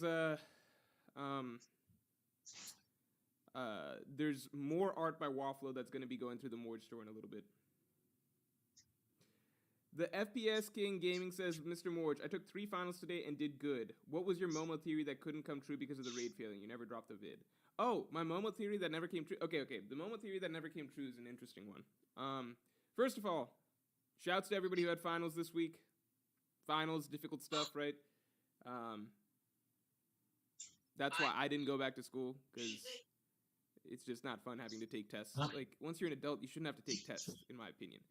But yeah, I know that this is finals week, so I hope that this helps a little bit. I can't tell you how big the pressure. Getting to tune into the stream or whatever. I hope the entertainment helps a little bit. That's all I gotta say. So, the Momo theory that I had was, basically this was before we understood what Wano actually was, so the structure of it, right? So for a long time we're trying to figure out what does opening the borders of Wano mean? What does opening the borders of Wano mean? Right? So it was unknown what that would mean because we didn't understand the setup of Wano basically being like, you know, the fact that it's like a giant well or a basin, I suppose you would say. So we didn't know that, right? So try to transport your brains back to before we found that out, right? So before, when we thought Wano was just an island that's raised, right? We thought Wano is just an island that's raised, and the two problems with getting to Wano are, one, that it's too high up to reach. That was problem number one. And two, that there's bad weather, right? So that was believed to be the two problems, okay? So the theory that I had for a bit was basically, what if the solution to those two problems, it sounded for a long time like the answer was Wano had to be lowered to sea level and the bad weather had to be removed. So I was like, well, those sound like two things that Momonosuke himself could potentially do, depending on the full extent of the power of his dragon fruit, right? So I thought it'd be really interesting if there's a huge moment down the line where literally, if something happens, something really bad, I had various I was like, different things that could happen. Maybe Wano's hit by fucking Pluton or something like that, or Blackbeard attacks it or something like that. I thought that there's something that could potentially happen that, not necessarily over the course of the Wano arc, this is general theory, or even maybe something from Kaido's doing or something like that, so potentially during the Wano arc. This is all just spitballing, right? I thought, what if something happens that makes it so that the base of Wano starts to crumble? And so Momonosuke literally has to lower the entire island with flame clouds down to sea level, and then Momonosuke, assuming that he has some degree of mastery over the Dragon Devil Fruit by that point, also removes the bad weather surrounding Wano. So in that sense, Momonosuke single-handedly would be able to, I guess, open the borders of Wano country. Remember, this is before we understood the whole truth about Wano. This is back when we all just thought that Wano is just a raised island. We thought it's just a raised island, and we thought it's got bad weather, and that's why it was so difficult to get to Wano, right? So I thought, wouldn't it be cool if Momonosuke himself puts Wano literally on his back, lowers it down to the sea level, and removes the bad weather? That was the theory. Arvind Jayakumar, welcome to the Yonko. Thanks for joining.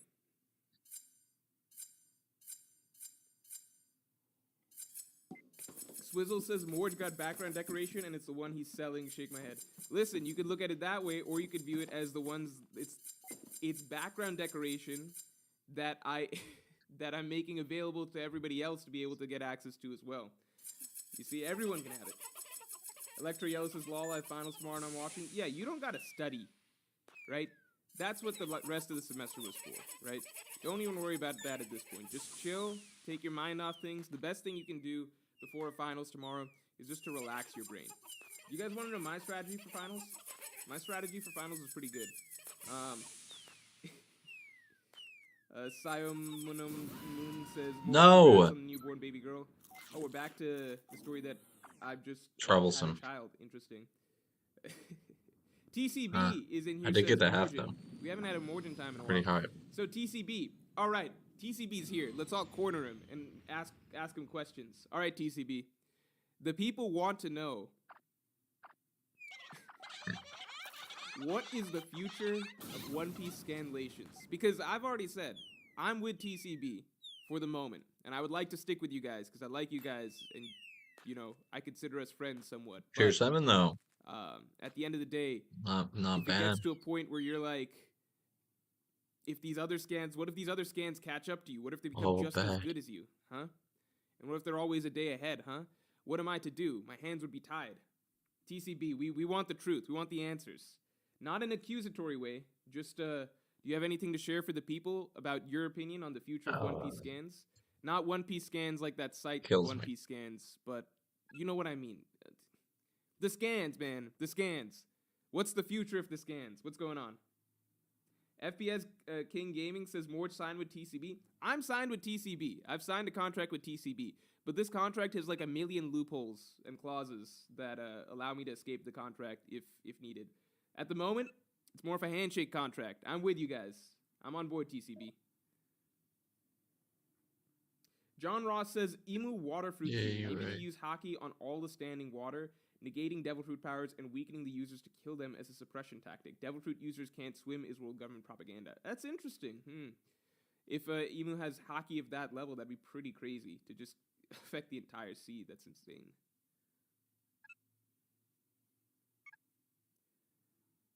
Yumi Tazoa says, am I the only one who actually enjoyed One Piece on Fridays? Look, man, I have to do this for YouTube. I can't. I would love to. If I had it my way, I would go several weeks sometimes without reading One Piece. If I had it my way, here's what I think I would do.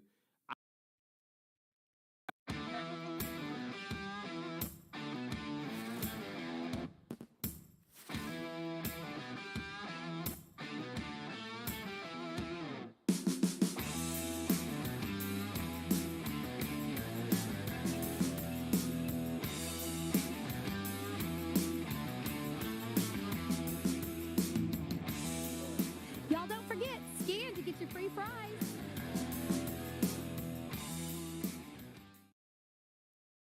It's the Roadway Replay, the show about the deadly dangers of distracted driving. Time for the lightning round, Brian. Let's rewind your drive to work.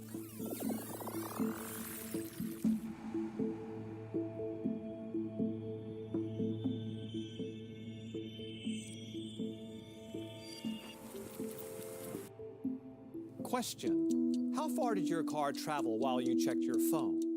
20 feet? 100 feet? The length of a football field? 100 feet. Oh, sorry, Brian. In just 3 seconds on the highway, your car traveled the length of a football field. Best of luck on that insurance claim. What's that? Distracted driving? It's no game. I would probably let Oda put out 3 chapters at a time, then read it during the break week, and then take another 3-week break. That's what I like doing. That's my preference. That's kind of what I'm doing with Chainsaw Man right now, although I can't do that anymore because of certain reasons. Yeah, my preference is always... It depends at what point in the story One Piece is at. Like, post-Dressrosa, I remember I took a nice long break. I got to binge read almost all of Zou at once. Whole Cake Island, once things really started going, I was reading week to week because I was really invested. It depends on where the story's at. If I feel like, oh, it would really benefit from me saving up a few chapters, then I generally prefer waiting a few chapters. If it's like at a really important section, I'm week to week. But right now, I always have to be week to week, just because that's the way we're at, right? TCB, where'd you go? Come back, guys. Oh, fuck, we scared him off. I'm sorry. You don't have to answer any questions. You can just join and say more time. I'm sorry. All right. Tom says, the best way to study is for you and a friend in class to take turns explaining the information to each other or explaining how to solve a problem. That would require making friends in the class. And to do that, you would have to show up to the class. I was more of a... Well, this is something you could only do. You can't do this in STEM classes. This is a humanities only. So in humanities classes, you can pretty much skip every class because usually the lectures will just be online, the readings or whatever will just be online. So you can pretty much skip every class and then just cram a shit ton the day before. Okay? This is relying on how good your cramming ability basically is. So what I would do is basically if I have a big government exam or something like that or whatever the thing is, I would cram a bunch the night before, nothing crazy, right? Cram a bunch the night before, and then when I woke up in the morning, I had this rule, okay? So, like, my brain is at, like, this weird, completely drained, super tired, 5% capacity thing as I go to sleep. I get minimal sleep, like 3 hours of sleep, right? So just a little bit, practically just a nap. So heavy cram. Oh, I can do get this. a little bit of a nap to let your brain rest. So your brain is all foggy and stuff like that when you wake up because there's all this information. My rule when I woke up was don't think. Okay, don't think at all. So I kept my mind completely clear. I would just roll out of bed, walk straight like 10, 15 minutes to the classroom, brain at zero capacity. I don't think anything. I don't think a single thought. I don't try and recall anything. I don't try and remember like, okay, what was the this, that, or whatever from yesterday that I remembered. I'm like, no, just go in, empty mind. You get there, and then like a robot, you open the test, and then you unlock the door, and then all of the information just comes spilling out, right? That was my key, okay? So just cram a bunch, so it's just, at least this is how my brain worked, all right? Cram a bunch, so it's all just jumbled up in there.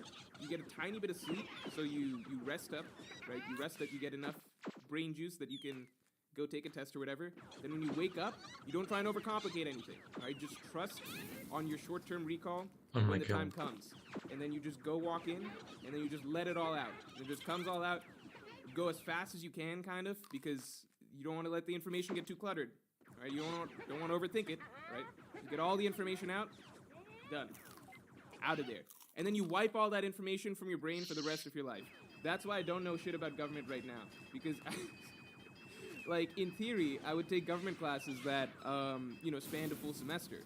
But in reality, it was more like No. a 1-2 day intense session of learning and then unlearning information. So I retained very little knowledge about government. Fatingo, thanks for being a Yonko tier member for 2 months. This chapter showed Frankie having heart eyes when Vega showed up. This once again confirms that Frankie will have hot, steamy sex with Vegapunk. Yeah, man. That's definitely the direction One Piece is going. Arvind Jayakumar, thank you very, very much for the $50 donation. You're insane. Thank you. I really, really appreciate it. Your arc analysis vids and some stream discussions, Marvel ruining cinema, are peak content.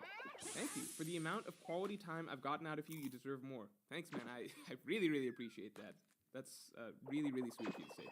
If everyone actually paid you at the value you gave them, you wouldn't be here. All right, well, we don't have to think about it like that, but I appreciate that that's the way that you look at it. So I really do. I really do. Thank you. Appreciate it. Dylan Dean says awful advice, LMAO. No, it's great advice. Well, actually, you know what? I think everybody's brain works different ways, right? So maybe that works for some people, maybe that doesn't work for others. It worked really, really, really well for me. That's all I gotta say. It does not work for things that... The thing with STEM courses is that you always need... You need to do things in practice, right? It's not about cramming and uncramming, right? Humanities courses are generally about you learn the concept, right?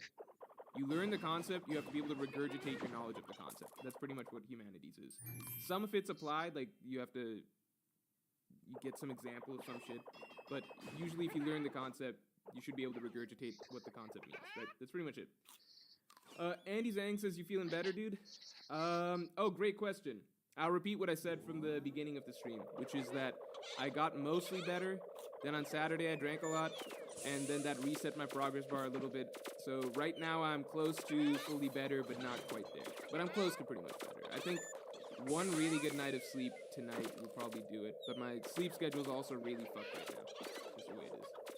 Thanks, Arvin. Thanks again. Virgil Hawkins says, Manga Morge, question mark? It's delayed 1 more week. That's all I gotta say. It'll be a good video, though. Mo Kami says, bro, you can definitely finesse STEM classes. I mean, I barely took STEM classes in college just because that wasn't my major. Like, does economics count as STEM? I had to take that. I had to take econ. But I barely had to take any STEM stuff. So I don't know about that.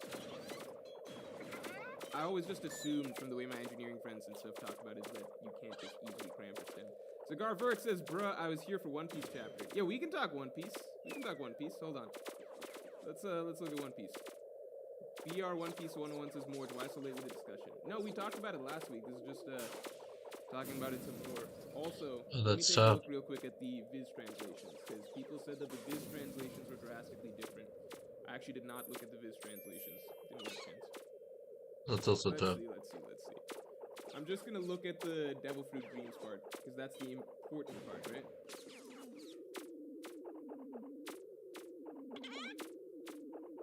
Okay. All things are brought into this world with hope. Even the devil fruits. Every devil fruit is a possibility for human evolution that someone desired. If only it could be like this. If only I could. Oh my God! No way. Represent the many branches of the future of humanity, but that unnatural status. What the fuck was that? How is that different? Why are people saying that this is really different from the TCB scans? It seems very similar to bust a fucking. It seems very similar in that it's vague as to what the exact source of the devil fruits are. But it sounds as though whether you want to interpret it as artificial creation or just people's desires, hopes, etc., being brought to life through magic, right? It sounds like the same definition for devil fruits. I think it's fine, right? For the moment, I'm assuming it's not referring to science. It sounds just like the source of devil fruits is basically the most romantic romantic creation process possible, which is just that the things that people believe, they believe in so strongly that they gain life. That's really cool. Loud Waffle says, "Hey Morge, congratulations for your World Cup win. Can someone fill me in? What's happening in the World Cup? I don't actually... Is it like... What's happening? Who's winning? What's the World Cup bracket? I don't want to dwell on this too long, I'm just curious. Okay, we're in the knockouts. Okay, so we're not in the tournament stage, right? I don't know how this works. I really don't know. I've not watched a single game of the World Cup so far. Light Yagami is asking, do you think devil fruits are man-made, originated from a supernatural entity, or something else in between? I like the idea, if Oda stops it right here, I like where it's at personally. I don't think that, okay, for me, if they're man-made, I think that's the least fun explanation to me. I love the sense of the One Piece world and the idea that, to me, the idea that anything you can imagine is something that's a possibility that exists in the world, right? That is something that's more romantic, more magical, more fantastic, more fitting to my feeling of what type of a series One Piece is, than if it has a technical explanation like all devil fruits are something that some scientist from the ancient kingdom made or something. You know what I mean? I prefer the idea that Find out why critics are saying you've never seen anything like Avatar, The Way of Water. The sea is your home.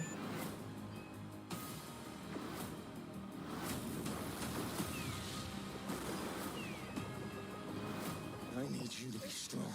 Strong heart.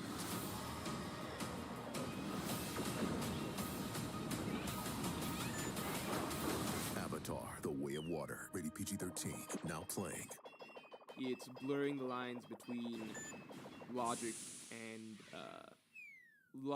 myth, in the sense that it can be understood that over the centuries, people's desires in some manner were so strong or transcendent that they became literal, magical abilities that manifested in the world. I really like that idea, and I don't personally want or need a technical explanation of how that happens. Okay, so that's my favorite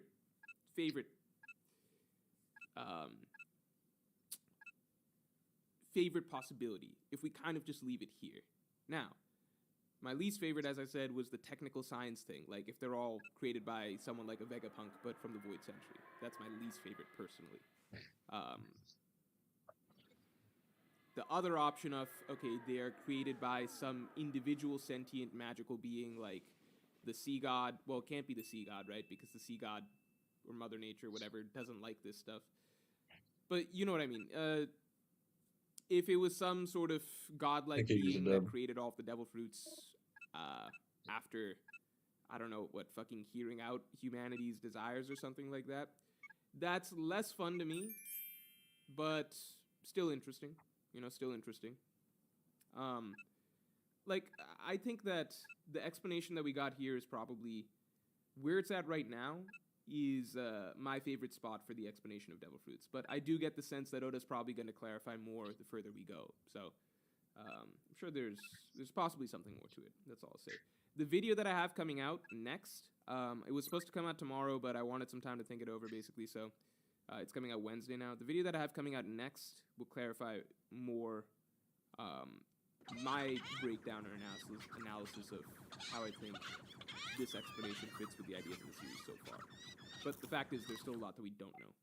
One of None says, what do you think about Icon Mav's video on why Kaido didn't have Awakening? I don't know who Iconic Mav is. So I didn't see the video. Nine or Not a Bot says, I find it funny that Zoro is so emotionally unavailable even though he had the least traumatic backstory of all the Straw Hats. Robin, I can understand.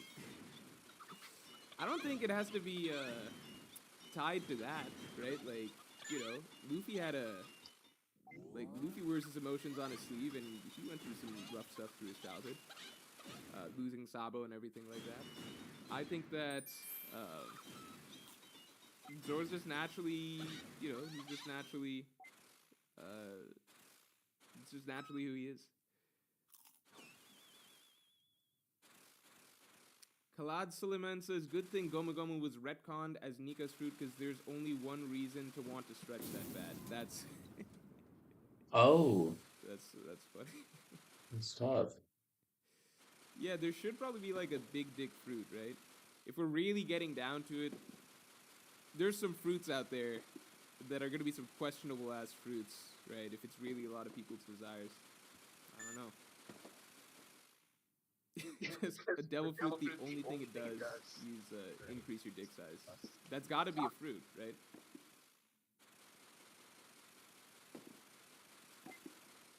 Well, that would be the grow. Ender Ayanami says, assuming your scenario, where's all the info we get? I don't know. Fucking Laugh Tale or something like that? I guess not this hard. So maybe Laugh Tale, right? JK Kane, thanks for being a Yonko member for 2 months. I showed my mom the new One Piece art book, and all she had to say was, why are all the boobs so huge? LMAO. Okay, that's just the way it is. It's a series that's just the way it is. It's just what... you know what's funny is I think that Oda put out an interview or something recently where he was like, his own daughter asked him that, or something along those lines. I'm pretty sure that's the thing that he said in the interview. He was like, yeah, my daughter got old enough that she asked, like, Dad, why do you draw such big boobs all the time? Japanese Jim says, has anyone talked about Rubber Hose animation, how Gear 5 is inspired from that? Do you think that this was intentional given the whole rubber thing? Yeah, Rubber Hose animation, for those of you who don't know, that's like the old school, I don't want to get it wrong, this is like the old school type black and white cartoons animation that you used to see. So, I guess like, obviously, like, I don't want to go so far as saying that Oda's initial concept was Rubber Hose animation fighting style, and then he shortened that to just rubber. Because it's possible that just in terms of translations and stuff like that, that's not how Oda learned the word Rubber Hose animation or whatever. But it is at the very least, I think it's definitely a possibility. And I think it is at the very least like a very, at worst case scenario, even if Oda didn't know, it's a really, really nice coincidence that Luffy's true power is basically Rubber Hose, like turning the world into a Rubber Hose animation verse where he can kind of do what he wants with, and the unawakened version of that is just being a rubber man.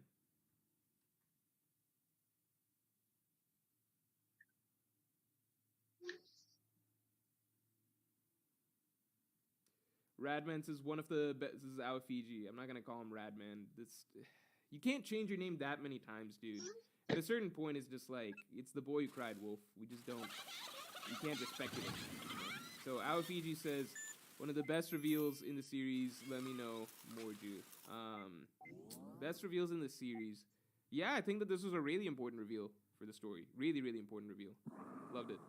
John Ross says, I made a devil fruit to turn myself into a pickle. It's Pickle Ross. Ethan Malolakis says, favorite Straw Hat. Don't even worry about it, dude. Sheriff Laffy says, Kizaru has some interesting links to Vegapunk, like his powers are used for Pacifista, and his close relationships with Vegapunk's bodyguard. So excited to see it. Yeah, Kizaru's kind of the perfect character to show up for this setup, right? Kizaru Sentamaru, that's a dynamic. Kizaru Vegapunk, like, Kizaru's kind of been Vegapunk's go-to model toy to replicate stuff so far, right? So, I don't know. We kind of just got to see how he, like, is Kizaru's sole purpose just to show up here and get fucked up? Or is his character actually going to have some very important interactions and stuff like that? And is he going to have a more complicated role here with, like, actual dialogue and exchanges and things like that? I don't know. Raydel Ninja says, first off, here's my not regular Morge thirst. Okay, first off, here's my not regular Morge thirst post. Okay. Secondly, do you think we're gonna get a full-on fight between the Straw Hats and CP0? It's there. It's like happening, right? It's just I don't view Kaku and Stussy. Maybe they prove me wrong next chapter, but I just don't view Kaku and Stussy as significant problems for the Straw Hats. I feel like they're Lucci's the only problem. And then, to me, it's like, on the list of problems that the Straw Hats have right now, You've got Lucci, the Seraphim, and then Kizaru on his way. So Kaku and Stussy are just not quite there, in my opinion. Kaku, I think, I don't think Oda's been doing that much to make Kaku look like a formidable force as of late. He kind of used Kaku as the gag character to show off how good Vegapunk's traps and, you know, machinations are. Dr. Farewell says, thoughts on the MAD mad ship being the one Frankie found? I don't know how important it's gonna be, the mad ship. How much of it is Easter eggs, how much of it is, like Oda just trying to make things more connected. I don't know if Easter egg is the right word for it. And then how much is, you know, this actually being really important. Okay, guys, we gotta get the stream likes to 300. We gotta get the stream likes to 300. We gotta get it to 300. BG says, bro got a roof piece wallpaper in the background. Is it like a constant reminder to cook the Wano critique video or what? LMFAO. Wano critique video is taking a while. Okay, wait. Is everybody ready for, trying to think how to spin this as good news. It's a big video. I guess that's the way to spin it. It's a big video. It's a big video. It's not going to be out by Christmas is the thing. I thought I could get it out by Christmas. It's not going to be out by Christmas. I definitely want it out during a break week. Part of the problem is that the next One Piece chapter is coming out basically the 23rd. So there's not really a clean break week. I can get it in before Christmas. BR One Piece 101 says, why would someone want the Rust fruit? Most likely someone was getting fucked up by their swordsman friend very frequently. Maybe someone was losing the swordsman all the time, so they got mad and they're like, if I could just destroy these swords, any weapon that was used against me, if I could just destroy it. I don't know. I'm sure you can think of something for everything. Even the door fruit. Yeah, the door fruit, the explosions fruit. I took a really cute photo at home one time, and I got like a little piece of the kitchen counter fumbled. But with the magic eraser, you can just make a little circle on that dent, and it'll erase. My name is Sheena, and I have a Google Pixel. The jacket fruit, somebody last stream came up with a really good explanation for the jacket fruit, which is, what if there was a couple that lived on a winter island, and they just loved the other person so much that, I don't know, he wanted her to feel warm or something. They wanted to fuse and be one person, and I forget how it was explained. He wanted her to be warm, or she wanted him to be warm, or something. So one of them becomes a jacket, and then just that was the idea. I think it makes sense. Caleb Brown says, thanks for entertaining at work, Morge. Love you, boo. Caleb Brown's back to the weird comments again. Ben Junker says, you still plan on getting the Wano video out around the holiday season? Yeah, I'm trying. It's a long-ass video. At the end of the day, I always want a video to be good rather than rushed. It's the same reason that the manga Morge stuff has been taking so long. Can't speak right now. Anime Dimension, thanks for being a Yonko member for a month. I'm rewatching One Piece, and I noticed Koala from Reverie is the same one from Fisher Tiger Flashback. Notice Koala from Reverie is the same one from the Fisher Tiger Flashback. I think Fishman Island is more connected to Ancient. What?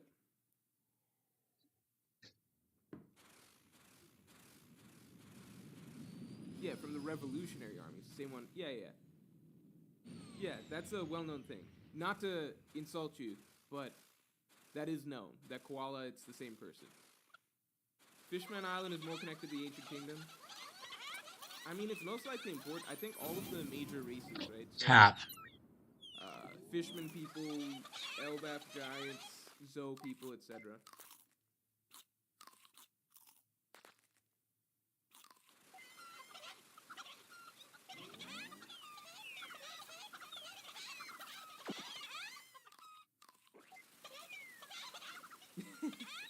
VR One Piece 101 says, come here, baby. I want to wear you. Sure, ? Okay, it's weird if you phrase it like that. That's not how it went. It was much more romantic in this hypothetical.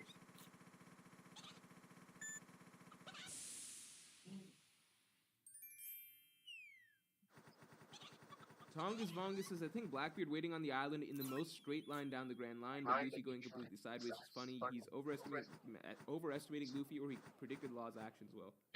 Yeah, Blackbeard definitely guessed wrong if he thought that was going to be Luffy. I mean, he didn't know Luffy at all in that case, which he should at this point. Random person says, bro was watching Two Piece first time around if he ain't noticed Koala. No, because here's the thing. You guys don't understand. Myself and most of us here, there's just a huge gap between people that are really, really into the series and remember all the little itsy bitsy details and shit versus the casual viewer. One Piece is a very, very, very, very, very long series. Very long series. There's nothing wrong with being like most normal people are casual fans of these series. That's the thing. Most normal people are casual fans.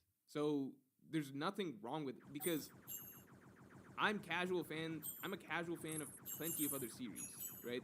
That's like, okay, if we use JoJo's Bizarre Adventures as an example, right? I can't name you there's so many people who could probably name you every stand from part 3 or something like that, or Oh yeah, every single, the name of every villain or whatever from part 4 or something like that they ran into. Or the name of every single location in Morio Town or something like that. Like, you can enjoy a series and get a lot out of it and enjoy major parts of it and really, really feel like a fan of the series without obsessively knowing all of the minor details and connections and like forgetting characters here and there and stuff like that. That's perfectly normal. Stuff like that just happens when you're not, huge, I guess, next level fan of a series. And One Piece is one of the largest series out there, so it's hard. Spade, thanks for being a Yonko member for 2 months. Chainsaw Man vid, ? Yeah, just wait for next week. It'll be good, I promise. Green Princess, welcome to the Yonko. Thank you for joining. No, that's one of the things. So my channel, it really can only appeal to... There's like levels of One Piece fandom, right? So my channel, unfortunately, it can only appeal to a certain section of One Piece fans at the end of the day, who are a few layers deep into the series, where all of the references or breakdowns, etc., feel relevant to you. If you go a few layers out of that, then you're just not going to be as interested, I think, in the stuff. Arvind Jayakumar, to everyone in chat, thank you very, very, very, very much, man. You do not need to do this again. I appreciate it.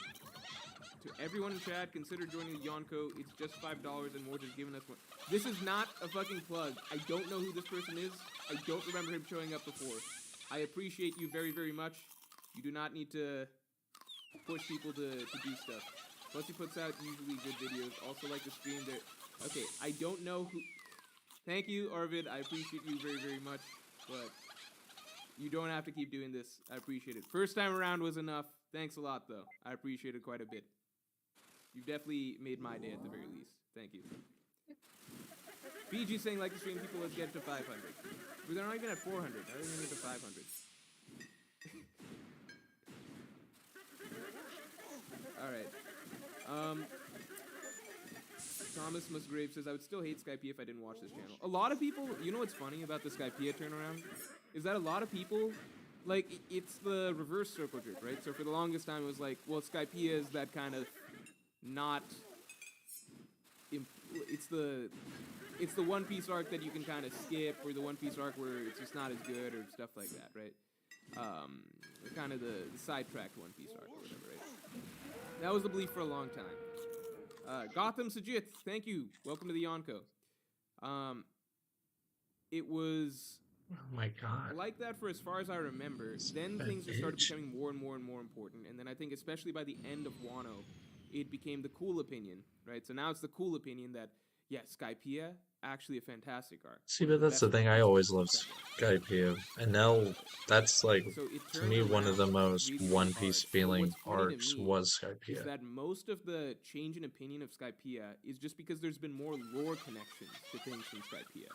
So I swear that a lot of the newfound appreciation for Skypiea and people saying that it's a great arc it's mostly just because people are like, wait, it says Sun God here, and then it says Sun God here, and this is a really big deal. Oh, and the drums, and the dance, and the silhouette, oh my god, Skypiea is so good. None of this changes how good of an arc Skypiea is. I feel like it's not as though people went back and rewatched or reread Skypiea and were suddenly like, you know what?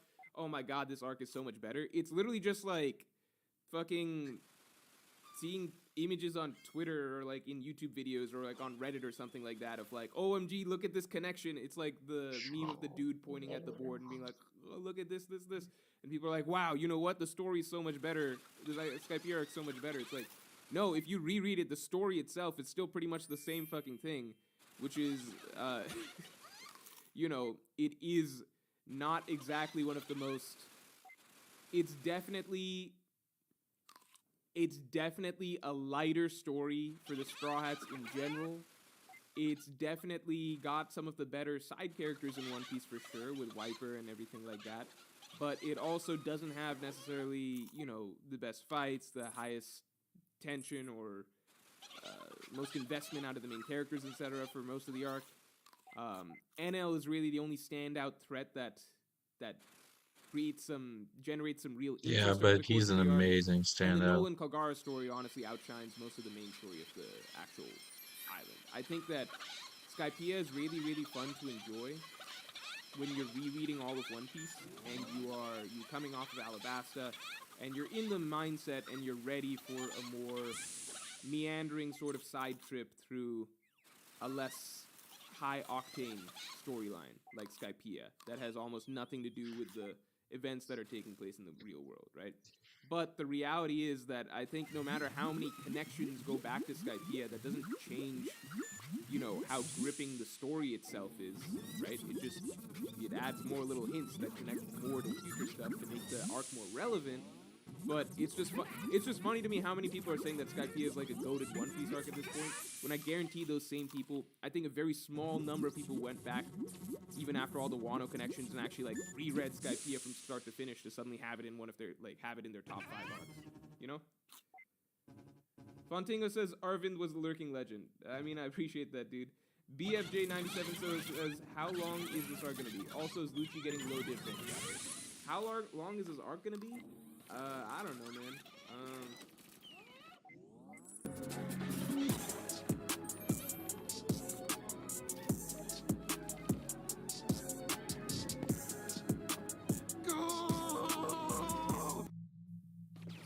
I don't know.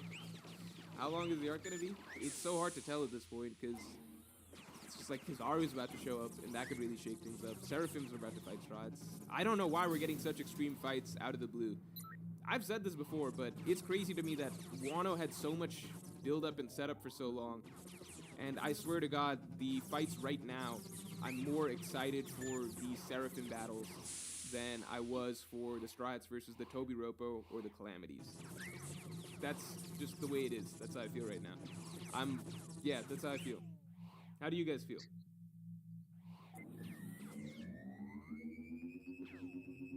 Nine 16 says, I also love the art around Skypiea and Water 7. It's peak Oda's art in my book. Yeah, I think that... How do I say this?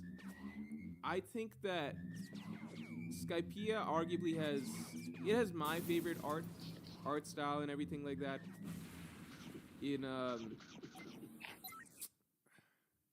Yeah, I think it has my favorite art style in One Piece. I think that... Let me show you guys something. Let me show you guys a little something. There's certain things that, because there's just been there's a shift over time in terms of, I think that Oda's overall art style, it's a combination of two things. So it's art style and scene direction. I think that those two things were at their best sometime between Jaya and Water 7. Even Enies Lobby, as we hit the latter parts of Enies Lobby, Oda was having to fit more and more stuff per chapter. Let me show you guys something. Something that I think would never happen today, but that you don't know what it is till it's gone. It's one of those things, right? So let me show you guys.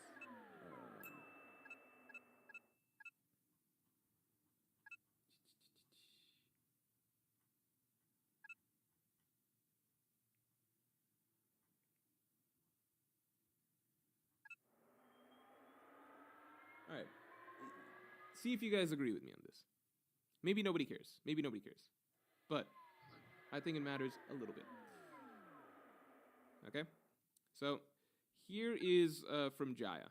This isn't an art thing. This is a scene direction thing. All right? This is from Jaya. I think that you can read. It's a really small thing. Okay? So Luffy has just heard about Bellamy and what Bellamy did. Okay? He's heard what Bellamy did to Cricket. So Luffy's running to go fight Bellamy. All right? So just this little scene. It's really short, but he's running. You get multiple panels of him running. He's getting his flashbacks. It's so minor. He trips on this. He stumbles over this little branch here. So he stumbles over Honestly, this little branch. Morge is lame tonight. And he keeps going. And he's getting Most his nights. flashbacks and everything. This guy's boring. As I am also being extremely boring tonight, but I don't care. Guess what?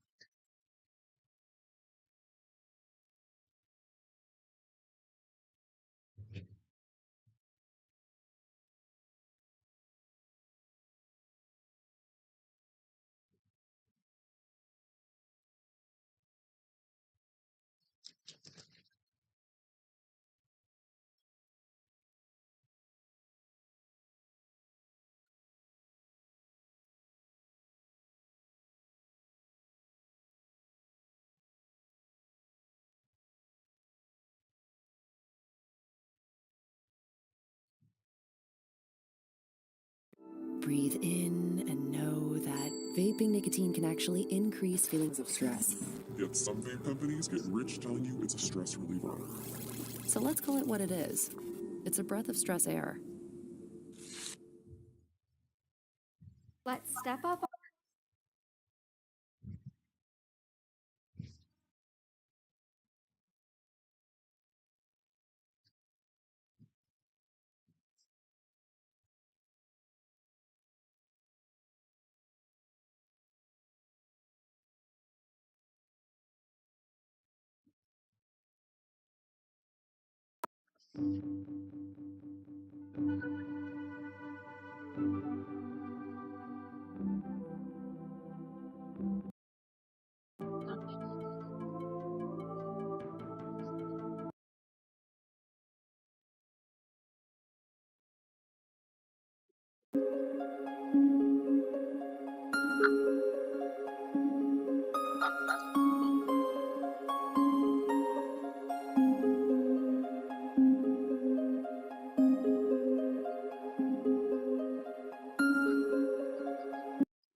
That's not a good start.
shit.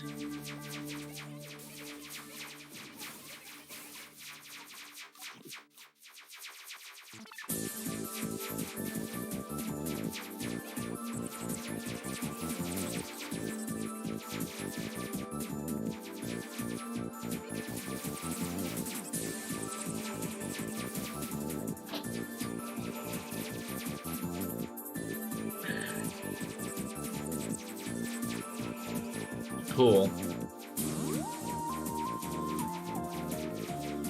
Fucking great.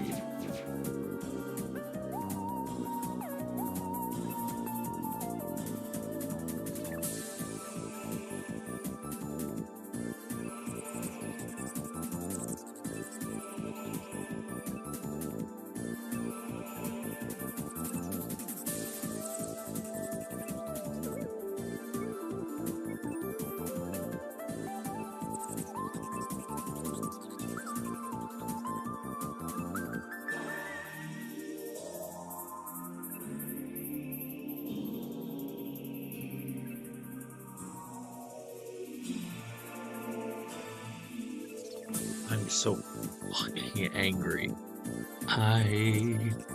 It's a fucking man. I can fucking.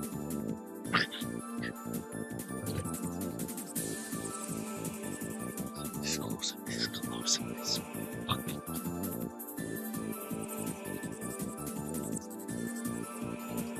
If you're in the chat, I love you.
Pretty man.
visit this planet yet.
just like that one.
seen around her. Ooh.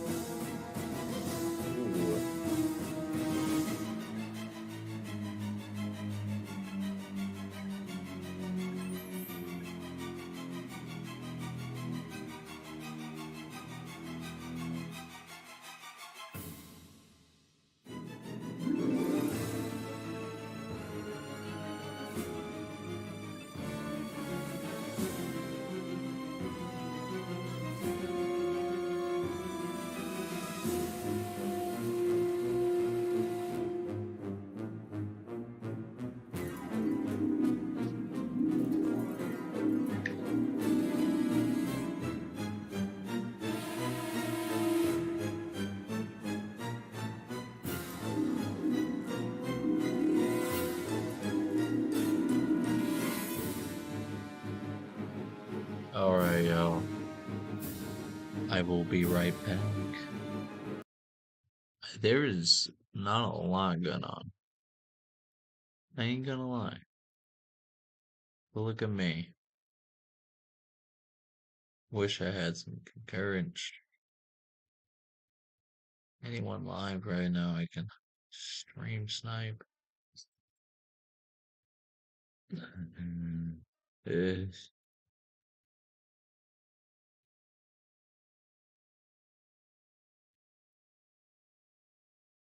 But then you explained things after you answered my question. Like I said, I appreciated your answer. My initial concern was that this was being used to take priority over, current movements involving groups that are underrepresented. You are such a fucking bitch, you know that? Like, yeah, I'm so Damn. sorry. But You. Kinda I'm hot, not so gonna lie. sorry, but you are such a fucking bitch. I don't know.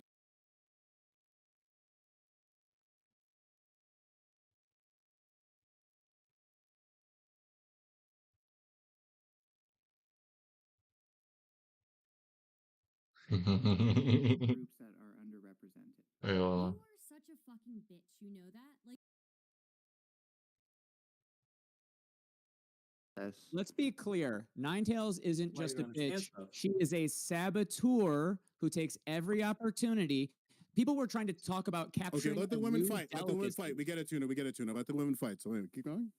They were trying to capture a new delicacy or new delegate. you and a you're gonna go ahead woman, and say Tuna? that I you're specifically demanded for the prioritizing? women to fight, and Tuna Clip kept talking. Tuna. What's going on? you know, it would be nice if like people would like have a little bit of a better faith interpretation. I never come to these bad faith interpretations about you, Ninetales, but I'm glad to know that you have a literal lunatic bitch, of a brain. Okay, that's literally what it is. Why do you always bring like mental health into it? It's kind of ableist. Because that's why you I don't know. I don't know if she's bringing mental health into this. To be fair, I think lunatic can be used without being like you're actually clinically, medically insane or something. Why do you think it's used as a way to denigrate somebody? I think it's just kind of insulting. Why are you engaging with her? She's concern trolling.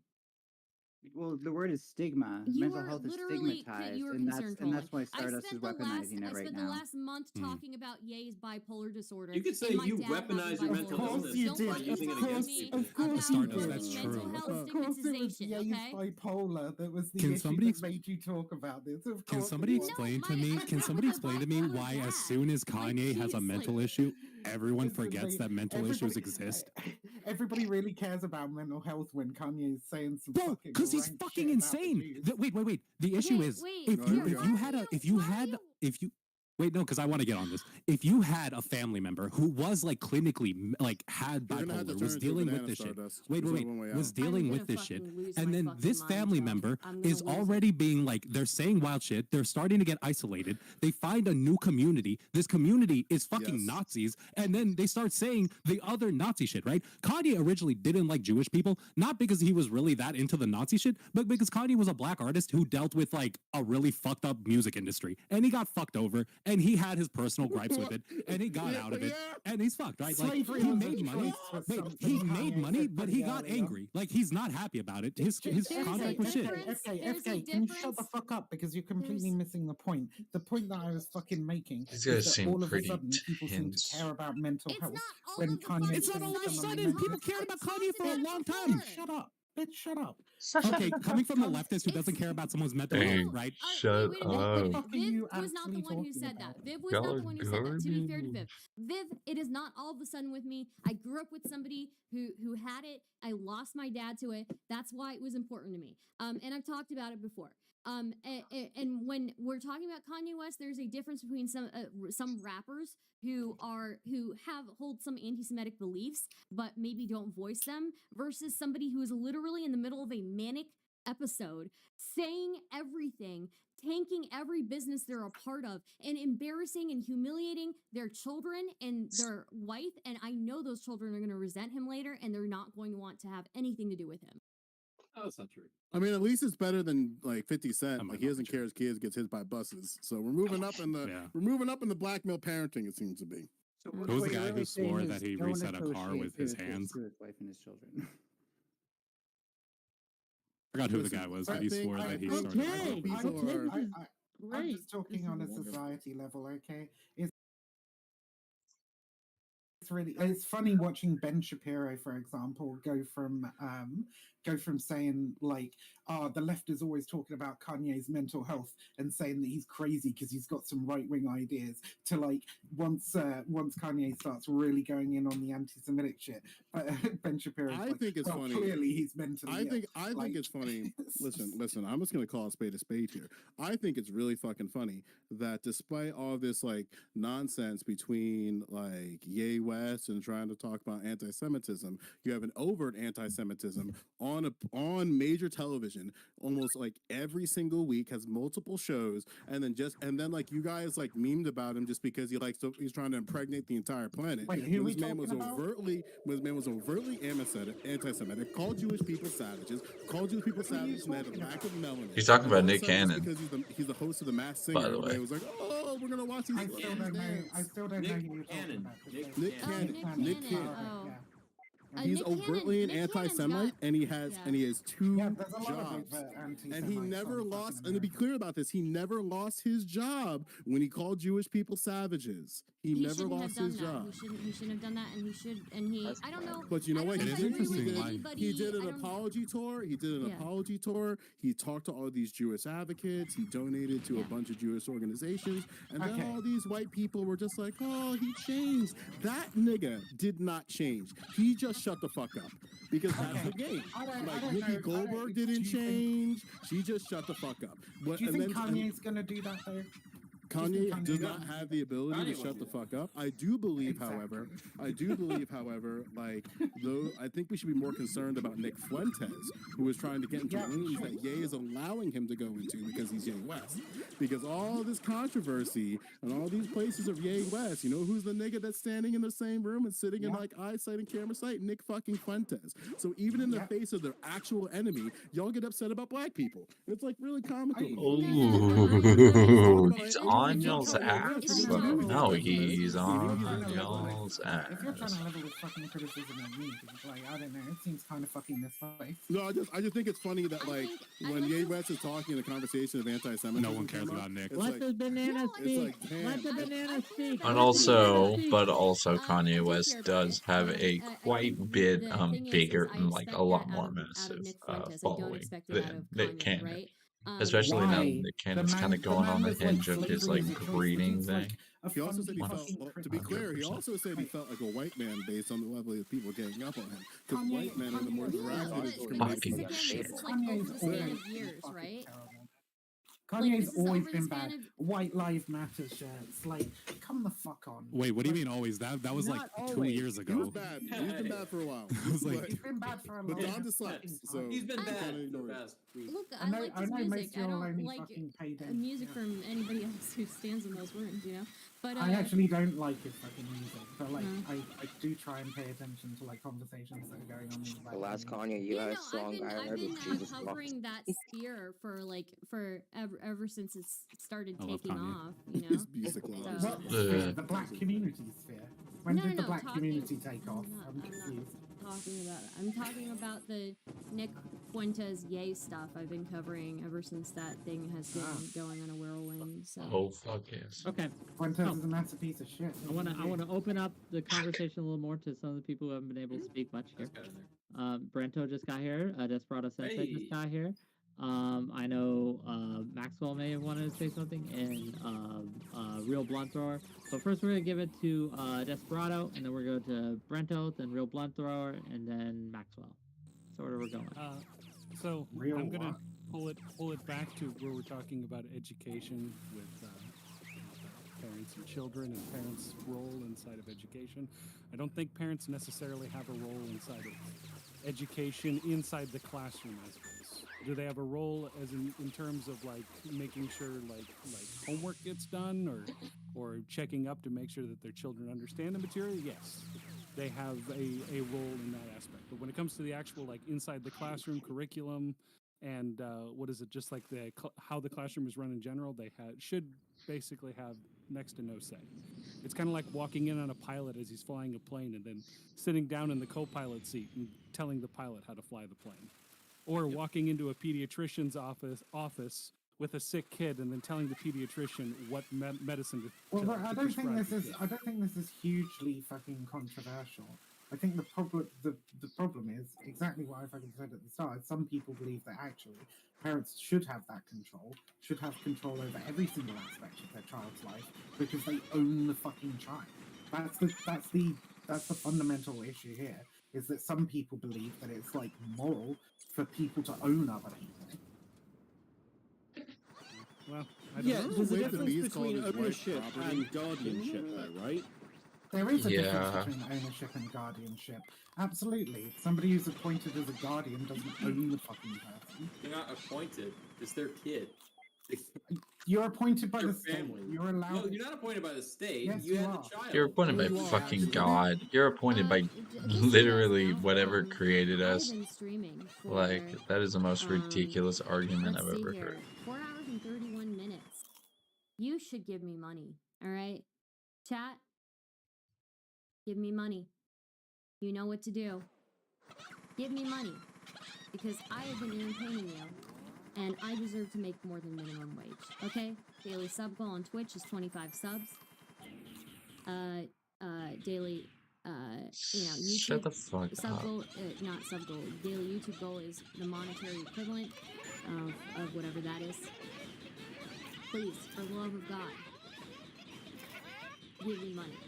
I deserve to make more than minimum wage, all right? No, you don't. I think you guys are having two different arguments because I think Brento is looking at this. No, because Brento, you're looking at this as like there's a natural come from it, right? You're looking at this as like if in the middle of the woods without a government, somebody has a kid, that person is probably going to be the person in charge of the kid, right? Then the government reflects that, right? The government reflects people. Exactly. You in that 100%. position. You 100% understand. No, you're wanting an ought instead of an is. We're telling you what No. is, and you're saying what ought be. No, I'm saying that what is based on what is, and that there's a natural that if you have a child, that's your child. The government is set to reflect that. Fucking psychos like Vivian. Weird fucking you wouldn't use the mentally psychopaths like Vivian. You understand if you have a child, they can emancipate your ass. And they don't have to be your child anymore. They live on their own. Wait, everyone, you guys are all talking past this person. Vivian. Okay,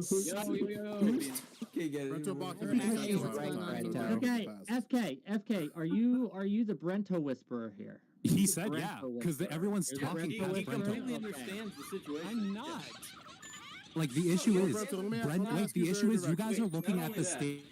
Can these lefties seize the means of this panel, or will the banana overcome? Find out next time on Stream Panel Z. Thanks, Draven, for the $10 super chat. Clarify. I want to clarify. I do think. Wait, I want to clarify. I do think children have some sense of autonomous or I think the word they should be autonomous in some way. I think it's kind of restricted just because they're kids, but that's separate. However, where you guys are cutting past him is what he's saying is the reason that the state gives you that power is because naturally you have that power. If the state was never there, this is how things would work. When the state came to be, it continued to follow the way that thing used to work, right? That's what he's saying. And then we determined that not every single person who gives birth to a child is capable of taking care of that child. But that is an exception based on the fact that they are drugged out. Exception or prior to the existence of the state, you are absolutely right in saying that, like, in many cultures, not all, and in many times, not all, children were the property of their parents. They could be married away at will. They could be used for slave labor, right? But, like, I'd like to think that we shouldn't actually live in that society. Well, some people actually have people that care about them in their lives, and some people but the problem is, Brento. But the problem is, Brento. You're looking at a really like Eurocentric lens. We completed a big one. It is Eurocentric, and I'll walk you through it like you're retarded. I can walk you through it like you're retarded. Soda. But I can walk you through it. You don't understand that parents have children and that they take care of and love their children. Let me walk you through it, King. Let me walk you through it, King. Let me walk you through it, King. Let me walk you through it, King. I don't even know if you know where you are. That to walk anyone anywhere. Let me walk you through it, King. Let me walk you through it. First of all, are you using my word? Right, I use gang. Gang is my word. Okay, first of all. Okay. How the fuck is gang your word? Hey, gang. That's all I say. Although all the true, all the true. Can you even say that, bro? You sound white as snow. Tuna. With your vocabulary. Tuna, I stand with you. Bro, this whole ass Hispanic That's it. All of you need to shut up so Joe can speak. Joe, please. In certain communities, and we see this in different communities and countries, and specifically countries in Africa, children are the responsibility of the community, not necessarily the person that gave birth to that. Are you with me there on that, Brento? I mean, you can say that. You could say that about anything. Like, there's in About certain anything? communities, About there's anything? some weird situation period anywhere. Yeah, right. I'll say yes, Weird but you know, situation? What do you I mean mean, by that? I'll Weird say situation. yes, but you know, like in some communities, Are you saying yes like, because there's- you don't understand, or are you saying yes because you want the I'll conversation say yeah. to go I'll say forward? yes. I'll say yes to that. That's true. in Because some why communities, are that's you the case. agreeing? Why are you agreeing? I'll say like, if you're just going to say in some communities some things are some ways, then I can most certainly say yes. But I don't necessarily. I'll say yes. Sure, that's true. And in other communities, predominantly Eurocentric ones, they treated this idea that the woman who gives birth to that child belongs to that child. But even then, it still belongs That's to what that I disagree family. with. Yeah, and that means you don't know history. And that's No, cool. I do. That's I cool. think That I is very cool. much understand That's the most cool. basic, natural understanding of all humanity currently and in the past. Sorry, Joe. It's cool. You have a really fucked up concept of humanity. Can I Really build a fucked bridge? I have a really fucked up Please, what is up? I'll give you, hey Joe, I'm gonna take an L on your behalf. Talking to psychos is a waste of time. So yeah, if I'm talking to you, I'm the fucking loser. Because I'm sorry, you're shit. Hold on. I've got So just are you a gonna slight correction. That's just there to say. Are you sad? Are you upset? You're like a Pokemon. He's upset. I'll start muting people. Stop. Yeah, I will put All right, I my don't know, wiki foot down. Okay. As said, I'm tired. This has started looping in a way I don't like. So we're gonna write out. Gang, check me out. 6 p.m. Eastern, Monday. Until then, Well done, don't forget to work out. Thank you. Thank you. welcome, Viv. Wait You're out. welcome, Viv. We're gonna go to Nice one, Brento. who's streaming. You know what? We're gonna go to crowdsource politics. He needs to Go do to that. Beckett, man. Beckett. Yeah, go to Beckett. I went to Beckett's gonna Beckett stream forever. literally Tuesday. I went to Beckett literally Tuesday, and he sat there in his chair, empty. Okay, and that. Go to Stardust. Stardust is gonna keep streaming forever. Stardust, Yeah, she's good. Yeah, I gotta She's good. Power streamers are good. We already have communities. I love you all. I do. Thank Love you. Bye bye. This was fun and toxic. I'll see you next Friday. Bye. It was fun. Somebody in my chat says, LMFAO XD. does anyone here know how to disagree without resorting to name calling? Yes, we do, but it's more fun to name call sometimes. So. Well, it's possible if that's where it goes. That's where it goes. If you're a fucking idiot, why would I call you a fucking idiot? Like, what, you want me to censor myself? Oh my god! Is that how it is? You actually rated me. You didn't need to rate me, Rick. Thank you. I really appreciate it. Oh shit, we have Stardust actually channel? like. Alright. You people miss all the points. Time to break. With like the streamers Can I that you build a bridge really copy. quick? I want to. Just take all the toxic things from this and mix the seed. If you ever want, we can go anytime, and I'd be happy to build bridges. But You guys take all the toxic things. Wait, hold up. Sorry. Do you want to do it? To be honest, I'm glad I turned my brain off for 2 years. All right, cool. See you. I am glad. Let's do Going it to in my Joe's Discord. Discord or Star's Discord? My Discord. I'm not Star's gonna Discord. be. I'm not gonna be there. Why the fuck would we go to Star's? Oh, my Discord is just not good enough. Hanging out here if anyone wants to chill. Oh, I am going to Star's Discord because Vivian won't. Are we gonna have to split the panel? They're going to the wrong voice channel. I gotta pull them in. Oh, wait, what happened? Oh, we got pulled. Whoa, where are we? Hello? You're in the lobby. We're in the hidden back room. Oh Not no, we're in the lobby. You're in the flower room. Oh, whoops. What did I fucking press? Did you? What was that about? Hello? Hello. This is dog. Hold on, let me turn my camera on. That was funny as fuck. I listen. I can't do that very often. You got, man. I can't. I'm reformed. Okay. Y'all in there doing cocaine and shit. And I'm just like, because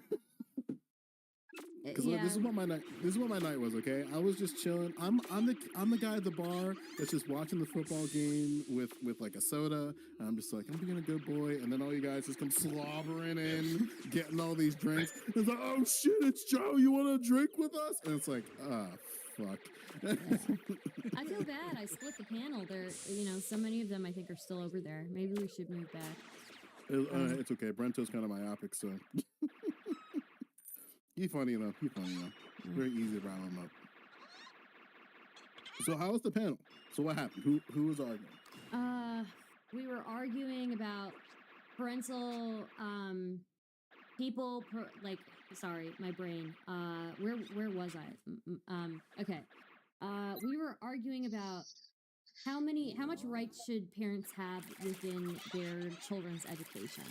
And obviously, like, the answer for me was, like, depends, and answer for some people was like, oh, parents should have the final say on everything, which I didn't really agree with. And yeah, especially in the sex education thing. So that was, And that then, and then that what's his name? That Zerka clone in Joker Society was saying some crazy shit. I'm assuming. Yeah, he was. That was crazy. He was a Zerka clone. He did the Haas. Well, not even Zerka. He did the Haas. He did the Haas mic. He was. He turned his. Listen, I'm gonna keep it 100 with you. Men who look like that, I think, hit women. Okay, I think men who look like that. Jesus fucking Christ! All right, like that man's home looked like there might be some blood on the wall. And listen, I'm not trying to say call the police, but goddamn, that's rough. Listen, don't trust men that. It was fun to be on a panel, and actually having debate. It's been a while. I feel like it's been ages since I've actually done panel things. Yeah. So I did the Chud. I jumped on Chud Logics and argued literally the opposite point. Yeah. And I came did this one. I needed to defend Smug Bug. Should I link? Ooh, I love doing that. The nigga still streaming? What's he doing? What's he up to? He's still Warzone, that fucking little critter, and he's on that box, and it's like. Bap, bap, bap, bap. Yep, still doing that. He's doing the good stuff. He's doing really well. He's doing quite a lot of stuff. He's doing AI generated rapping. It derailed my entire night. I had a whole schedule. I was gonna talk. I was gonna watch that Mr. Girl versus Aiko and Demon Mama, and then I was gonna watch. Really funny. And I was gonna watch Richard Spencer talking to Tariq Oh, Nasheed. what?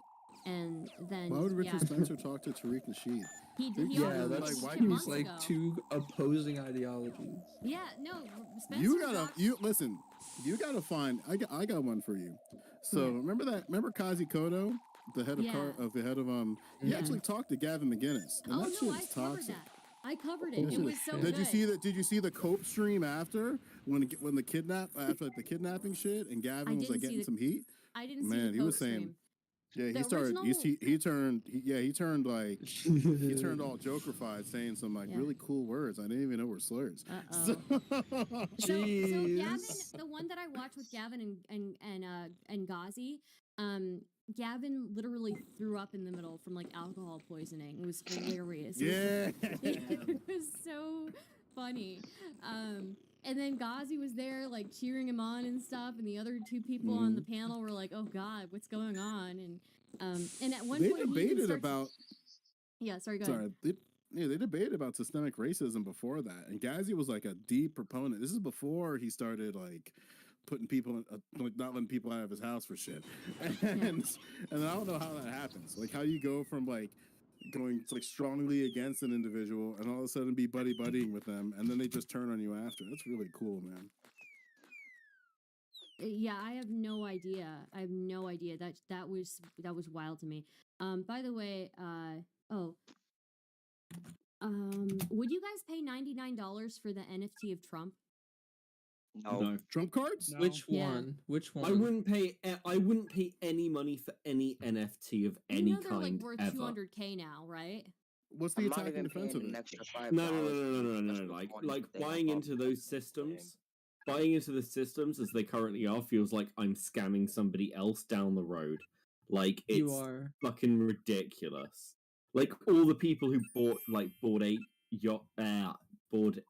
yacht club things. Like I'm just like, and now they're worth like fucking nothing. I'm just like, fuck that shit. It's ridiculous. So depressing. And like, I don't know. Like, I think that's the death nail in Trump. That's right? amazing. Like at the point amazing, where you're like, somebody. holy shit, I'm selling NFTs. Like, nah, you're fucking dumb. He should have, if he really was serious, he should have made a limited edition set, made about like 100 of them. Or so. I will be back. That shit. Ooh, that's the If you're in NFT the chat, right say there. something. Like, If you're not, you get one I of don't give those. a 2024 fuck. campaign. Yeah, you get one of those, you buy it, This and you sit trailer, on it, and you the don't do trailer anything for the about it. NFTs were so funny. It was literally was just like so a funny. G with laser eyes. Look at this. Would you this astronaut Trump? It's like the worst Photoshop thing I've ever seen. No, Yeah. it's clearly I made. don't know what you're talking about. That goes hard. It's terribly Photoshop. What are you talking about? That goes hard. See, I think he should have went farther. Listen. Yes. If Ye taught us anything, is that rich people have connections in a lot of different places. I'm not trying to say that I'm not worried about the religion. Ye's worried about the religion. I'm not. I'm just saying they're rich, and I think he should have just called his astronaut friends, put me in a suit, and say, "What? Get me a suit. Put 45 on." Yeah. But he might be too old and fragile. He's a little thumpy. Trump's a little. He thumpy. does have a big dumper. He has a big You would need a dumper. custom suit done. I kind of wish I was close friends with Nick Fuentes because I could give Kanye the idea of planting the Israeli flag on the moon. Yo. We all have to take certain tests to be able to figure out if we can even make it past our atmosphere. I think Trump should have recreated the Kim Kardashian, where Kim Kardashian had her huge butt, right? And she had like the champagne in her hands in the front, and then the That's glass so in the true. back balancing on her butt. Oh. That would have been awesome if Trump did that. I would gladly Yeah, but pay I for think that. I remember Kim got I'd put it on surgery, my right? wall. She got some like reductions in different places. Yeah, she she seems did, to be yeah. sitting a lot better. Yeah, I she's want a lawyer Kanye and Nick to recreate the photo Or of wanting to be a Kanye on the lawyer? motorcycle. I want to kiss Nick Fuentes. I don't want to be anywhere near Nick Fuentes. That man looks out of his mind. I don't know, like what. So There's when a you guy on a actually talk dating to app that him, looks it's like like him. it's like talking to like a racist grandpa teleported, time traveled from the 60s. Like what would a racist grandpa be in the 60s, right? And you take So the one of racist my grandpa, you take the racist grandparents. grandpa from the 60s and you put him in a time travel machine and put him in today. And that's kind of like what Nick Fuentes is. So it's kind of like Okay. if Captain My America went grandparents back thought. or came forward in time. That's Nick Fuentes, just the Yeah. racist Captain America. No, Yeah. listen, Captain America. you know, there's a whole They should have done that. There's a whole transition that Captain America had to do that was just kind of glossed over. I think that's disingenuous. Diversity training for Captain America. Like, Oh, no. I think it would have been That so would have been funny. such a good segment too if they included that. just a whole, just like DEI initiative. No, they should make it a whole Marvel show for freaking Disney Plus. Just Oh my him god, that's how they should do transitioning. company Frozen in diversity ice. training. What are you talking about? He was frozen in Because ice. That was yeah, the because whole I don't believe for a minute that if I was like frozen in any type of thing, I came flailing out and I looked at what New York City looked like, I would just have a seizure. I would just start seizing in the middle. My brain wouldn't be able to deal with that shit. So I call Cap. It's like, what? Why are black people outside? Just Oh my fucking God. I mean, God. he literally never saw a screen before. He just throws out a slur while he's fighting, and everyone's like, "Whoa, whoa, what the fuck?" Especially, like he'll throw some like old timey anti-Germany one too. He'll be punching Red Skull. He'll just say some shit, and everyone's like, "What?" Bro, he was a racist in the military. Imagine what it was like when he saw like integrated fucking battalions. Nick who? Fury. Right? You're Oh a general? God! You lead this? Yes. You tell them what to do, pointing at random white guys just standing there. No, he'll do that like white man authority thing where he'll like act like the authority figure, but like he'll never say that he's trying to take your job. So he'll just be like, "Yeah, you do this, you do this." It's like, "Cap, what are you doing?" It's like, "Oh, what do you mean? I'm just telling people what the." So like Wolverine lost his memory, like during the Project X. when they, pack it up. He's Can you imagine if like there's an arc where like it's just like all of Wolverine's most racist points like in periods of history are pointed out to him? Dude, Like, he it's didn't like, Wolverine hey, grow up Wolverine, during the we know Civil you're a War? badass, but did you know you used to be Civil War. problematic? Like, Well, that's the thing. Like, he'd be the professor. He'd be the one. Like, I can talk to Captain America. I can speak his language. Like, what do you mean? I was on the Confederacy for a time. Oh shit! Yeah. You know, there could be like a training montage similar to. I lived long enough to be on both sides. So there could be a training montage, like kind of similar to like the Rocky training montage, you know. But instead of like the what the training he was doing, it's just like the diversity camp. They go to diversity camp or something, and they learn about diversity and sensitivity and all that. And yeah, Listen, They just have flashcards. Bro, People. and I have a lot of evidence to support, man. These Marvel women that these niggas draw, they be packing. God damn. And you know Wolverine and Cap got them hands. They got hands for days. So they had to have a process of that. It's like, who is that? That's Scarlet Witch. What is she wearing? She looks like a whore. It's like, that's just what she wears. I genuinely want you to write the dialogue for the hallucinations Moon Knight sees. Oh my god! Like, that would be incredible. Because Moon Knight has like so part of the reason the Moon Knight's comics are actually good is because like all the heroes he interacts with, you're not sure if they're hallucinations or not, but it means that like Captain America is like legitimately like a crazy racist bully, and I love the idea that just like they like get all the panels together and it's like, okay, let's bring in Joe Lewis, and Joe Lewis is like, damn, just be like so fucking good to get all the dialogue done. Yeah, Thank you for the rage, Yamato. He's also not just racist. He's also sexist, right? So Captain America on his first imagine his first date afterwards. It's like Cap. You gotta stop kissing women when you say hi to them. You're not Italian. It's like, what do you mean? I just kiss women. This is what I do. She liked it. She Bro, didn't move. Like, what do you mean? For the first time. Yeah, like my mother was a banker, and she would tell me these like crazy stories of just like overt sexual harassment, and then she just like shrugs it off.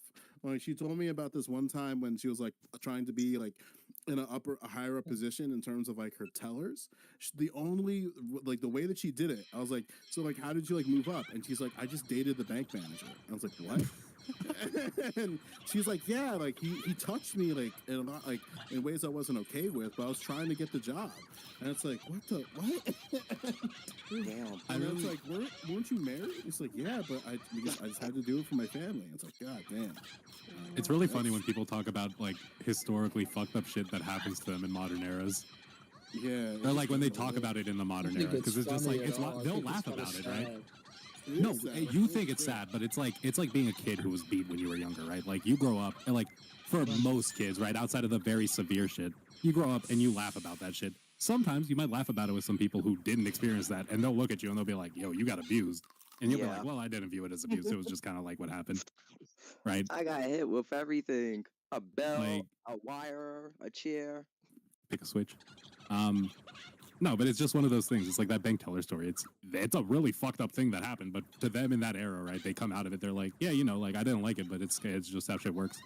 So I have a tough question. Do you think Wolverine has a refraction period, or can he just be fucking? He fucks all the time. Of course not. That sounds awful. That's a good point. That sounds awful. Yeah, it is kind of awful, really. Awful. Listen, like my brother in Christ, I have a lot of evidence to like the vagine is a very sensitive thing. You gotta, like, but he looks like a man who doesn't know what consent is, so I'm not too sure about Can Wolverine be This is the question. If you had abilities like Wolverine, if you could like grow body parts back and like you were used to like cutting yourself constantly. The Boogaloo, why are you so upset? We're just joking around. Just chill. It's just a joke. It's just chill. I put up with all sorts of jokes that you guys make, okay? About me. Alright? I put up with all sorts of jokes. You guys can take a few jokes, alright? You can take a few jokes. It's fine. You're gonna be okay. Wolverine has sub ability, so if he cut off a piece of himself, like a mini Wolverine would grow. All right, here we go. Ready? So I have a bunch of Marvel characters here, and I'm gonna ask a question. My question is, do you think they know what consent is? Okay. Okay. And we're gonna start from the most recent. Shuri. I don't know who that is. I'm gonna say no. Okay.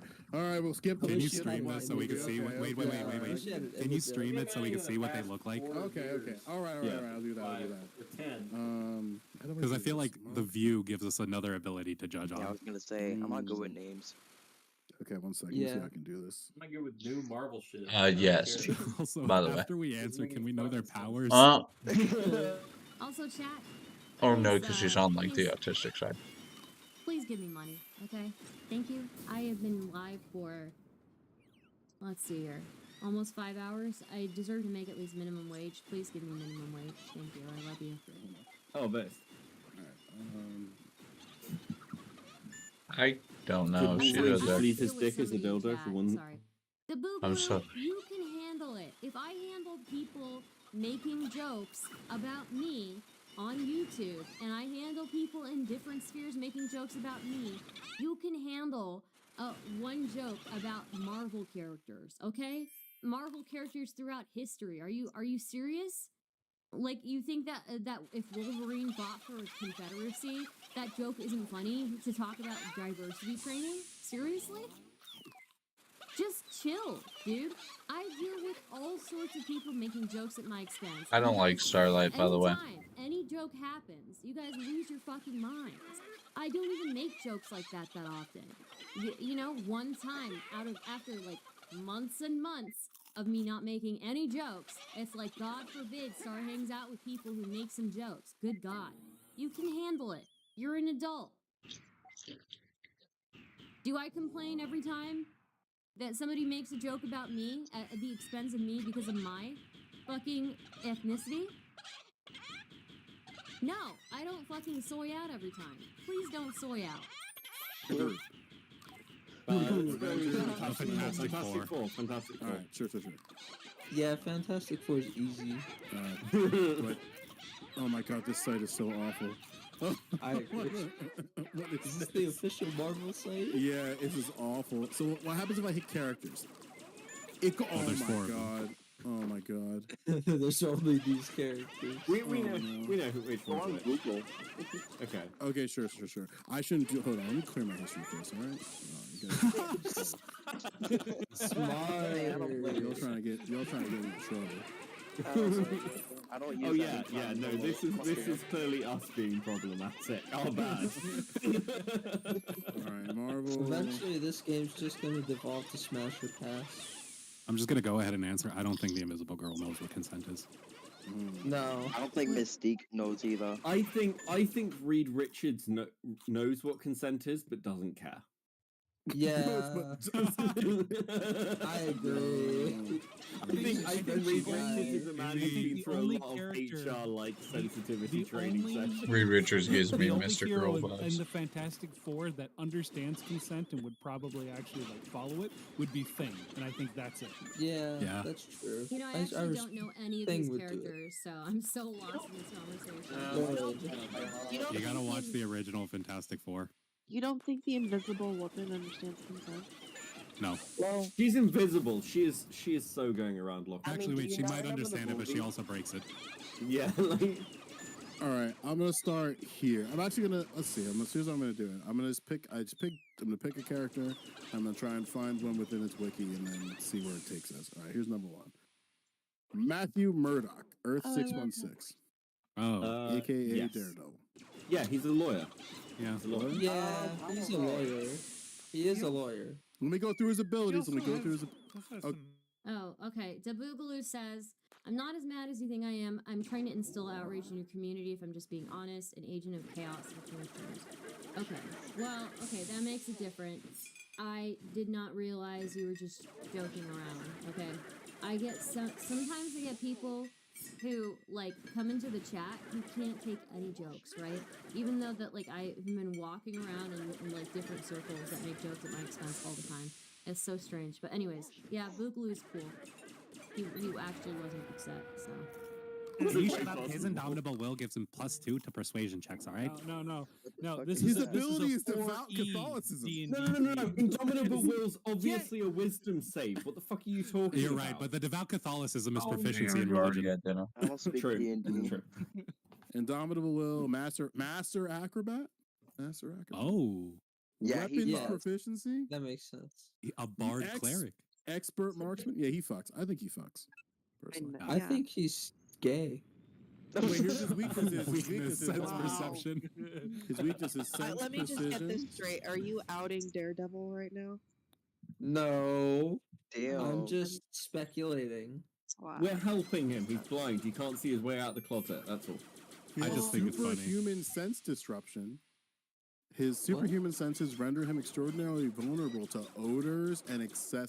You trolled me good, Boogaloo. You trolled me good. He gets like surprised. Imagine his girlfriend farts and she tries to hide it. Basically autistic. Excuse me, babe. I smell that. No, but Zonia, Daredevil with a pair of fluffy headphones, unstoppable. Who is this? Urina? Whoa, this guy does not know. This man does not. That looks like a knockoff of consent. He doesn't know what He's consent from is. Mars, he looks bro. Huge, dude. Anyway, I'm scared of that. I would run in the other direction. So what's his abilities? So he doesn't know consents. What are his abilities? Weapon. Oh, sorry. Apparently tap dancing and guitar. What the fuck is this? Okay. Oh. You might know what consent is. Oh, he has flight, energy projection, matter manipulation, immense durability, immense strength, telepathy, and virtual immortality. So he has all of that. He has all that. And So then he's a abilities, wizard they that have can fly and knows dancing magic and- missile? Is that what we're getting at here? Yes, that's what we're saying. He took the He has entertainer all that feat. ability. That's just that's a I blame the that's a bot. byproduct of entertainer. Star, does your chat have names? My chat? Do they have names? Do they know characters? 'Cause I'm just gonna type some crazy shit and see what it gives me. We're retrying. Oh, do my chat have names? Do they have to be a hero? Do we have anybody they want us to see?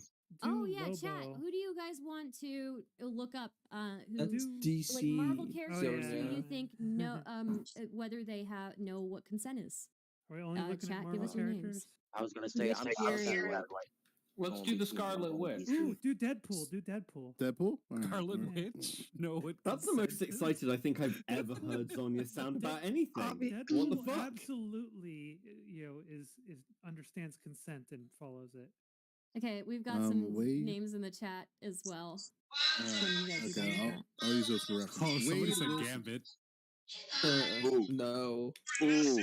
Based on the picture. Based on the picture. Wade Wilson is the opposite of Reed Richards. Doesn't understand consent, follows it anyway. But look at it.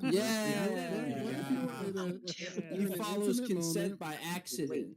Yeah. Is that the picture for Wikipedia?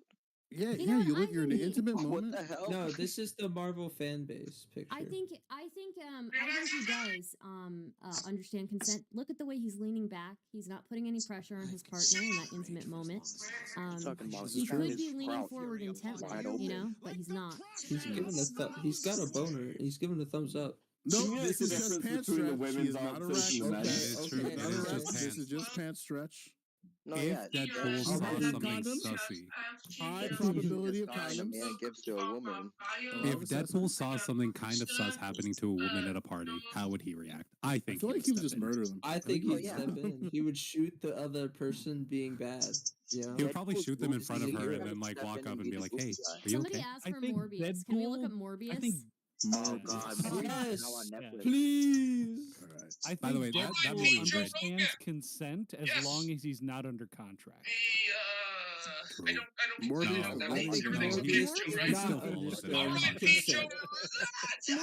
the type of dude that, like, maybe he understands consent, but he definitely like is borderline stalking you. Like he thinks it's romantic. He's the only one who thinks it's romantic.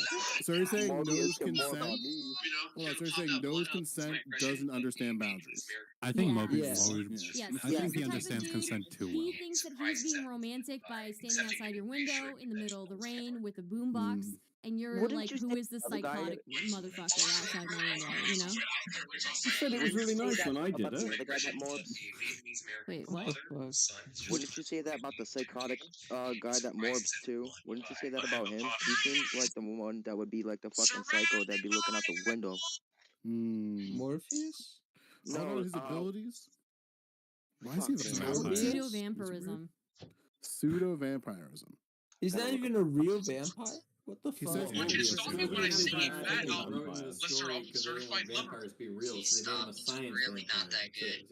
Oh, he's not a true vampire, as the source of his transformation is scientific, not mythical. Science vampire, yeah. There was actually quite a fun comic where, like, where there's Spider-Man and Blade, and Blade's hunting Morbius, and Spider-Man's just spending the entire time trying to explain to Blade that he's not a real vampire. Oh wait, I bet that would be amazing. Did Spider-Man consent to that? This is true. This is not consensual, but No. It might be consensual, but the eye suggests non-consensual. I don't know. Those could be the eyes of pleasure, Joe. What does the comic say? What does it say? How do I open this without like showing my browser? It says can't break his grip, not before. This can't be happening. Yeah, that's not consensual. That's not consensual. No, but it could be like Surfer? break his grip Silver not Surfer? before he's done. I can't believe this is happening. I've wanted this for so long. He was a good dude, right? No. Being a little I gross. feel like Morbius would debate consent, and it'd be problematic. Silver Surfer has a lot of Was he a villain or a bad guy? skeletons in his closet. I think he did both. Norrin Rad. Yeah. I don't know about this guy. I don't think so. Look at this guy. I am not a god. Look, I'm all fine. Let me read the quote. Look, I'm all fine with this whole thing of him leading Galactus to eat worlds. I understand, I get it. But surfing all the year round? What sort of California motherfucker is this guy? Honestly. That's why he's kind of sus to me. Let's let Joe read the quote. Let's let Joe read the quote. With this, create moisture in your nether regions. I am not a god. I have never created life, but I have lived. That is enough. God. So I will fight to preserve that same opportunity to love, to dream, to soar among the stars. That's making girls wet. I'm sorry. For all those yet to come, many lives will be lost in the battle ahead, but their efforts will ensure that some remain to remember their deeds. And like the gods, they will truly live forever, even after they're done. Okay, no, hot take. Tinder Hot profile. take. Hot take. Silver Surfer is an incel. Because that shit is like, you dare come to me when you were dating girls. I was studying the blade. Like, yeah, no, Silver Surfer, Sensei incel. Tumbleweed with Complete $10 fucking incel. says, feel "Hey, like Star, there's use like this a 10 spot future Me as Too healing cancellation bomb. that, Thank you. Silver Enjoy Surfer and make wanted to jokes. do. Oh my god. Whether they are my cup of tea or disagree. not, I wish don't to give think you a hunt, he's around 1,000, women. I aka think a he G avoids spot, women but I because can't he find doesn't it. like them. No problem, Sensei. No, but I Thank can you for see the what $10. Zonia's saying, right? I could Jack, see Silver give me money. Surfer being like Thank a you. really good person, like nowadays, kind of like everything's going okay, but like something came up from the past, right? Like, You mean like behind the scenes when no one's watching? no, He's a like different no, person?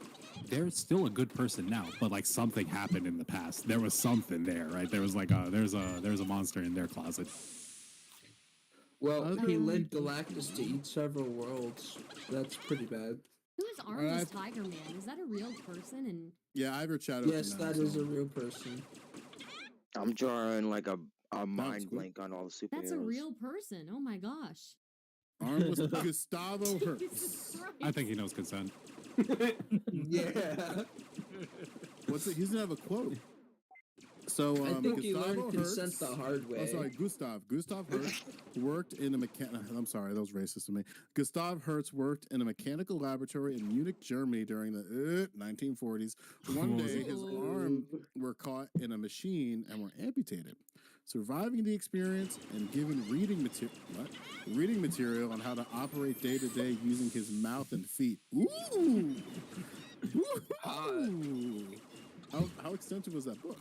Hertz developed a hatred of all machines and began honing his skills and working himself to his peak physical level.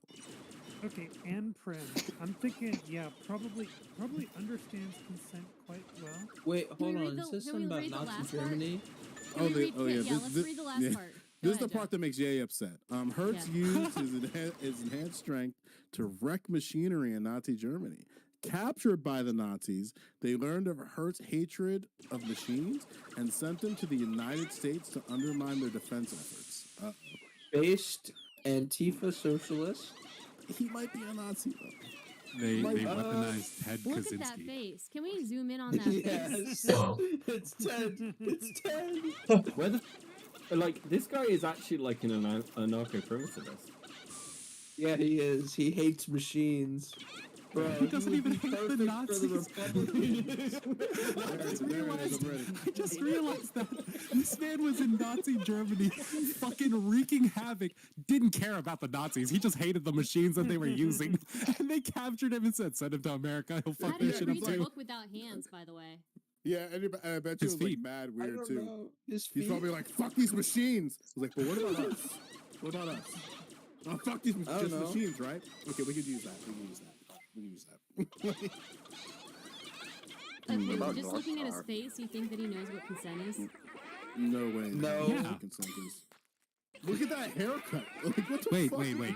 There's that is empathy a- behind those eyes. This No, man has that felt pain. haircut. He doesn't have arms. That haircut is... He did feel pain. He got his arms chopped off. He got the corn off. What about them feet though? Definitely a mohawk comb over. Those machines. He takes care of his feet, but he only has his mouth to use. So I guess he cleans his feet with his mouth. Is that a suit or hair? Looks like a suit, right? I think just how that's a Germans suit, dressed in the but 40s. it's covered in hair. Losing his hands, did he pick up like additional, like enhanced sensors in response or something? Oh, yeah, More let's see. aesthetic? What are his abilities? Look at Zonia with the segue of the abilities.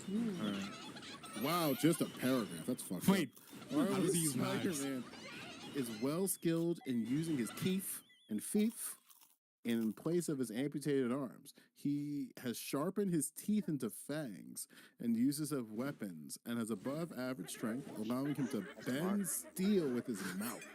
His toes are extra dexterous. Sensei Tumbleweed, have a great night. Thank you so much for the $10. Holy fuck.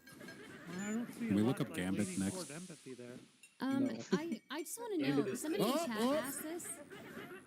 Uh-oh. Oh, Somebody in chat asked no, this. no. How does he get Not a suit on? consensual. It's so fucking skin tight. It must take a while. Yeah, that probably makes him really mad, honestly. Like Not mad at machines. Oh, that was His it. suit. putting his suit on and taking it off. I'm trying to think surprised he how that didn't would eat work. Machines. No, there's no way he takes off his suit. It sucks Yeah, when he it was just cool. smells. Fuck. Okay. This has been really fun, but I've been awake for like 24 hours. I'm going to bed. Good night. I will catch you guys later. Thanks for hanging. Good night. Have a good one. Take care. Good night.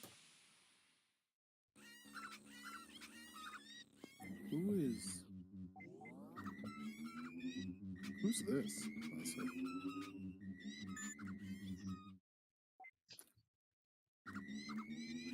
Oh, I know him.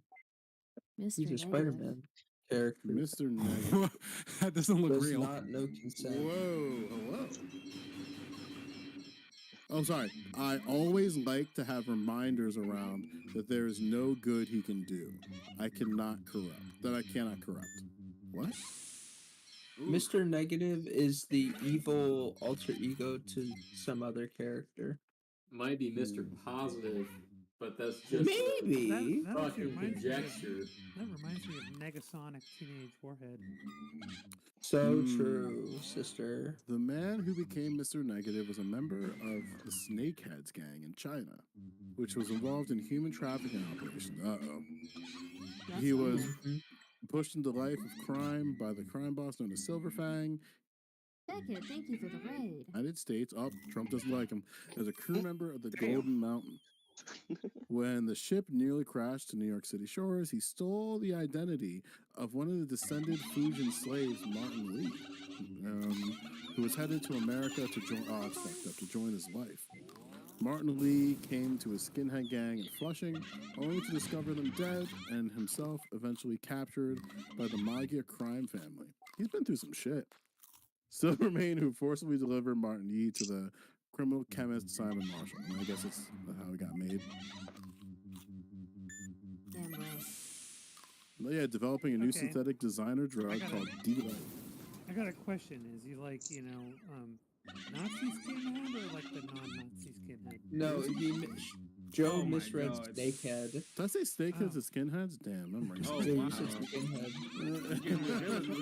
Getting your villains confused. Getting my villains confused. See, I cleaned my history so I can do this. Doesn't show up. Snakehead's a fictional crime gang, I think. It's a costume villain. What am I? Gang? And World 616. 616 is our world. Yeah, I guess it doesn't come up. Oh well. It might just be like It shows people up from a when random you gang search name. Mr. Negative shows up when you search Yeah. it, so it's for So- his origin, I guess. Oh, now I remember Mr. Negative. He was in the recent Spider-Man video game. That's true. His powers: limited shapeshifting, object empowerment, person empowerment, healing touch, person empowerment, corrupting touch, and that's it. Yeah. He's always multilingual. He speaks English and Mandarin fluently. Cool. Yeah, I don't think he knows what consent is. Damn. But, yeah. He might know, just doesn't care. I think he Yeah, knows, he but doesn't probably care. just doesn't care. Well, I mean, if he's the opposite, I don't think he would. He'd probably try to say what he's Simon- doing is consent.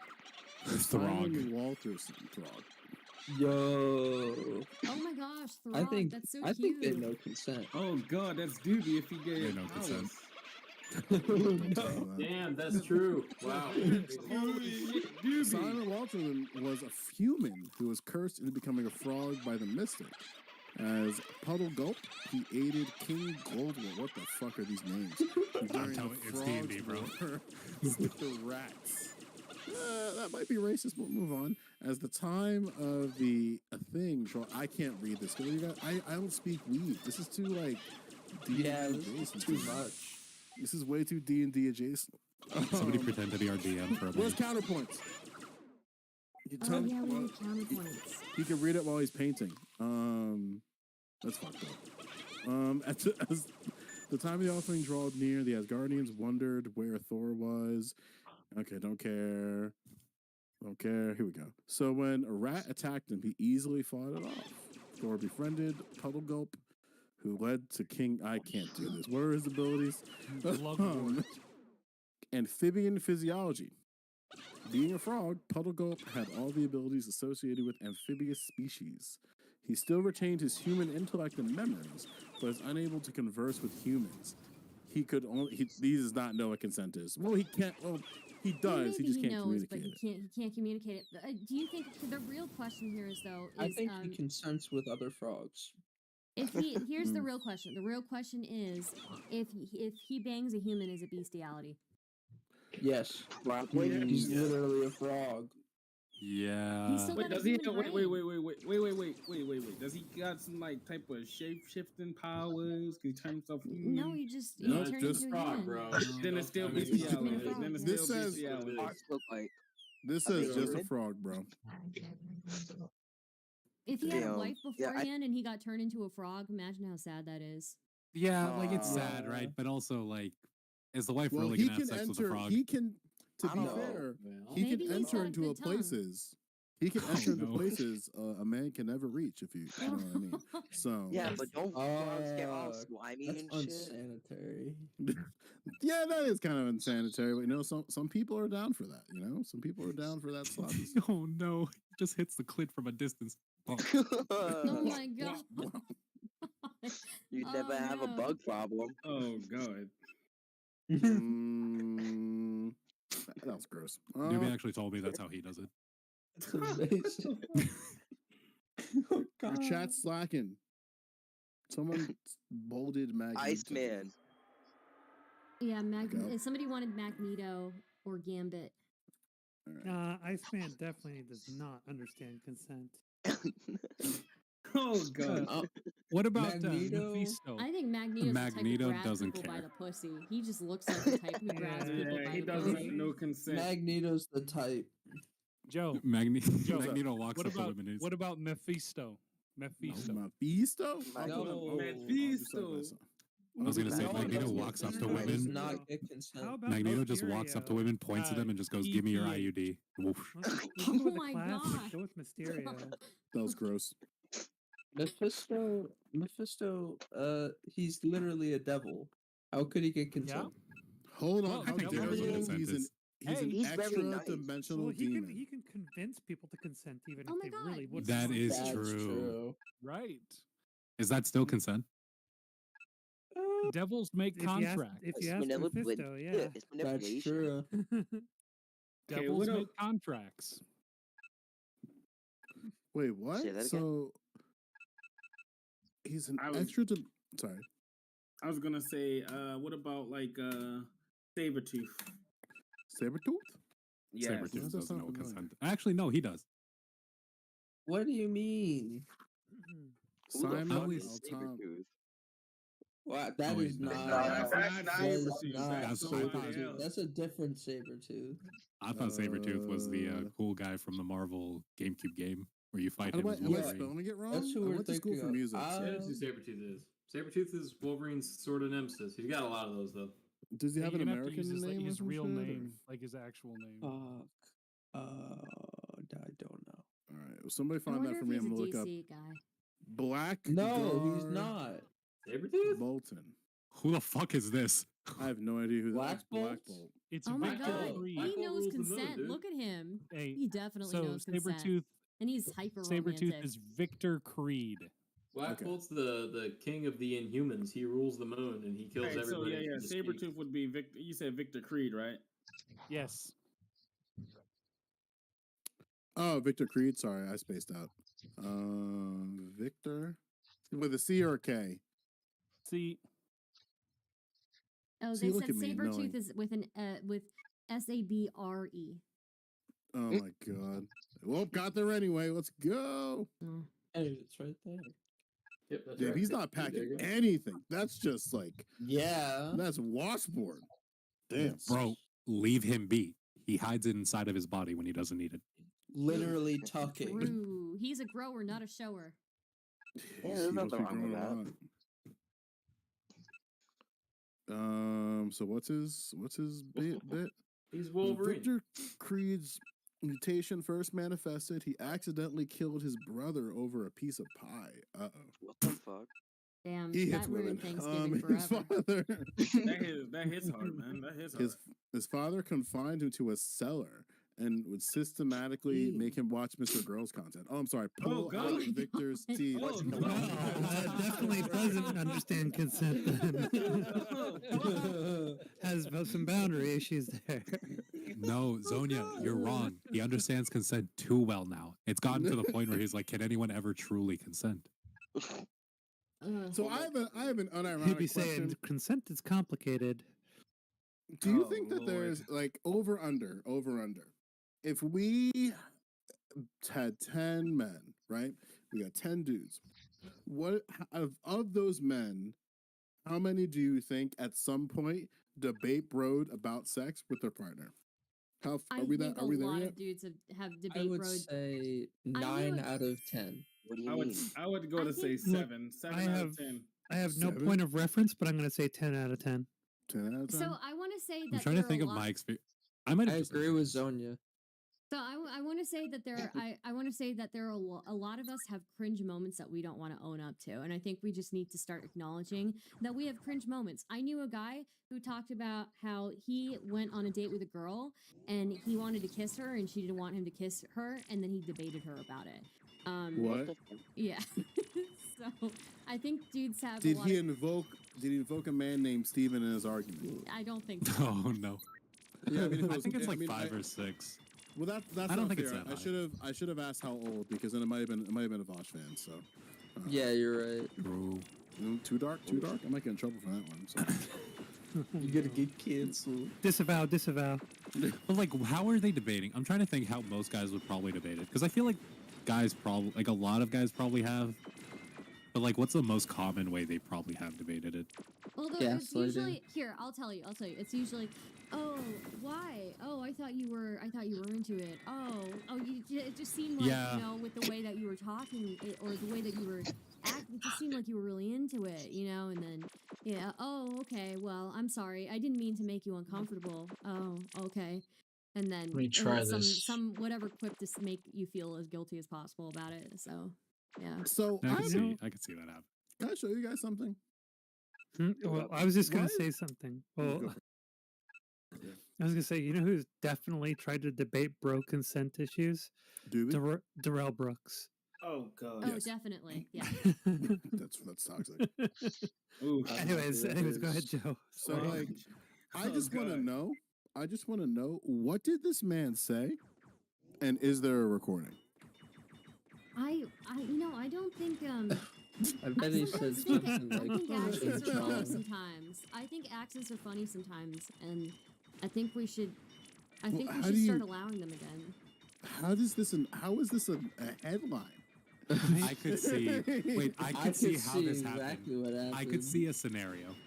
All right, hold on. Let's see what NPR says. Hopefully, it's not I mean, like a I Bible think verse. if we all watch South Park, we can see. He made a scenario. COVID joke. Lilith, said, what's your "We version are-" of this? Oh, go No, ahead. What's I his don't. apology? I don't have a good version of this. You guys have better versions. What's his Here, apology? I imagine this whole thing just being something along the lines of like, and like, my Asian student or one of the students from Asian descent came up to me and he told me how his mother, and then he probably did like a kind of racist accent or some shit. God. I could see something like that where he thinks he's like doing something kind of like I'm making a point about diversity and how like all these people can come together and do something, but it's like You guys it kind of wanna comes know- off weird. I when Beckett came and visited me, and he was in the kitchen. It was me and my mom and him, and I said, you know, oh, you should do an Indian accent, and then I started really encouraging him, like, come on, you can do it, do an Indian accent. And then my mom started doing it too because she kind of likes to do that stuff too. She's like, yeah, you should do it, and he's like, I'm gonna go for a smoke, and he got out of it just by like going for a smoke. But man, I was That would pressuring have him. been so funny. You should have done that. Damn. Wait, That's so awkward. If he did it, Yeah. if he did it and it was bad, would you have called him racist? No, I Yes. think I would have just thought it was funny. So. I want to know what this man said. It had to have been bad. It had to have been bad. He got out of saying anything by smoking. I One made a thing fucking mistake, and I helped. assure you, I did not intend to be hurtful in my comments. Do not reflect my personal or institutional values. All right. People have institutional values. Man, my values are institutional. I don't know. I really want to know what he said. I bet you it was really bad. From what I'm reading right here, because there's like a Guardian thing, it says something along the lines of Kaon then approached the lectern saying, well, all I can say is, before issuing a string of made-up phrases, that's sort of my Asian version of this. Is the Oh no! Wow! Oh, Wait, no, you say did that say again? Chinese or something? Here, yeah, hold on just a second. I'll just post it in chat real quick. Oh, thanks. I'm already picturing the most just like racist, like 3 things you could probably just say standing up there. Literally just unambiguously racist. I don't know if there's any weebs out there, but I kind of want to talk about this. Oh, what? They're rolling out Ash I don't Ketchum. think I have permissions. Yeah, they're Wait, I asking didn't see online. that. What did it say? I was streaming. And I was streaming Pokemon earlier, and somebody came into my chat and said they're getting rid of Ash Ketchum. This new protagonist. That makes sense. It's about goddamn time. Yeah, He finally got they his should badge. make the new main character like a black guy. Oh, Yeah, Lord. about time. Yeah, give us a chance to catch. Conservatives are already reeling over the Spider-Man trailer. I think they need more time. Okay. Like, The new Spider-Man looks good. Does anybody else want the I thought it was awesome. article I was reading? send it my way. I'm toxic. I always found Ash very annoying, to be honest with you. True. Yeah, I can see that. Anyone also- going to watch? He Avatar sometimes 2? used a made-up language on air with his family. Really? Wait, what was this? Okay, before Cohen spoke, graduates were addressed by. Oh, never mind. It was a radio host. So then, running defense for him, I guess. Oh, we were talking about Ash. And Keon says, approached the lectern saying, well, all I can say is, before issuing a string of made-up phrases. That's sort of my Asian version of his. Yeah, but is there any recording? Because it really does depend on what the string of phrases is. Because it could be like really racist, or it could just actually sound like nothingness. And There's got to be one. It's before a bunch of graduates. There's no way there's not a recording of that. Try to find it on TikTok. Deep State censoring it. Guaranteed you some kid out there has it. Listen, I have a problem with the, and I don't know how to say it without sounding fucked up. I have a problem with the TikToks that are like, they start out as a meme, and then it's just somebody lecturing you about the history of why something is sexist, or why something is misogynist, why something is racist, or why something is like X, Y. Where it's like a funny meme, and then it's like, and this is why this is toxic. It's like, come on, man. I just want to laugh. Just let me. Yeah. If I want an intersectional analysis of a meme, I'll watch a President Sunday video. Okay. Damn. Sick burn. Why is everybody fighting with him? What? Why is everyone fighting with him? I don't think that's even it. Oh, I found it. I think he's fighting. I got the video for it. Hang on, I'm going to share it with you guys. Ready for a screen share, or do you want to do it, Stardust? You go ahead. You do the screen share. Hello. Hello. Hello. Let's sort out my audio. All right, screen share is up. You guys see it? Oh, I don't No? see it. Let me try it again. No, you have no screen share.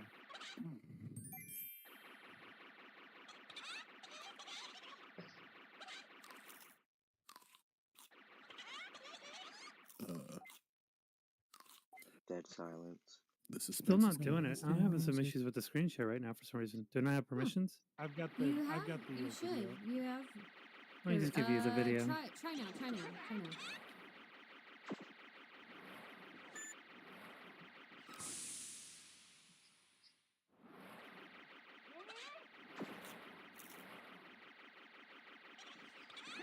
Nope. Just send me the video, yeah. All right. Sorry, I was cooking mad loud.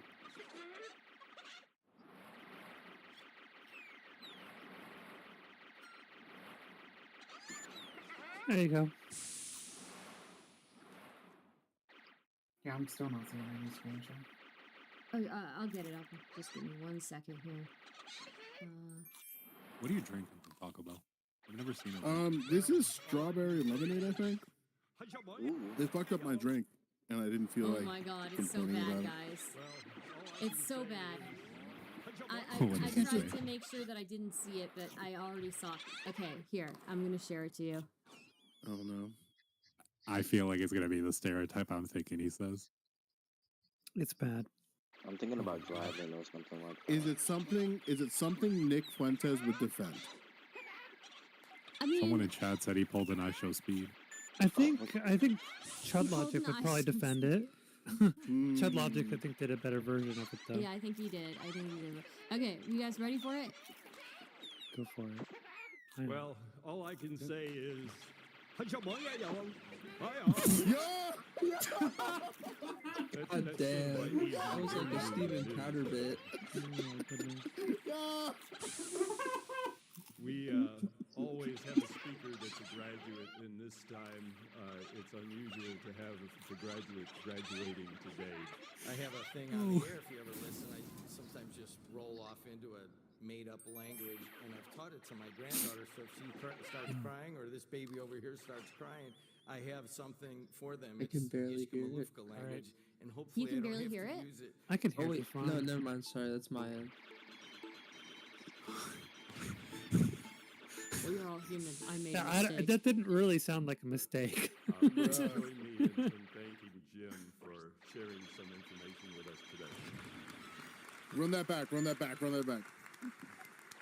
Yeah, restart. I feel like a Well, mistake, all I can you know, say is- doesn't seem as. Sorry, go ahead. even YouTube ain't going the back for him. Okay, ready? Okay, we're Yeah. Well, all I can say is.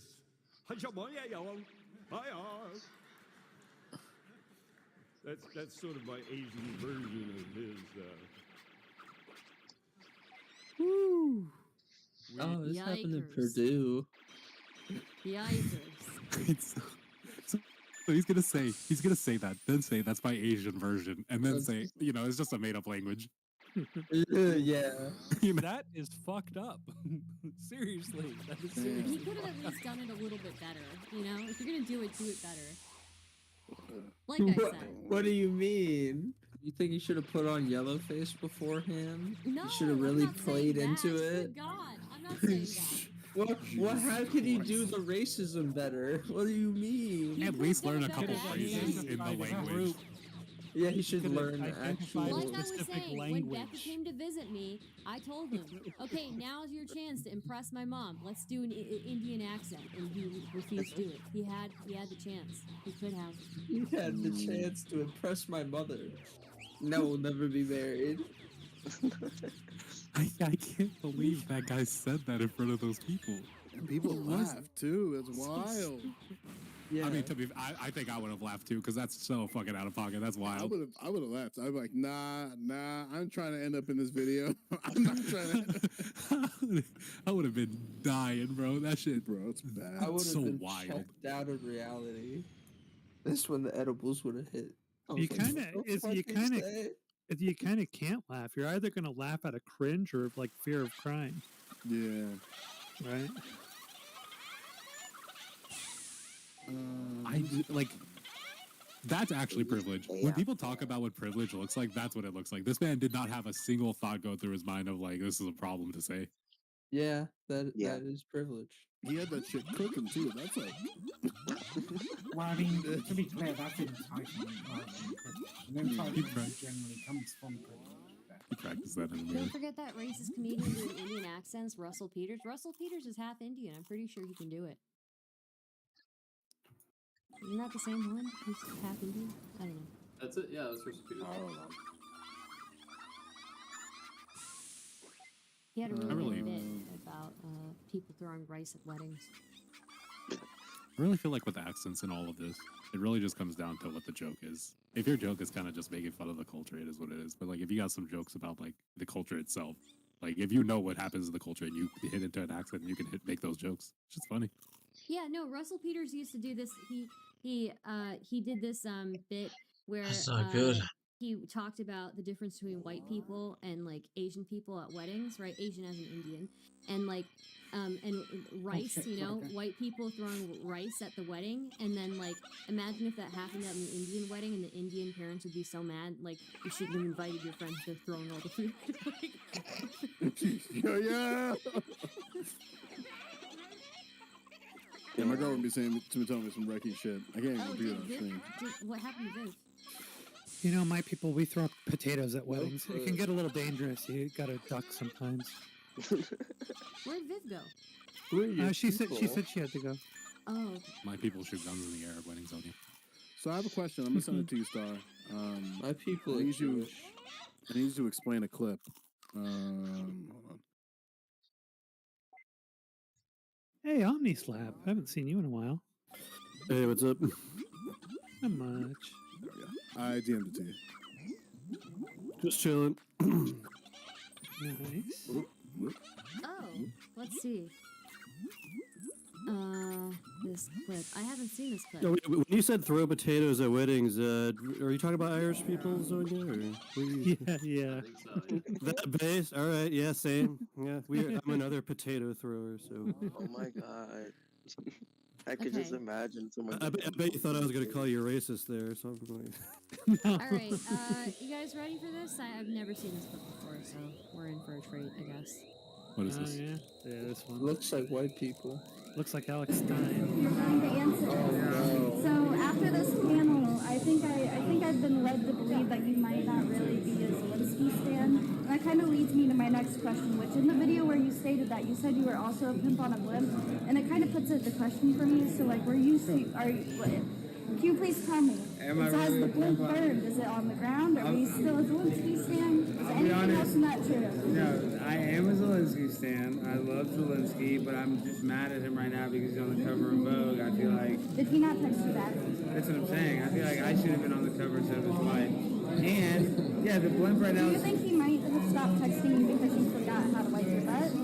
I honestly have forgotten how to wipe my butt, but that's It's because okay, I get it. I think I can get you guys back together. Okay, well, give me a hug. Thank you. Brother. That's a side hug today. What the fuck even was that interaction? I don't, what was That's so much. just a bunch of memes that she just pulled off the internet. So what was it like to sit next to Primetime 99 Alex Stein on the grind all the time?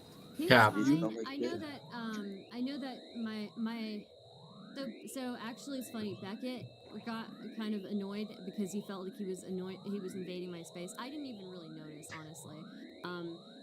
And then my mom started texting me in the middle saying like get away from the drunk guy next to you. And so I ended up saying that, and I think she didn't like him. But honestly, I didn't really when people try to fuck with me like that, I tend to not pay attention. I just kind of do my thing, and I started showing him pictures of like Danny DeVito on my phone and stuff. So, yeah. In the middle of the debate. Who else was that? I noticed you take. I noticed you take advantage of the excuse to move over when he was doing the fake sneezing. Yeah, You scooted over a few. You got like a good foot away from him. I was so happy I got to was tell watching it. everybody that my mom said that get away from the drunk guy next to you. That was so funny. Was he actually drunk? He certainly sounded like I it. don't know if he was actually drunk. I just know my mom was very, very uncomfortable looking at because he murmurs a lot. Yeah, he seems to slur a lot. I think he's always drunk on camera. Either that or that's anxiety. Anxiety. Do you remember when that guy went up to AOC and like called her his favorite big booty Latina? I think that was kind of funny. Personally, I don't know. I don't know about that. I think the guy. That's a bit of a stretch. Do you have a problem with that? But I have no problems on a personal basis with him. I probably wouldn't like him doing that to me if he came up to me and said, what he said to AOC. So yeah. But was it really? I feel like it was kind of an annoyance, sure, but like, was it really that bad? Like, I feel like he wouldn't know funny if. I feel like he wouldn't know funny if like the humor snake bit him on the nose. I think you need to look at the debate, the actual debate, and see how much he was like in my personal space. I think, and then you'd kind of See, Yeah, you know. exactly. Like Yeah. a creep. He was What's the really debate creepy. about?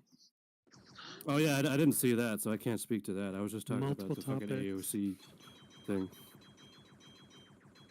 Who ran that? That was fucking Modern day debate. MDD. Did you see the tat? The tat. Yeah, the subway tat. Oh God, yeah. Yeah, you got like you got like $50,000 or something with the subway. A lot of For life. places do that. Subway Or for is it life. for life? Subway for life. Or Yeah. whatever the equivalent is monetarily. Or what they believe for life to be. Yeah. Some beat, but that might be just like a couple days. Bro, those rules are always so weird. I'm pretty sure it's like for life, which means you get this much amount of money, or you can go like once per week or like a certain amount of times per you week. get like a sandwich a day or something like that. Something like that. Damn. Yeah, so whenever somebody tries to fuck with me like that, I just really take advantage of it. I started showing all the pictures of the Photoshop where people Photoshop Danny DeVito onto my picture. I started showing him all those pictures, and I think he was just like at a certain point he was just like he didn't know what to make of me because I kept showing him like Danny DeVito stuff, you know. So yeah. Damn. So how did that go? Like I vaguely remember it looking kind of ghetto from a creator standpoint, but like how was the turnout of that? Because it seems like always seems like those things are that's good. Yeah, it was fun. I think they got a venue that they meant to get a bigger venue, and so it was smaller than they anticipated, but that was okay. You know, it was still a good event. So. Did JF Gary Epi make an appearance and talk about how the skull shapes of the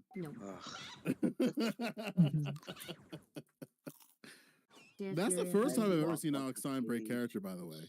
And the JF Gary Epi when those two debated, he was upset. I actually didn't see that. There's a debate between him and JF Garepi? Yeah, I'm pretty sure it was Alex. Yeah, because like I think it's weird because like I think I was talking about it in I think Wick's Discord about how one thing that I wish I did better like before Dylan decided to retire is that like being nicer to the characters and like recognizing who were characters and who were actually serious. Because like Alex Stein, that man's not serious. Yeah. But JF Gary Epi is. And it's really hard to tell the difference. It's like he gets closer. You ever notice that shit? Where like he gets closer when he talks about things and looks at the camera. That man's wild. Yeah. But he's seen some shit. Yeah, let's see if I can find it. Because that sounds fascinating. I would definitely watch that on stream.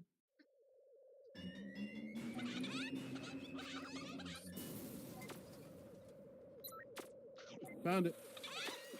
Where is this website? Do I need to open this on a VPN? I always like to look at conservatives fighting each other. It's from Ghana.com. Ghana. Are the police systemically racist? It's from season 1, 2021. The answer is yes. Go on. Is it on the website? Or is YouTube's?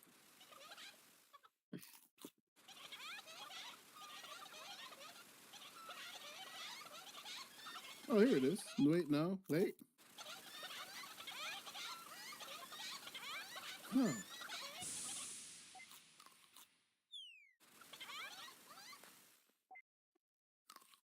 Is this a wrong... No, hold on.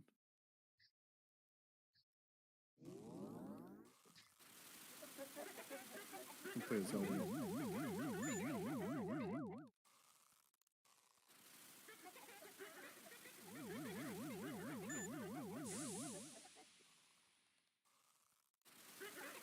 yeah, this is it right here.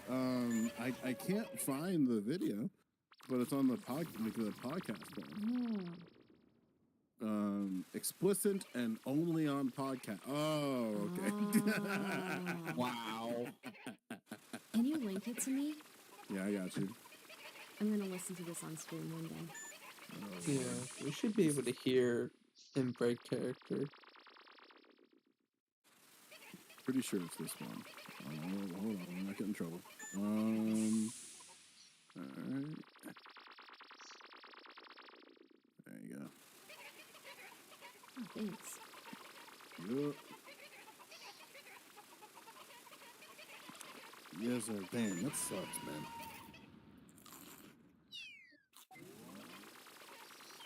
That sucks. So what's this? Is Wick trying to be the next Dylan Burns? Is he kind of gonna take on that torch? I think so. Hopefully not. Yeah, I don't think so. He couldn't do that. What is he? Oh, he's just gonna start talking to Ukraine 24/7. I got it. Hope not. No, So I about the think he's doing panels. his own thing. I think he's doing his own thing. You know, I think Hippy Dippy was very specifically like, you know, had the wrestling aesthetic, right? I think Wick is definitely doing his own thing with panels, but I think he's pretty good at organizing. So. I think Wick needs to, you know, Chud Logic earlier was saying that Wick needs to rebrand because he can't be Wick and then Death of Certainty and then Certainty of Death. I was thinking what he should be is he should be Wick Breaks the Internet. Because I think it's been pretty consistent lately. He's been doing that. I think so too. That sounds really good. What is it? What is he gonna show his ass? Or like what? You know, since Wicking Like, Out, shit, what? I mean, sometimes. you know, since Wicking Out Part of the his, content. Like, is like his thing that he says. You know, he says he's wicking It out. turns out Wick is thick. I told him he should be is the Wicked. thick. They should be the Wicked and the Wicked Hour or something like that, but he didn't like that, I guess. I was saying he should be Wick in his channel. I'm just saying. That's just what I said. Good. Yeah, no, it's like it's cool that like his numbers seem to be doing well. And the few times that's NPR. It seems to be like, let me see. I'm so fucking out of the loop now. It really sucks. Death of Certainty. Good doggy. Okay, yeah, he's like a 47 average. Yeah, he's doing really 2 good. weeks at 38. Month is 35. But in the past year, we're 23. All right. Yeah, Wick's been doing very well recently, especially recently.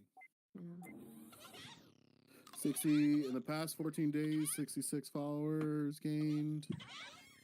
32 out. Jesus, 32 hours streamed. And geez, that's excuse me, that's not bad. 8 streams at 32 hours. It's pretty solid. Good for him. Yeah, he's good at bringing the chaos. That's for sure. Yeah, wow, even this metric is like there's definitely a spike in the past like few weeks. Huh. I think I don't know, I haven't decided whether I want to keep doing Chaos Cast. I've really liked that I've had these scheduled streams lately that have a whole schedule like behind them and stuff. So I don't know if I'll keep doing that, but I'll probably keep doing impromptu things, you know, at least once a week. So. Yeah, these are nice and chill. Yeah. Yeah, I think the nerve is that like, I think people just wanted a place to kind of like talk and chill out. Yeah. It just sucks from like a streamer aspect that there's always like this weird like profit margin. like profit margin, like there's always like this weird like underlining driving factor. Because I can definitely like I've seen it happen where it's like things are getting sweaty and you can see the streamer is like, I want this to stop, but it's so good. It's so damn. Yeah. Yeah, definitely. Yeah. I feel like though you can't really get rid of that. It's just up to everyone in that industry, right, or in that circle to recognize like this is here. We just got to work with it. Like probably shouldn't be taking shit too personally. Well, I think that if you know the margin, like if you know like some of the driving factors of like how Twitch works and how drama kind of works, and not even like in like this whatever fucking sphere is now, but just like in all the spots that like one wild panel can sustain everybody's content for like a week if not 2, and that works for some people. I'm not knocking it, but it's tricky to sustain that because then you'll get like people who just like want to kick it and have fun, and then you'll get people who like just want to say crazy shit. Because that was some shit that Prime ran into for a while. Like he would just get some wild fellas at like 3 a.m., 4 a.m. Yeah. And it's like, hey, what's on your mind, buddy? I just think that people are actually gorillas and they need to get extracted. It's like, whoa, bro. And it's always that's why it's like, I don't know, I'm racist towards no cameras. Because every time I see a no camera, I get nervous. Because it's like, oh Lord. Like yeah. If they say something crazy. Why are you racist against Doobie, sir?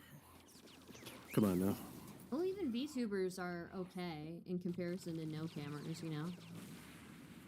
I'm talking about like, well, yeah, go for it, sorry. I don't blame anyone for not trusting me. I'm literally a nobody. Well, it depends. Like there are chatters like who just like come in and want to chill out and have a good time and don't cam up.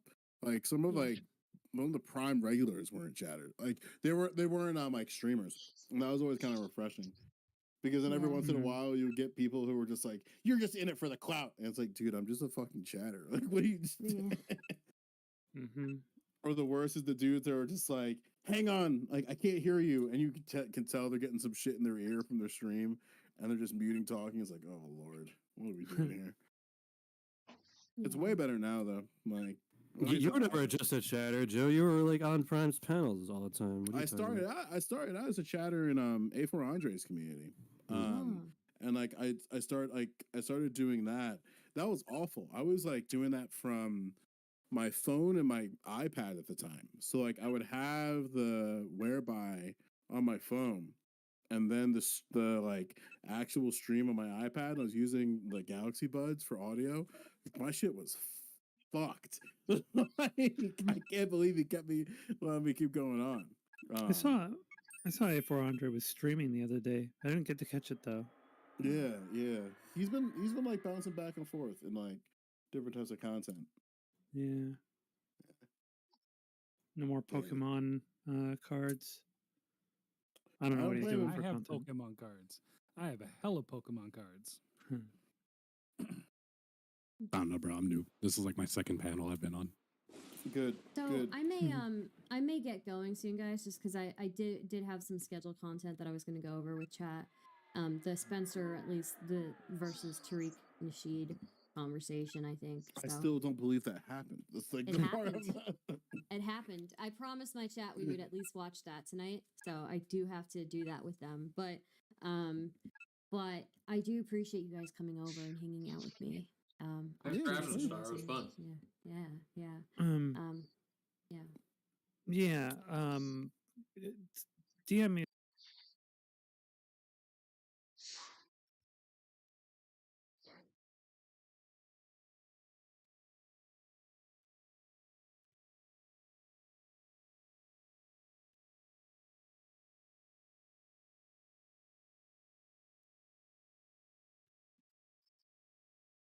All right, CoffeeZilla. It was the night before Christmas when there on the couch you sat on your tuchus and vegged like a slouch.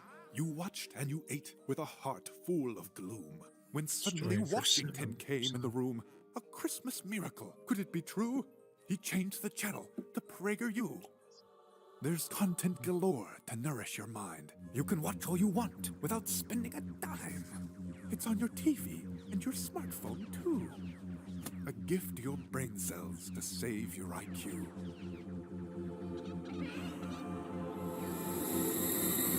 And just how high could your IQ go? If you never try, you'll never know. Think better, live better. Watch PragerU on your TV, mobile app, and online.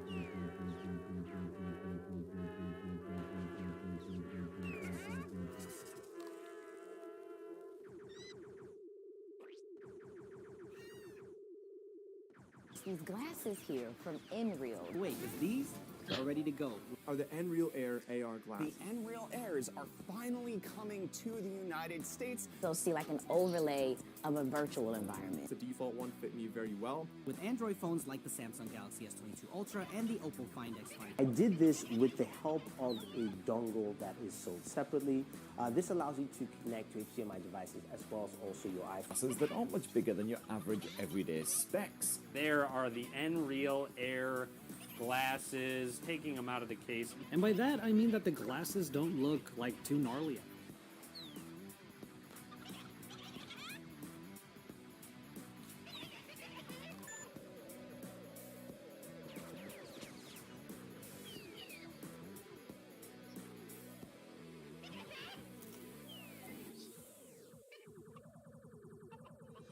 CryptoZoo.co.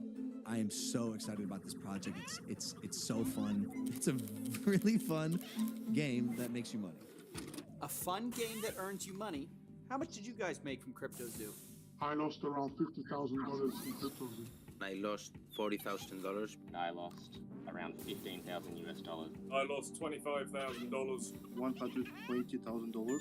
$500,000 Australian, which is $500,000 in CryptoZoo. Shut up! No, you haven't. Yeah, 500K. Oh, no. Today, we're investigating Logan Paul's CryptoZoo, a blockchain game that made millions but never worked. Some of you guys think you know the story, but it goes so much deeper.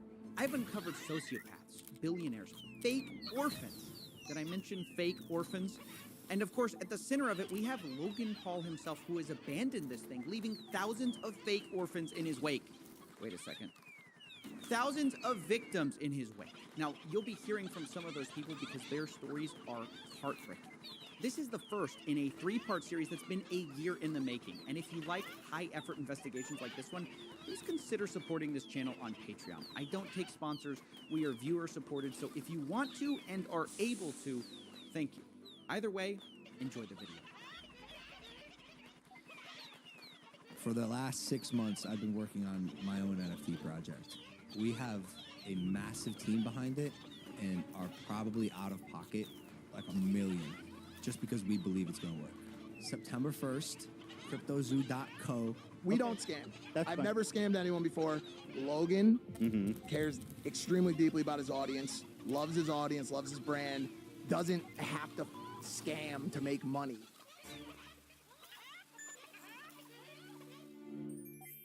Welcome to part 1, the $1 million mystery that began this whole story.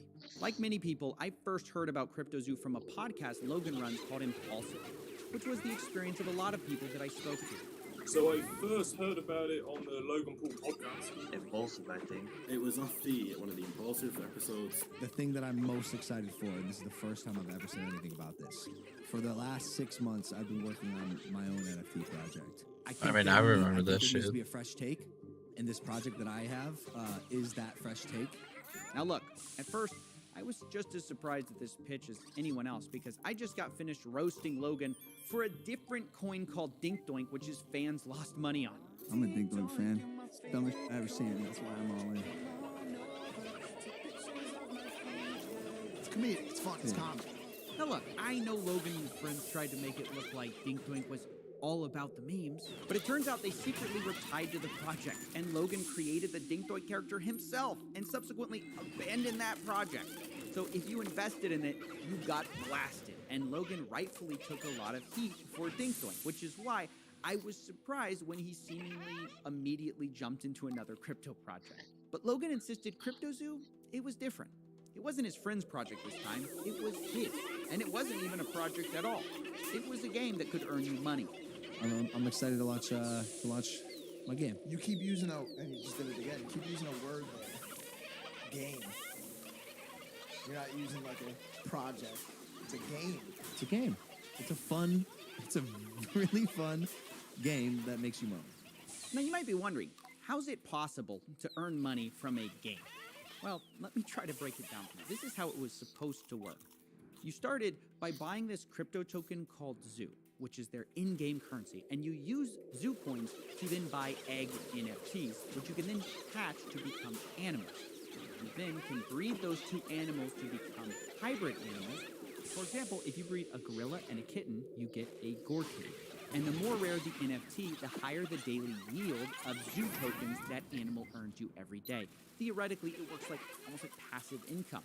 You can then burn your animal NFTs to release the Zoo they earned back to you, and from there you can invest it into eggs or just cash out. Now, some of you of the Egyptian persuasion might notice some triangular qualities to this game description.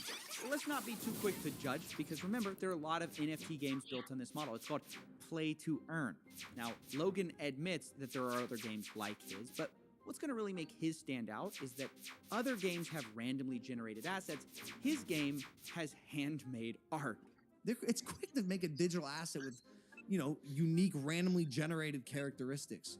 We handmade art for the past 6 months, bro. Approval, very specific notes, 10 different artists making art for our project. Now, I'll admit, this all sounds very enticing.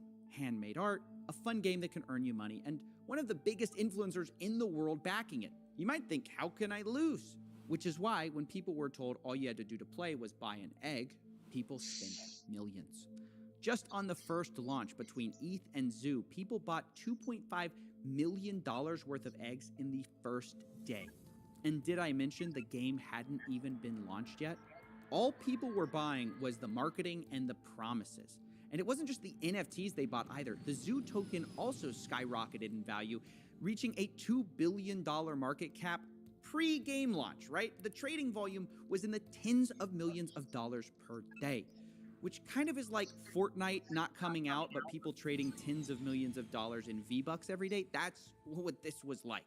And I know it sounds stupid to buy an influencer project, but you have to understand, people saw Logan as different. It was Logan Paul at the end of the day. An internet personality that I actually trusted, that I actually kind of believed in. Obviously, when someone so influential releases something, everyone wants to be a part of it. I sort of believed in this false fantasy that everyone else started believing, that Logan Paul's a changed man. I thought it was a safe place having a guy like that identified, like Logan Paul being the head of the project. They had seen this story he had been telling everyone, that he was this reformed influencer, right? That he was no longer a reckless clout goblin just in it for the money.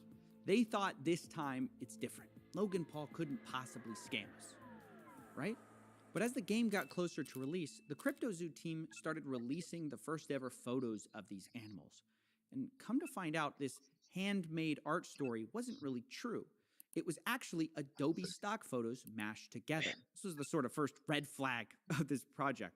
And I made a video about it at the time, but it was kind of surface level, and something didn't add up beneath the surface. Something where I just couldn't shut this case down in my head. It was actually part of the announcement video that something they said.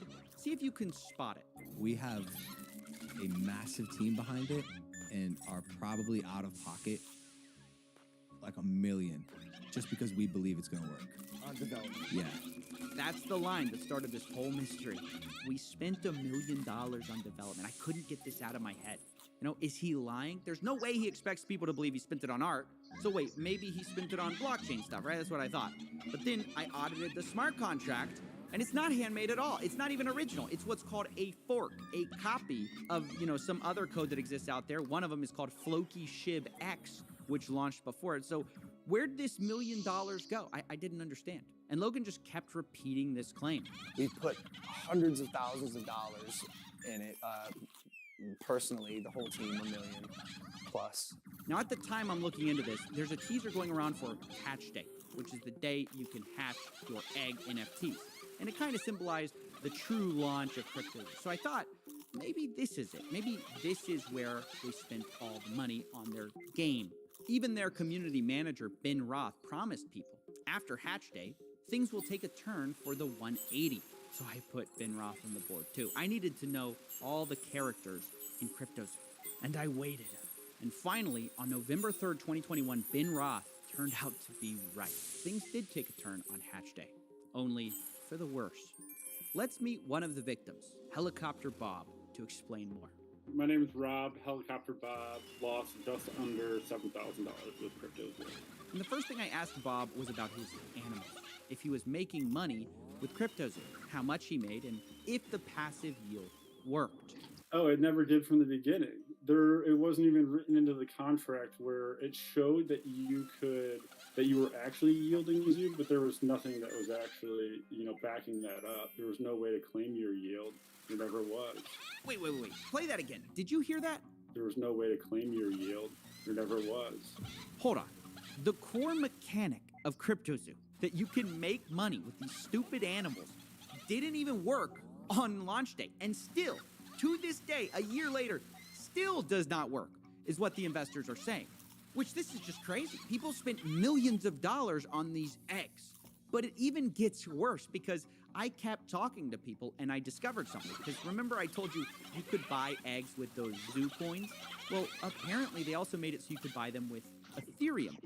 And on the day of selling, about half of these purchases took place with Ethereum. Only it turns out for the people who spent ETH, not only did the yield part of it not work, did the NFTs not pay you, you also couldn't even hatch them. So I acquired a bunch of eggs. And I actually want to play the game. I didn't acquire the eggs with the intent of keeping them. I actually wanted to hatch them and see what I got out of them and play in this ecosystem that's been advertised or whatever, right? And then I can't do anything. It's not showing up on the website when I connect my wallet, etc., etc. So I'm a little baffled. I'm like, I must be doing something wrong. So I open up a support ticket. I open up a support ticket with CryptoZoo, and Ben Roth is actually the person answering my support ticket. Oh yeah, no, it's down for the moment, but we're working on it. Let me tell you, it's never been up. Wait, you can't even hatch? No, I'm telling you, it's just a picture. There's nothing I can do with it. You're kidding! You can't hatch? There's nothing I can do with it.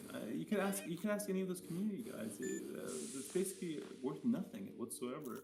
Wow, so on launch day, basically nothing worked, and a year later, that's still true. Now, after this was discovered, the price of Zoo fell 63% in just 24 hours. And at this point, Logan Paul basically goes silent on CryptoZoo. No more podcast mentions, no more saying he handmade art. CryptoZoo already got millions in investments, but Logan only speaks in the Discord twice over the next year to say, quote, sober, currently shaking my head, and yo. That was his contribution to this project. Meanwhile, his community manager, Ben Roth, was actively claiming that Logan was going to be marketing CryptoZoo any day now. He told people things like, Logan is an uncontrollable marketing guru. It's over when we launch. And when we have a product to market, it'll get marketed. And marketing will crush. I promise you. And this disconnect between Logan abandoning the project and his team on CryptoZoo saying that it was going to be any day now, left investors feeling like they were being led on. All you had to do was go on and tell us, look, there's something going on with this project, I'm abandoning it, or whatever, before people got more and more traction. And promising, yeah, this is going to be great, but when it came to actually doing anything, you just hid away from it. Have some decency to come out, talk to the people that invested initially, that invested along the way on all of the fake and false promises, on all of the false hype, and be honest with people. Because surely Logan Paul, who's got this billion-dollar hydration company and a WWE star, he's got enough money. He doesn't need to rug us lot. And it's because of these false promises about marketing that these poor investors believed in CryptoZoo so long. They sat and watched every Logan Paul episode trying to guess and decipher when this so-called marketing push would happen. And Logan and his team really fed into this with a lot of cryptic messages. Only a month after CryptoZoo's launch, actually, the hatch day, they started teasing this. Not too much of this is out, but he's been working on a massive project. And one of them will be the biggest thing I ever do. It's like my life and soul is put into this project, which is where most of my time these days goes. Wow, surely this secret project that Logan put his soul into is CryptoZoo, right? You know, the project he launched a month ago? Well, his fans certainly thought so. I'm like, holy cow, it makes so much sense. He's talking about CryptoZoo. Ben and the dudes are like putting smiley faces and egging the rest of the community. Like, this is it, guys. You know, this is what we're working towards. I mean, this is it. This it's finally happening. Logan's gonna market the project, and they kept saying that Logan's gonna market the project, and it's gonna change everything. So now imagine their surprise when another clip surfaces of Logan finally admitting this secret project isn't CryptoZoo at all.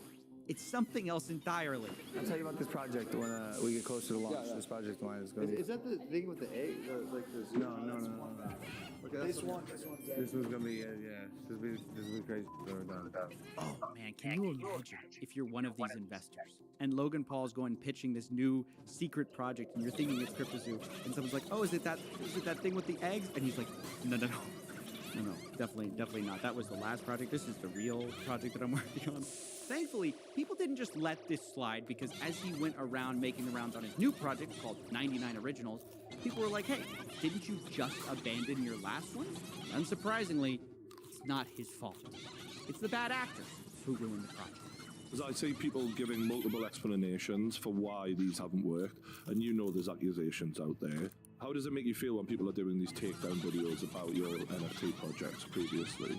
It's sad because of what I just said. There's so much going on behind the scenes. Like, Doug, I'm not the bad guy here. Yeah. There's some actual out there. Yeah. And it's not me.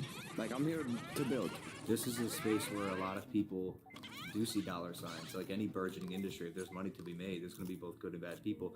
There's a lot of shady characters in the crypto space. I'm learning all of it. We had an issue with CryptoZoo, where our lead developer took the code that he made, fled to Switzerland, and like held it hostage for $1 million.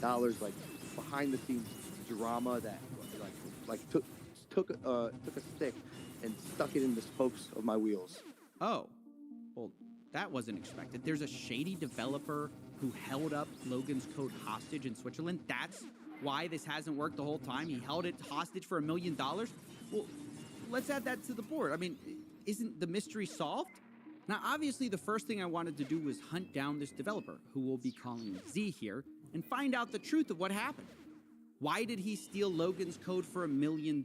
However, I finally got a hold of him, and when I did, he admitted he took the code hostage, but he says the reason for it was nothing like what Logan had said. He literally never paid me anything at all. I never paid. And it got to a point when I was working on it where I didn't realize they were just going to try to do all of my work on me. So I took all of his work to a crisis. And I just kind of spent like a month just trying to negotiate and get something figured out where I would finally get paid. Because on my end, I have 30 engineers. I'm earning $50,000 a week on building this thing. And the only thing they brought to the table were a bunch of Photoshop changes. So Z claims he wasn't blackmailing anyone. He had to hire a team to develop this whole thing, and he just wanted to be paid for the work they did. According to him, they negotiated a $1 million payday for this whole project. And from the second I heard that, I thought, oh, that's interesting, because Logan claims he spent $1 million on this whole thing. And this developer's saying he's owed $1 million on this project. Now, I didn't want to just take one person's word for it, so I later confirmed with another developer who worked for something called the Blockchain Center that he also hadn't been paid. We've been paid nothing. I would have loved to have Zoo, but I don't have any. So that's multiple sources working on the CryptoZoo team project who were not paid. Now, obviously, these are big accusations, which is why I wanted to confront Logan Paul on them. But unfortunately, we're not exactly on speaking terms. So I wondered, how could I speak to Logan without speaking to Logan? And that's when I found out there was someone who might know just as much about this whole story. And I will explain everything one day with my manager, who's in charge now. Logan Paul's manager, a guy named Jeff Levin. He might be just what we need to settle this whole thing. So I gave him a call. Hello? It was the night before Christmas, when there on the couch, you sat on your tuchus and vegged like a slouch. You watched and you ate with a heart full of gloom, when suddenly Washington came in the room. A Christmas miracle, could it be true? He changed the channel to PragerU. It's on your TV and your smartphone, too. A gift to your brain cells to save your IQ. And just how high could your IQ go? If you never try, you'll never know. Watch PragerU on your TV, mobile app, and online.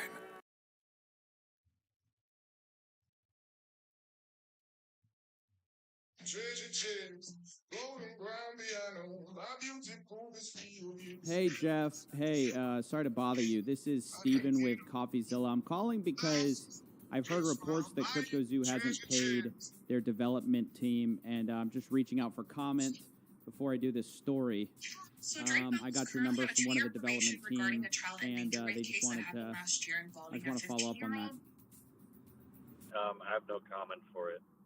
That's what I want to talk Okay, are you guys denying it, or are you saying it's not true? And we don't know how many birthdays we have, so No comment. I don't think that the we don't have to have a birthday. Oh, you're wondering if he likes you? Okay, because they're saying $1 million hasn't been paid in development for Crypto Zoo. Oh, you were his chauffeur. And Logan Paul said publicly that it has been paid. So you like him? So Oh, you're wondering if he likes you? I mean, it's pretty serious accusation, and obviously, I don't want to just run a story. If you guys have a whole side to your story here, your job as as someone that is reporting news is to actually verify correct news. right? That's why I'm calling you. I know, and that's legal grounds for that stuff. So I'm just telling you, legally, you have to report correct news with verifiable information. Right, that's why I'm calling you. They've given me a lot of things, a lot of evidence. Okay, well, okay, you can have the evidence you want, but I'm just letting you know, if you report anything on us, I appreciate your business, I appreciate you as a person, and I'm just telling you, from a legal standpoint, as we've been advised always, is if anybody reports fake news, that's where we won't, Yeah, this call was a mess. Jeff, Logan's manager, seems to be implying that I'm not allowed to repeat allegations.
This game.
Feeling toxic.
So lame.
If you're on the stream, thank you.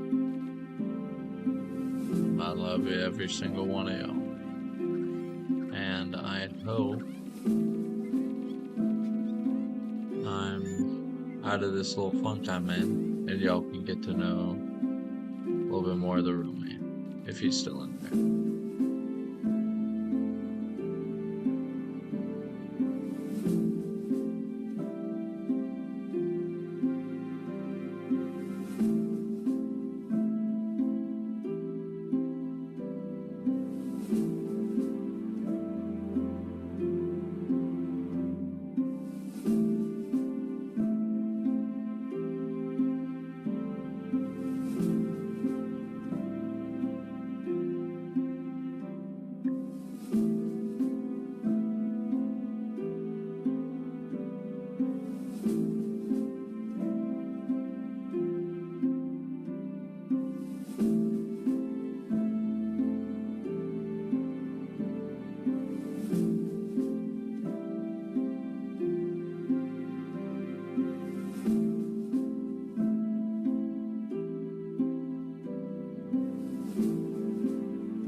Looking too hot, soldiers.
That's some crazy shit. Oh shit, I only have one more.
very interesting one.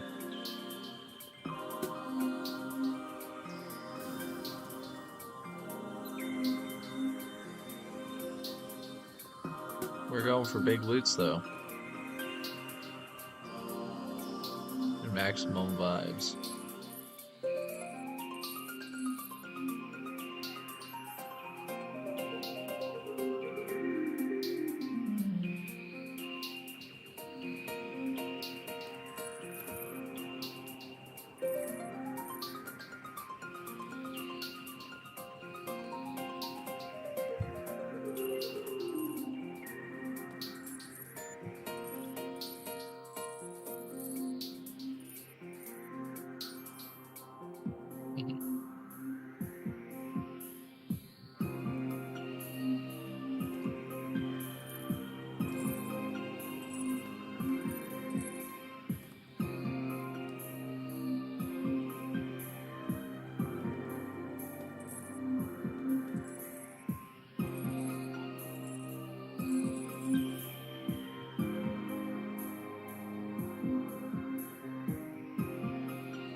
Final boss.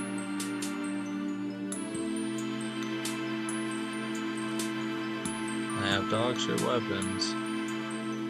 Not good.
Well, boys,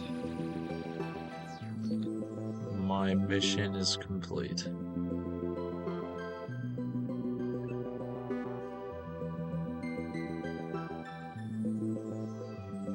I'm glad I found this game today.